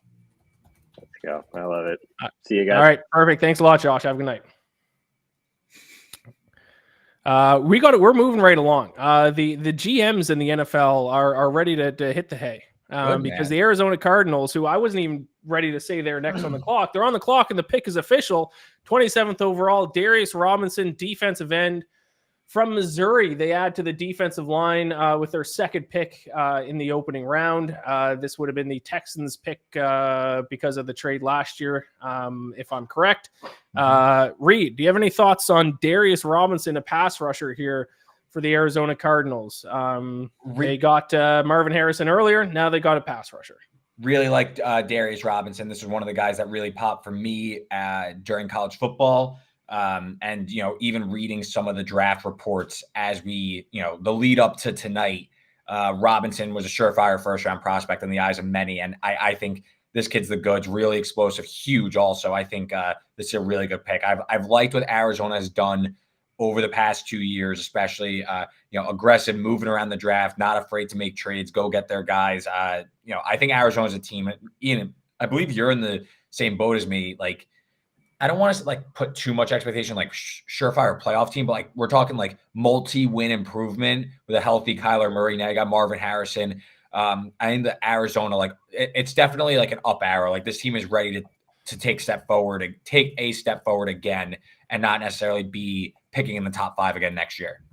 Yes, if you were to ask me to place a long shot bet on a team to make the playoffs, the team I would say would be the Arizona Cardinals. They actually had the most draft capital of all teams in this draft. So they picked at 4, just picked at 27, and they pick again early in round 2, 35th overall, and then 66th overall as well. 1, 2, 3, 6 overall picks, 90th or shorter. So they got a lot of different options that they have to boost this roster. And then who knows what's going to happen in the NFC West outside of 49ers. I think we can pencil in the 49ers as the champs there. But then, if the Cardinals finish second to, ahead of the Rams and Seahawks, would you be shocked? I wouldn't. No, yeah. Yeah. Big leap potential. All right, so next team on the clock, Buffalo Bills. Obviously an intriguing spot, a team that has had a lot of roster turnover, a team that will not look the same next year as they did this past year. Obviously lost Stephon Diggs to the Houston Texans in a trade this offseason. Cody, do you want to talk about where potentially the Bills will go? And then your Cowboys will potentially finally be picking after them. Please, for the love of God, let the Buffalo Bills protect Jerry Jones from himself and select Xavier Worthy. That's all I ask in this world. See, I'll push back, though. I don't know when Buffalo's picking next, but I don't know if Buffalo needs to go wide receiver right here. I wonder, you're seeing here, Brian Thomas fell a little bit. Xavier Worthy teams aren't high on, and I know the pick's going to come in any minute. Maybe it's a wide receiver, but I do wonder if Buffalo looks to go elsewhere and maybe get back into the second round where guys might be cheaper and more flexible. And there's going to be, look, we're at pick 28. So there are going to be potential first round wide receivers in the second round. Your Lad McConkey, Xavier Legette, maybe Xavier Worthy, A.D. Mitchell. So I do wonder if Buffalo goes in a different direction. But I don't know if Xavier Worthy would be the pick, though. I think they'd go more big possession receiver. If they were to go someone, I'd probably look more at the A.D. Mitchell type. The Bills do have a second round pick. It is 60th overall is their next pick after this one. So, they could wait to see if a wide receiver drops to them, or also they could potentially move up maybe mid-second round and still get one of those guys that were borderline first round, second round guys. So, yeah, I certainly could see where you're coming from with that. Yeah, more just the flexibility, Right. Also moving up, it'll probably cost you so much less to go up and get a wide receiver that's probably gonna be around day 2. Just looking at the board, how this shook out for wide receivers, really talented class, but not, again, we were just talking offensive line. There seems to be more of a premium on this year. Or what you could do if you're the Buffalo Bills is trade back and try to get one of those receivers, because that is what they have officially done. Maybe not for a receiver, but it is official. The Buffalo Bills are trading back. With who? I don't know yet, but it is official that they are. The Texans, I know, we're looking to move up. So maybe it could be the Texans. It could very well be the Texans. Which is ironic because, Stephon Diggs. Right. I'm just trying to figure out if it's been announced who they're trading with, because I don't know who to talk about unless we know who's going to be picking 28th overall. But if the Bills, the Bills are trading back, do you think it is to get a receiver, and because there's still a handful of them left, they could move back and still be able to get one of those while being able to increase their draft capital? Because let's be honest, the Bills have a lot of different holes to fill. Yeah. So if they want a receiver, trade back a few spots, get one of those guys, and then you have some options to go with some more picks later on in the draft. Yeah, I would say makes sense. The Bills, even though this team, you look at the odds, you look at opinion, This is a team that's looked at as a Super Bowl contender still, despite trading Stephon Diggs and some gaping holes across the roster. But I think that just is a testament to how good Josh Allen is. But so I think I don't know if the Bills are moving back how far, but this could get pretty interesting here. Moving to 32, it's the Chiefs coming up. Kansas City Chiefs moving up. The Chiefs who were favored to draft a wide receiver. So maybe the Chiefs have one wide receiver that they definitely want that is still available. Whereas maybe the Bills want a wide receiver as well, but they're not as picky with who they get. That could certainly make a lot of sense. So the Chiefs trading up 28. The two teams that have become rivals over the past handful of years doing a draft night trade. Who would have thought? How about an offensive lineman? Yeah, could that's what go I was offensive gonna say. lineman as well. Who's best available left on the board right now? I've kind of lost track. There's a bunch of offensive linemen. Tyler Guyton, Patrick Paul. I saw Roger Rosengarten. Powers Johnson is available. Somi Alea from BYU. This kid Paul from Houston is like 6'8". Hopefully he goes in the first round because I have a long shot bet on that. That'd be really cool. But there's a dearth of offensive linemen. I think the Chiefs, they were linked to a lot. I know wide receiver was trendy, but I think offensive lineman could be the move here. Yeah, past couple of days I've seen a lot of Sue Mattia, the BYU kid, formerly at Oregon. He's toolsy, man. He's toolsy, and I think the Chiefs are confident in their ability to maximize toolsy guys.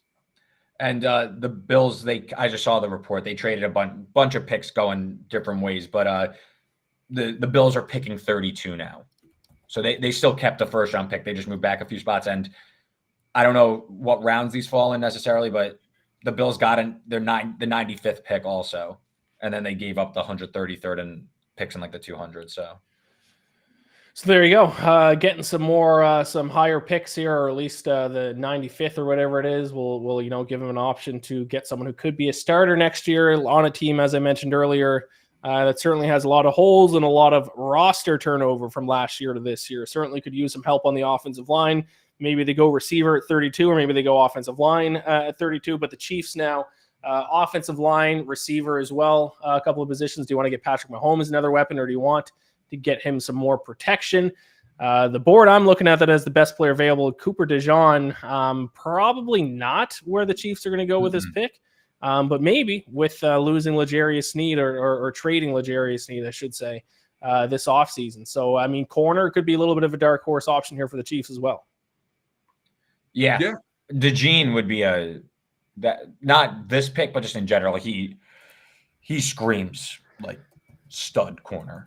And the pick is in. The Kansas City Chiefs have selected Xavier Worthy. Cody, you are safe, 29th. Thank God. Overall. So Xavier Worthy broke the record for the 40-yard dash on the combine this year. Cody, you were concerned the Cowboys were going to take him.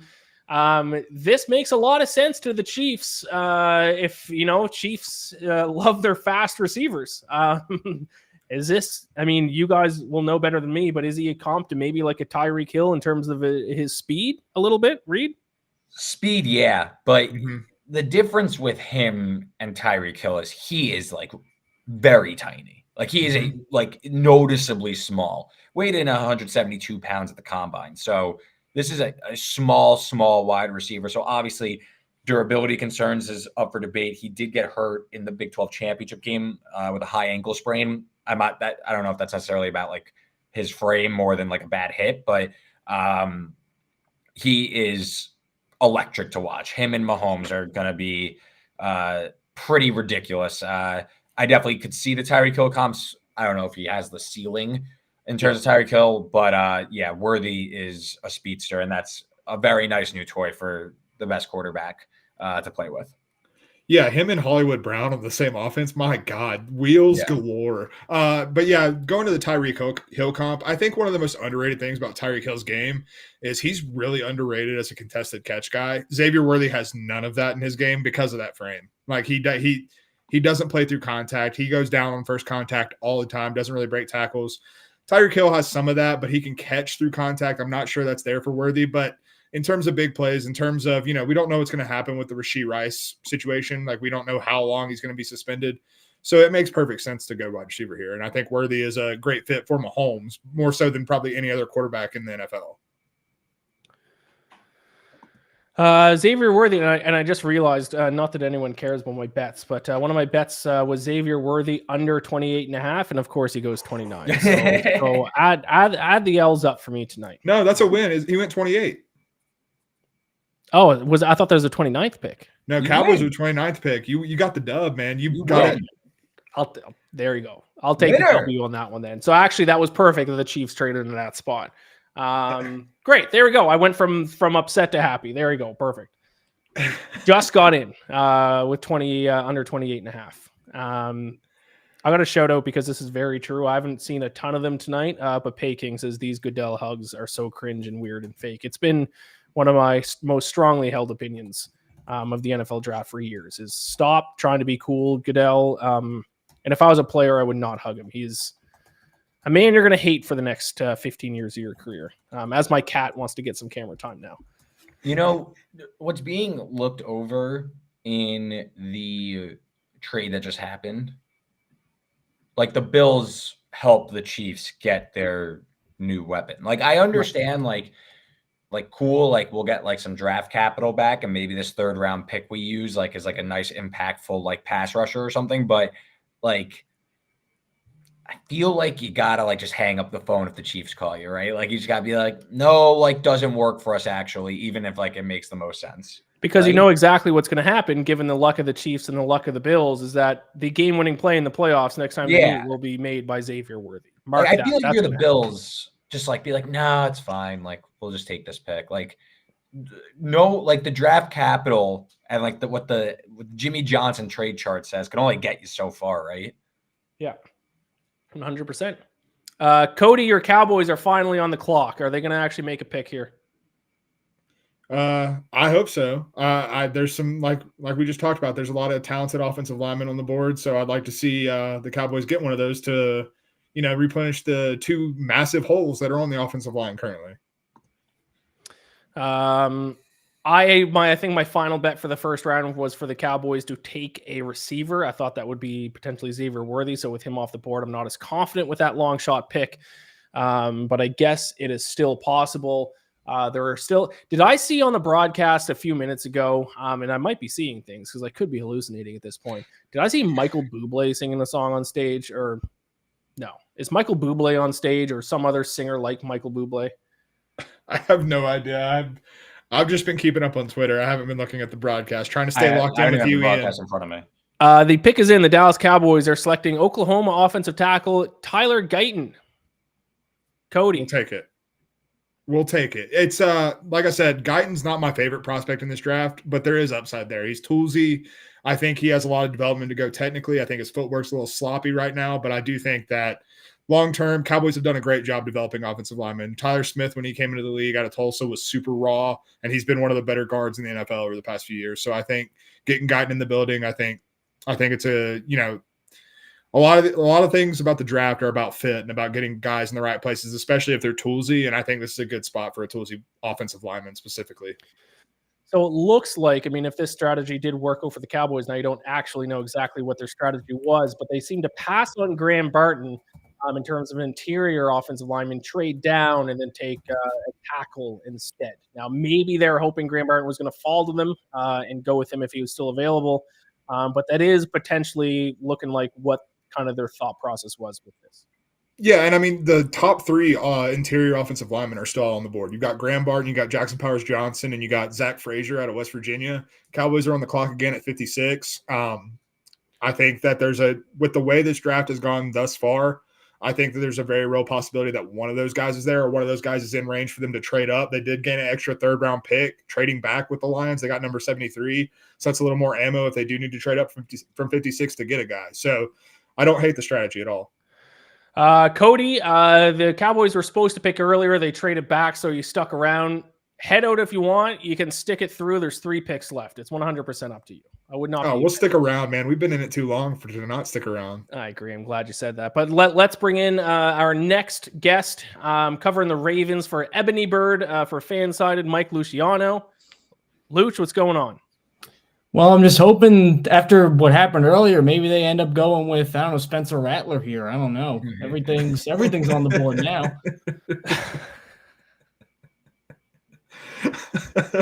I'm not even trying to be funny. I've never been more confused by a pick in my life. Like, not even trying to just get reactions. I still don't know what happened. I was off center for like 5 picks after that. I barely even registered anything. Mike, I'm still not registering anything. My brain's mush. I haven't had a clear thought since then, because even no matter what else is going around me and what else I'm reading, just the name Penix Jr. Is repeating in my head. So it is what it is. But Mike, let's talk about the Ravens before their pick is official here. What direction do you think they go? What do you want them to go? What are your overall thoughts here about the Ravens? Well, I think they kind of got screwed by Cody's Cowboys, because this looked like an offensive tackle spot. Now, they have said up and down for however long that they are extremely confident in their new offensive line, because they lost 3 of their 5 starters last year. Right now, that would include Andrew Voorhees, who was a top 75 pick last year, and then he blew out his leg and went in the 7th round. Ben Cleveland, who's been there forever. He's about as average as you can get. And then Daniel Falele, who's 380 pounds. You can't get much more bigger and physical than him, but 4th round pick in 2 years, and he's only started 1 game, so that's kind of a risk right there. With the tackles going, maybe they'll reach on a tackle, but if they don't, I'm thinking it'll either be a wide receiver or a cornerback. I know they just extended Rashad Bateman, but that's only until for a couple more years. That's nothing crazy. And I can't imagine they're going to pay him a ton of money after how he's played so far. Cornerback could be something, because they lost Geno Stone. They lost Ronald Darby. A lot of the top cornerbacks are still there. And Eric DeCosta, of course, is just a best player available guy. And how many times have the Ravens made a pick and you're like, I don't know when that guy's going to get snaps, and then he does and he's good. So DeGene, I think, is like a slam dunk here. If you guys could get him and just fortify that defense even more. Mike, when you were talking, offensive line made sense, but DeGene, I think, is like really good. So he's special, man. Yeah, special. We'll see. And like he screams Ravens pick special, right? With the way they have Humphrey, they have Kyle Hamilton, they have Marcus Williams, and a couple other needs are more pressing. So would you want to get another secondary guy on top of that? And Brandon Stevens isn't amazing, but he played okay. Like, it's not a dire need right now. Mm-hmm. Like, the dire need, in my opinion, is the offensive line, but I think Guyton was going to be one of their guys. Him and Jordan Morgan got linked to the Ravens a lot. Now they're both gone, so who knows?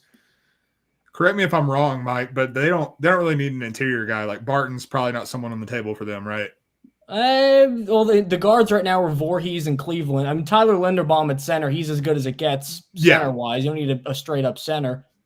Maybe they go out of the box and go Jackson Powers-Johnson and convert him to guard if they want to get kind of mad scientist-y, but they could really go in a couple different directions. I wanted a receiver just because I'm not the biggest Rashad Bateman fan in the world, but they seem to believe in him, so would they take wide receiver 3 at number 30?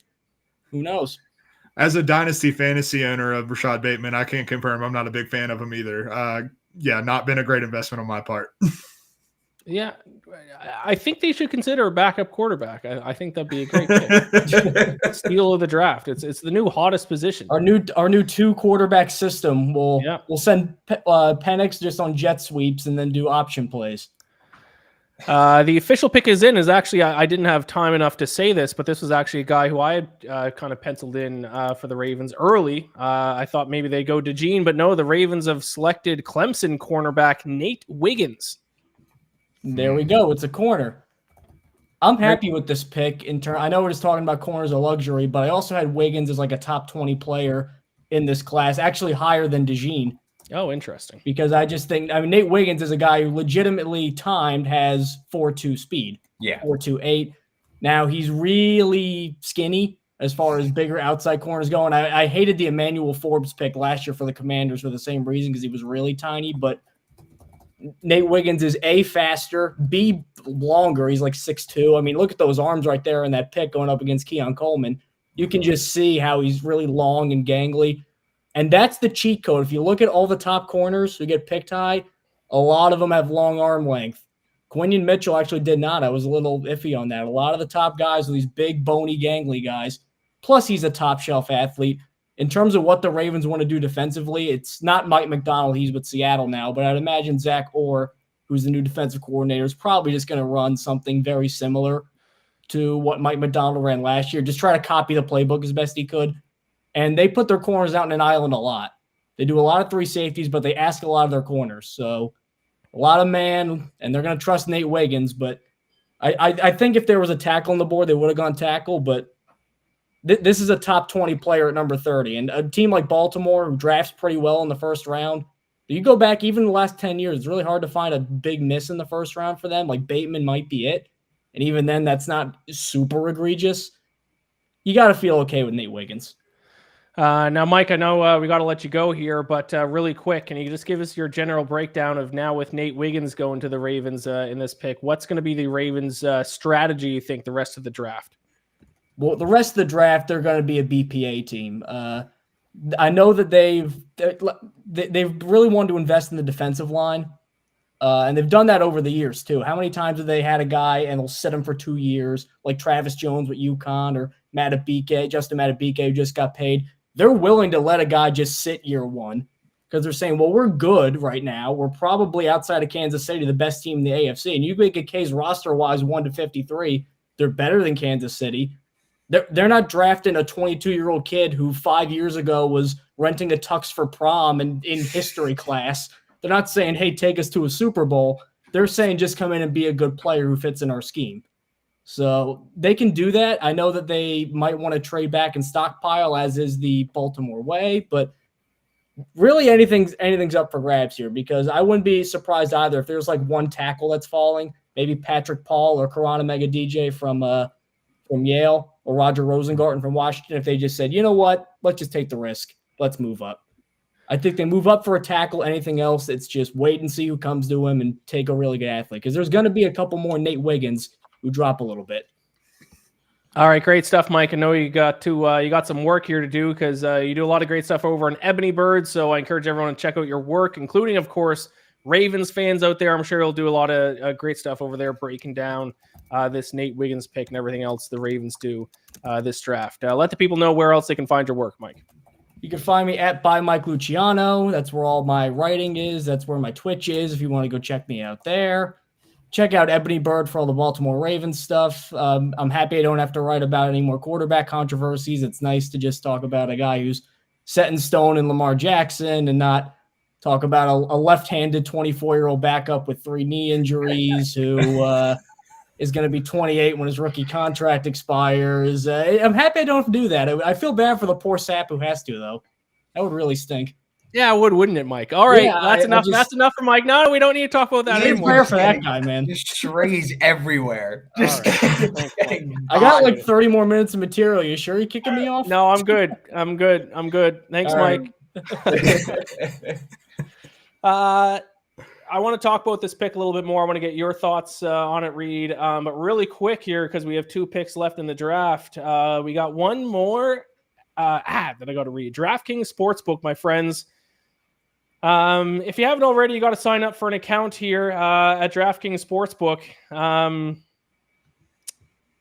Here it is. Sorry, lost my spot. New customers place a $5 bet on any sport. Instantly claim $200 in bonus bets when you sign up using our code STB. You will receive 1 no-sweat single-game parlay every single day. The best part is that you will get both rewards even if your first bet loses.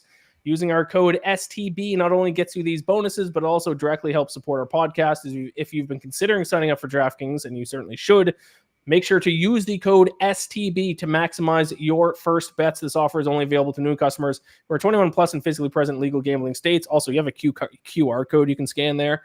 Please remember to always gamble responsibly. Check the episode description for the full terms of the offer to see if you qualify.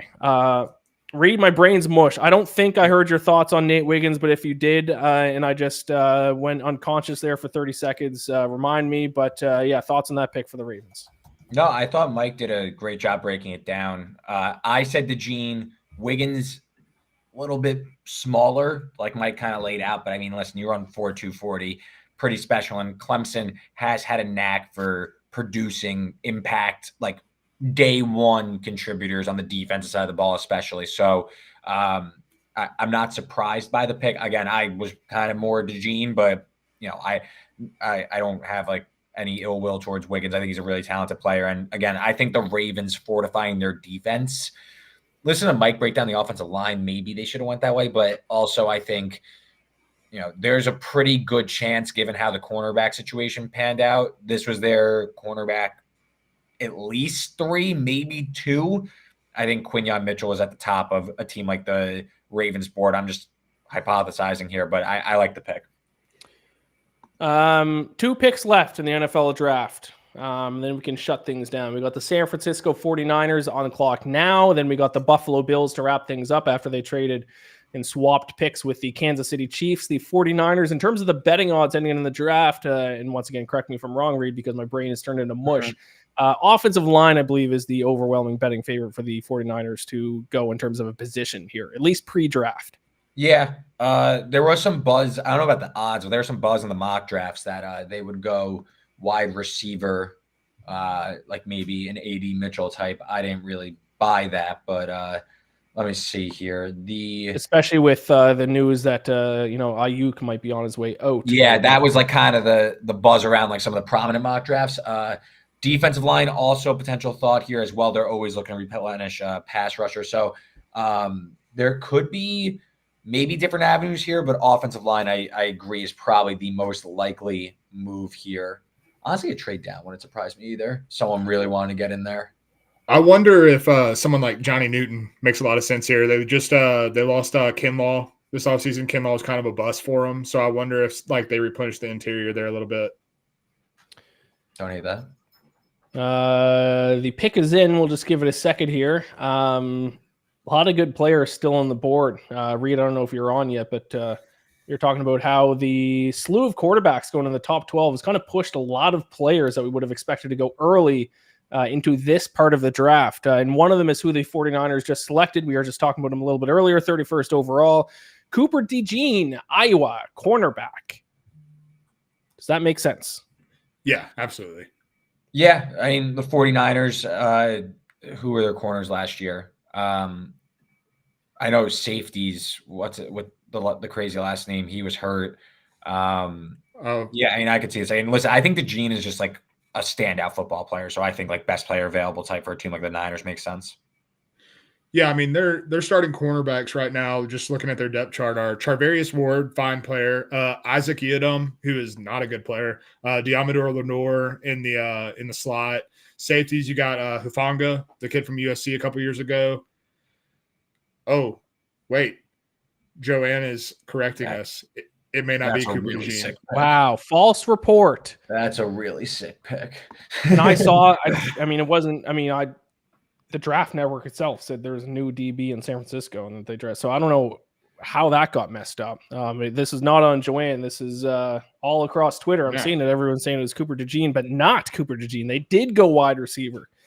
Don't know how that got messed up on Twitter, but wide receiver, San Francisco 49ers are going with Florida wide receiver Ricky Parcell. Cody, you're laughing. No, that's just a sick pick, Cody. Oh, no, I'm laughing because I'm just thinking about his tattoo. Did y'all see his tattoo that he posted with the roulette wheel and the cards that spelled humble and bet on me? It's like a full sleeve that's like a roulette wheel. He clearly has no idea. I love him already. Works. Yeah, he has no idea. He was not. This is definitely a surprise, I would say, just given how the draft has been covered. But this kid is really fast, really talented, really explosive. I think he's going to fit this 49ers kind of quick passing scheme really, really well. I don't have his RAS scores up or his 3-cone, but I imagine he ranked in the 90th percent, quick twitch. I imagine Purcell did really, really well here. Did not think he was a candidate for first round, but it's one of those where whoever got him, I'd be like, oh, sweet. And he's a luxury item, and that's what the Niners get to do. So. Yeah, I'm looking at his mock draftable right now, Reed. 89th percentile 20-yard shuttle, 93rd percentile 3-cone, 88th percentile broad jump, 97th percentile vertical jump, 82nd percentile 40-yard dash. Yeah. So there's also been a just trade explosive. There's a trade coming up here. Ooh, Buffalo trading down again. Yeah. Carolina trading up. Oh. They also are picking 33. So I don't know if they swapped from 33 to 32. I believe it's for Xavier Legette because there was rumors that they told Legette we want to like they said Xavier Legette was in like an interview and was like, yeah, they told me like I might not be there when we pick at 33. So I don't know if that's like him like completely misreading the room, but we'll see. Did you see Dave Canales' quote on that when they asked him about it in the pre-draft press conference? It cracked me up. He goes, "Yeah, I told." Did he like completely deny it? No, he said, "Yeah, I told him that, and 50 other guys." Oh, okay. that might make more sense then. But either way.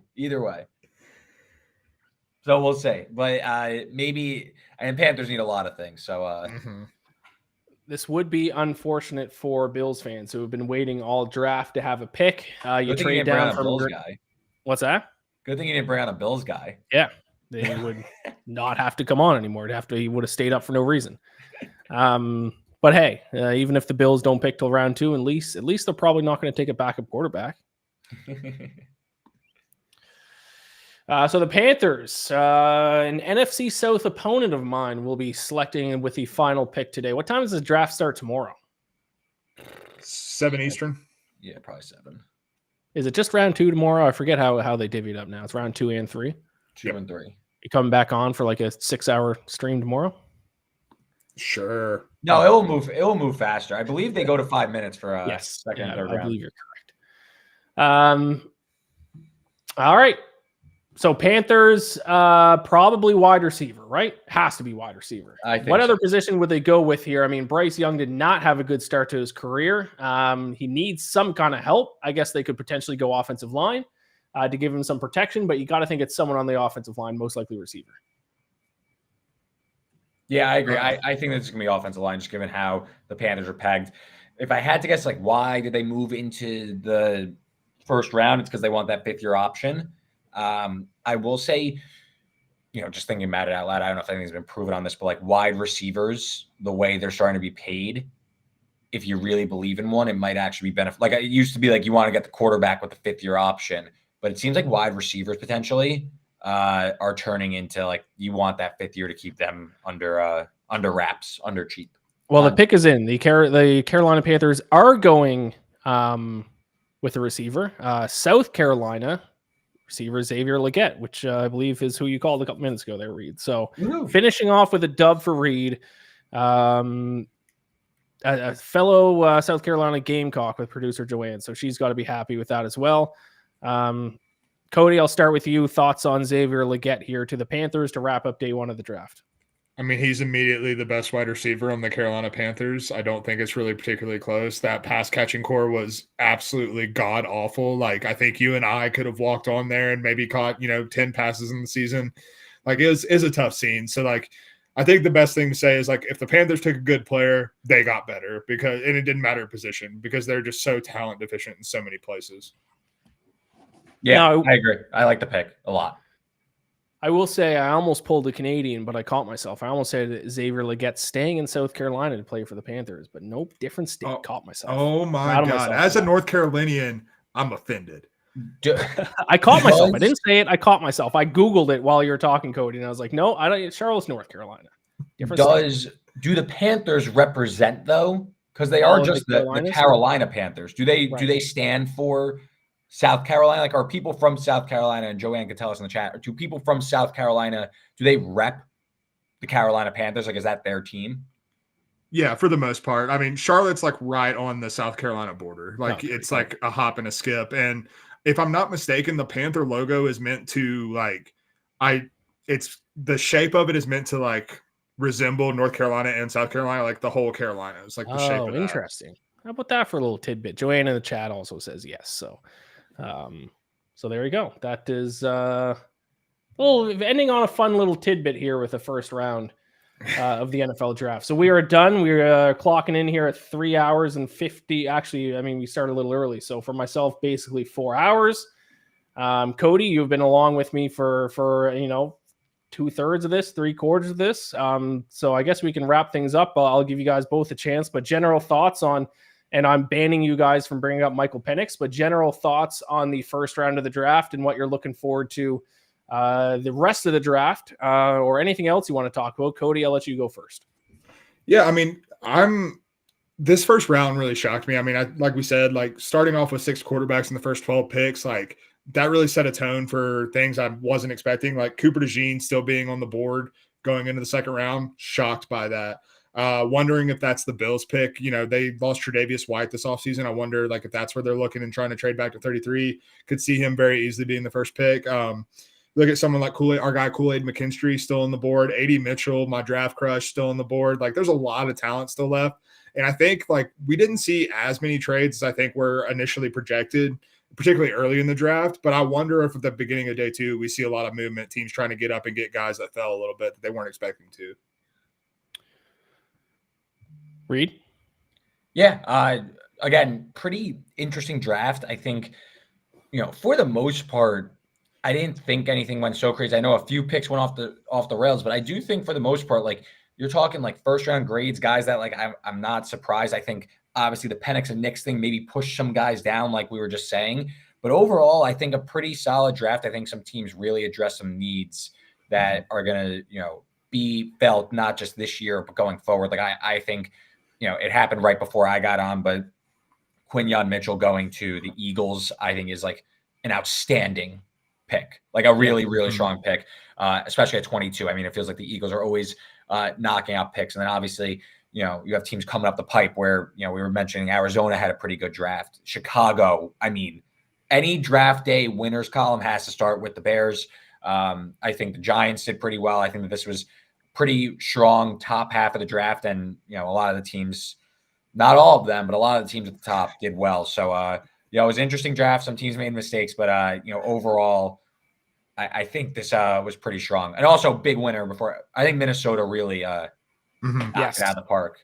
I think whatever you think about J.J. McCarthy, to get a quarterback that you thought you would, or many thought you'd have to move into the top 5 to get and give up, push a lot in to get him at only 10, really not mortgage much. Keep your pick, and then you move up and you get arguably what was thought of as the number 1 pass rusher in Dallas Turner from Alabama.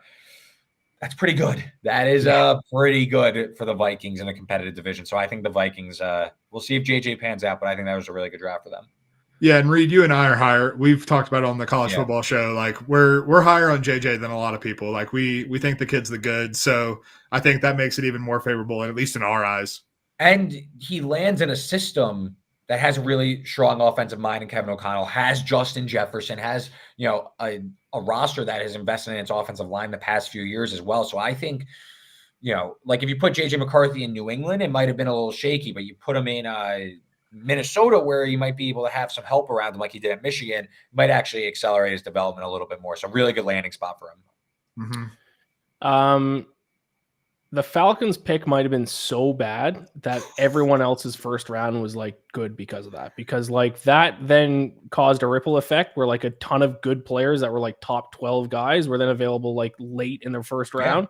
So their pick was so historically bad that by default, then basically of every other team had a great first round. Yeah, no, I don't think it's hyperbole to say it's one of the worst draft picks ever. No, and you're not even saying that just to like get me going. Like no. I truly don't understand it. It was like between the signing Kirk Cousins and then using a top 10 pick. Because again, like if you took him at like the Jordan Love situation with the Packers, where they took him at like 23 or whatever, like that's all right, like cool, like, you know, successor. Spent the top 10 pick on him. Mm-hmm. And Jordan Love was 3 years younger when they drafted him. Yeah, that's tough. Here are apparently some details sent to me from Hunter. Some details on Atlanta's courtship of Michael Penix per source. This must be from a tweet. After Penix's pro day, Atlanta sent a contingent of 8 coaches in front office to Seattle for a meeting. Included GM Terry Fontenot, probably not how you pronounce his name, assistant GM Kyle Smith, Raheem Morris, Zach Robinson, and QB coach TJ Yates. Falcons had conviction on Penix from wire to wire. Penix led the nation in passing yards per game the past 2 seasons, and Atlanta values his arm talent, tangibles, and him being winner. So Atlanta, and I mean, this is my whole thing about why I was betting on them to take a receiver, because they have said, to their credit, they truly do not care about the position. They will take the best player available. And true to their word, I guess, I mean, if you value Penix over JJ McCarthy, but true to their word, they felt Penix was the best player available for them. And even though they just gave over $100 million to a quarterback, they took a quarterback. I mean, I think there's a certain limit to taking the best player available. You would think, the best player available that at least you can play. I don't see the sense of taking the best player available that was now just going to sit on the bench and be 30 years old before he takes a snap. I think there's a limit to that, but I mean, obviously in their mind, there isn't. There is what they're saying is literally word for word what they mean, and that they will draft the best player available. So yeah, I don't know. I have nothing else. You might want to reevaluate the evaluation process though if he's BPA at 8. Like, if next year, if they feel like a punter is the best player available and they pick 5th overall, they might take a punter if they think he's the best player available at 5th overall. That's taking it too much to an extreme, though. That's what I'm saying. Yeah. I don't know, man. That's like real crazy. To me, taking the best player available is like taking Rome Odunze or taking Brock Bowers. Then, that makes at least those guys you can play. Like, you can't play this guy. Because if Michael Penix is playing next year, that means something went horribly wrong with your investment of a huge part of your salary cap. Right. Like, him playing isn't good. You don't want him to play. No. Right. And I mean, at 24 years old, you want someone who's like at least marginally pro ready. Like, it shouldn't be a guy who's going into the Jordan Love situation and sitting. Like, he's 24 years old. Like, every part of it does not compute. Either your investment in Kirk Cousins, either he got hurt, or he was so outperformed by Michael Penix that you're an idiot for paying that much for a quarterback if he's not good enough to beat a rookie in training camp. So it's just, I mean, listen, if Mike Penix was, 20 years old, sure. Like, I guess it makes a little bit of sense. I'm calling him Mike. Now on. I'm going to start calling him Penix too. He's Mike Penix now to me. By the way, I said this earlier, I actually like him a lot as a quarterback. I was actually kind of high on him, but it's just 8 overall is just mind blowing. Yeah, and I mean, it sucks because Bo Nix would have been like the laughing stock of this draft if the Falcons just kind of kept to the the status quo, and then all right, maybe they would have, I don't know, the Broncos, all that PR stuff came out that they liked Nix. He was QB3 on their board, which is not true, but maybe they would have went Penix, but I don't know, man. The Broncos are also screwed. Talk about a team that is going nowhere real fast. At least the Falcons, this pick will hurt in when Cousins' contract's up and Penix is 27 taking his first snap. The Knicks one, and that team is just screwed. And it is the story of the draft. The draft has now gone to their after show, and all they're talking about, I can't hear what they're saying, but all they're talking about now is the Falcons. I'm going to pause this and rewind it to see if I can make any kind of sense of this because it's unbelievable. But we've gone on so long. We're now over the 4-hour mark. So I got nothing else to say. You guys have both given your final thoughts. Follow Cody Williams at the Sizzle20. Find his stuff on Fansided. Reed Wallach at Reed Wallach.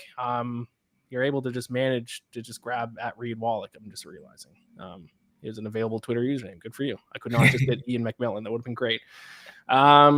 Where else can people find your work, Cody? Just fansided.com. You'll catch me on Me and You, obviously Green on the Greens every Tuesday, 4 p.m. Eastern. Every now and then, me and Reed will get together. These are my two co-hosts right here. So I'm feeling good, feeling in my comfort zone. But on the Stacking the Box College Football Edition, I'm everywhere. And like Ian said, follow me on Twitter at Reed Wallach. I got a podcast, The Early Read, College Football with Cody's shady right around the corner. Once the NFL draft's over, college football starts in earnest. The notebook has been cracked, so I'm going to get into that. So make sure you follow me on Twitter at Reed Wallach. Help out on the Stacking the Box channel, my podcast, The Early Read, and you can find all my written stuff over at Betsided. Thanks for having me on, Ian. Thanks for coming on, Reed. Thanks, guys, for enjoying this with me. It's been a night. Thank you to producer Joanne and everyone else working behind the scenes. It was a big team effort. I hope everyone enjoyed watching this. If you still are, the YouTube channel that you're watching this on, I know it's streaming on several different YouTube channels. So subscribe to all of them. Follow us all on Twitter.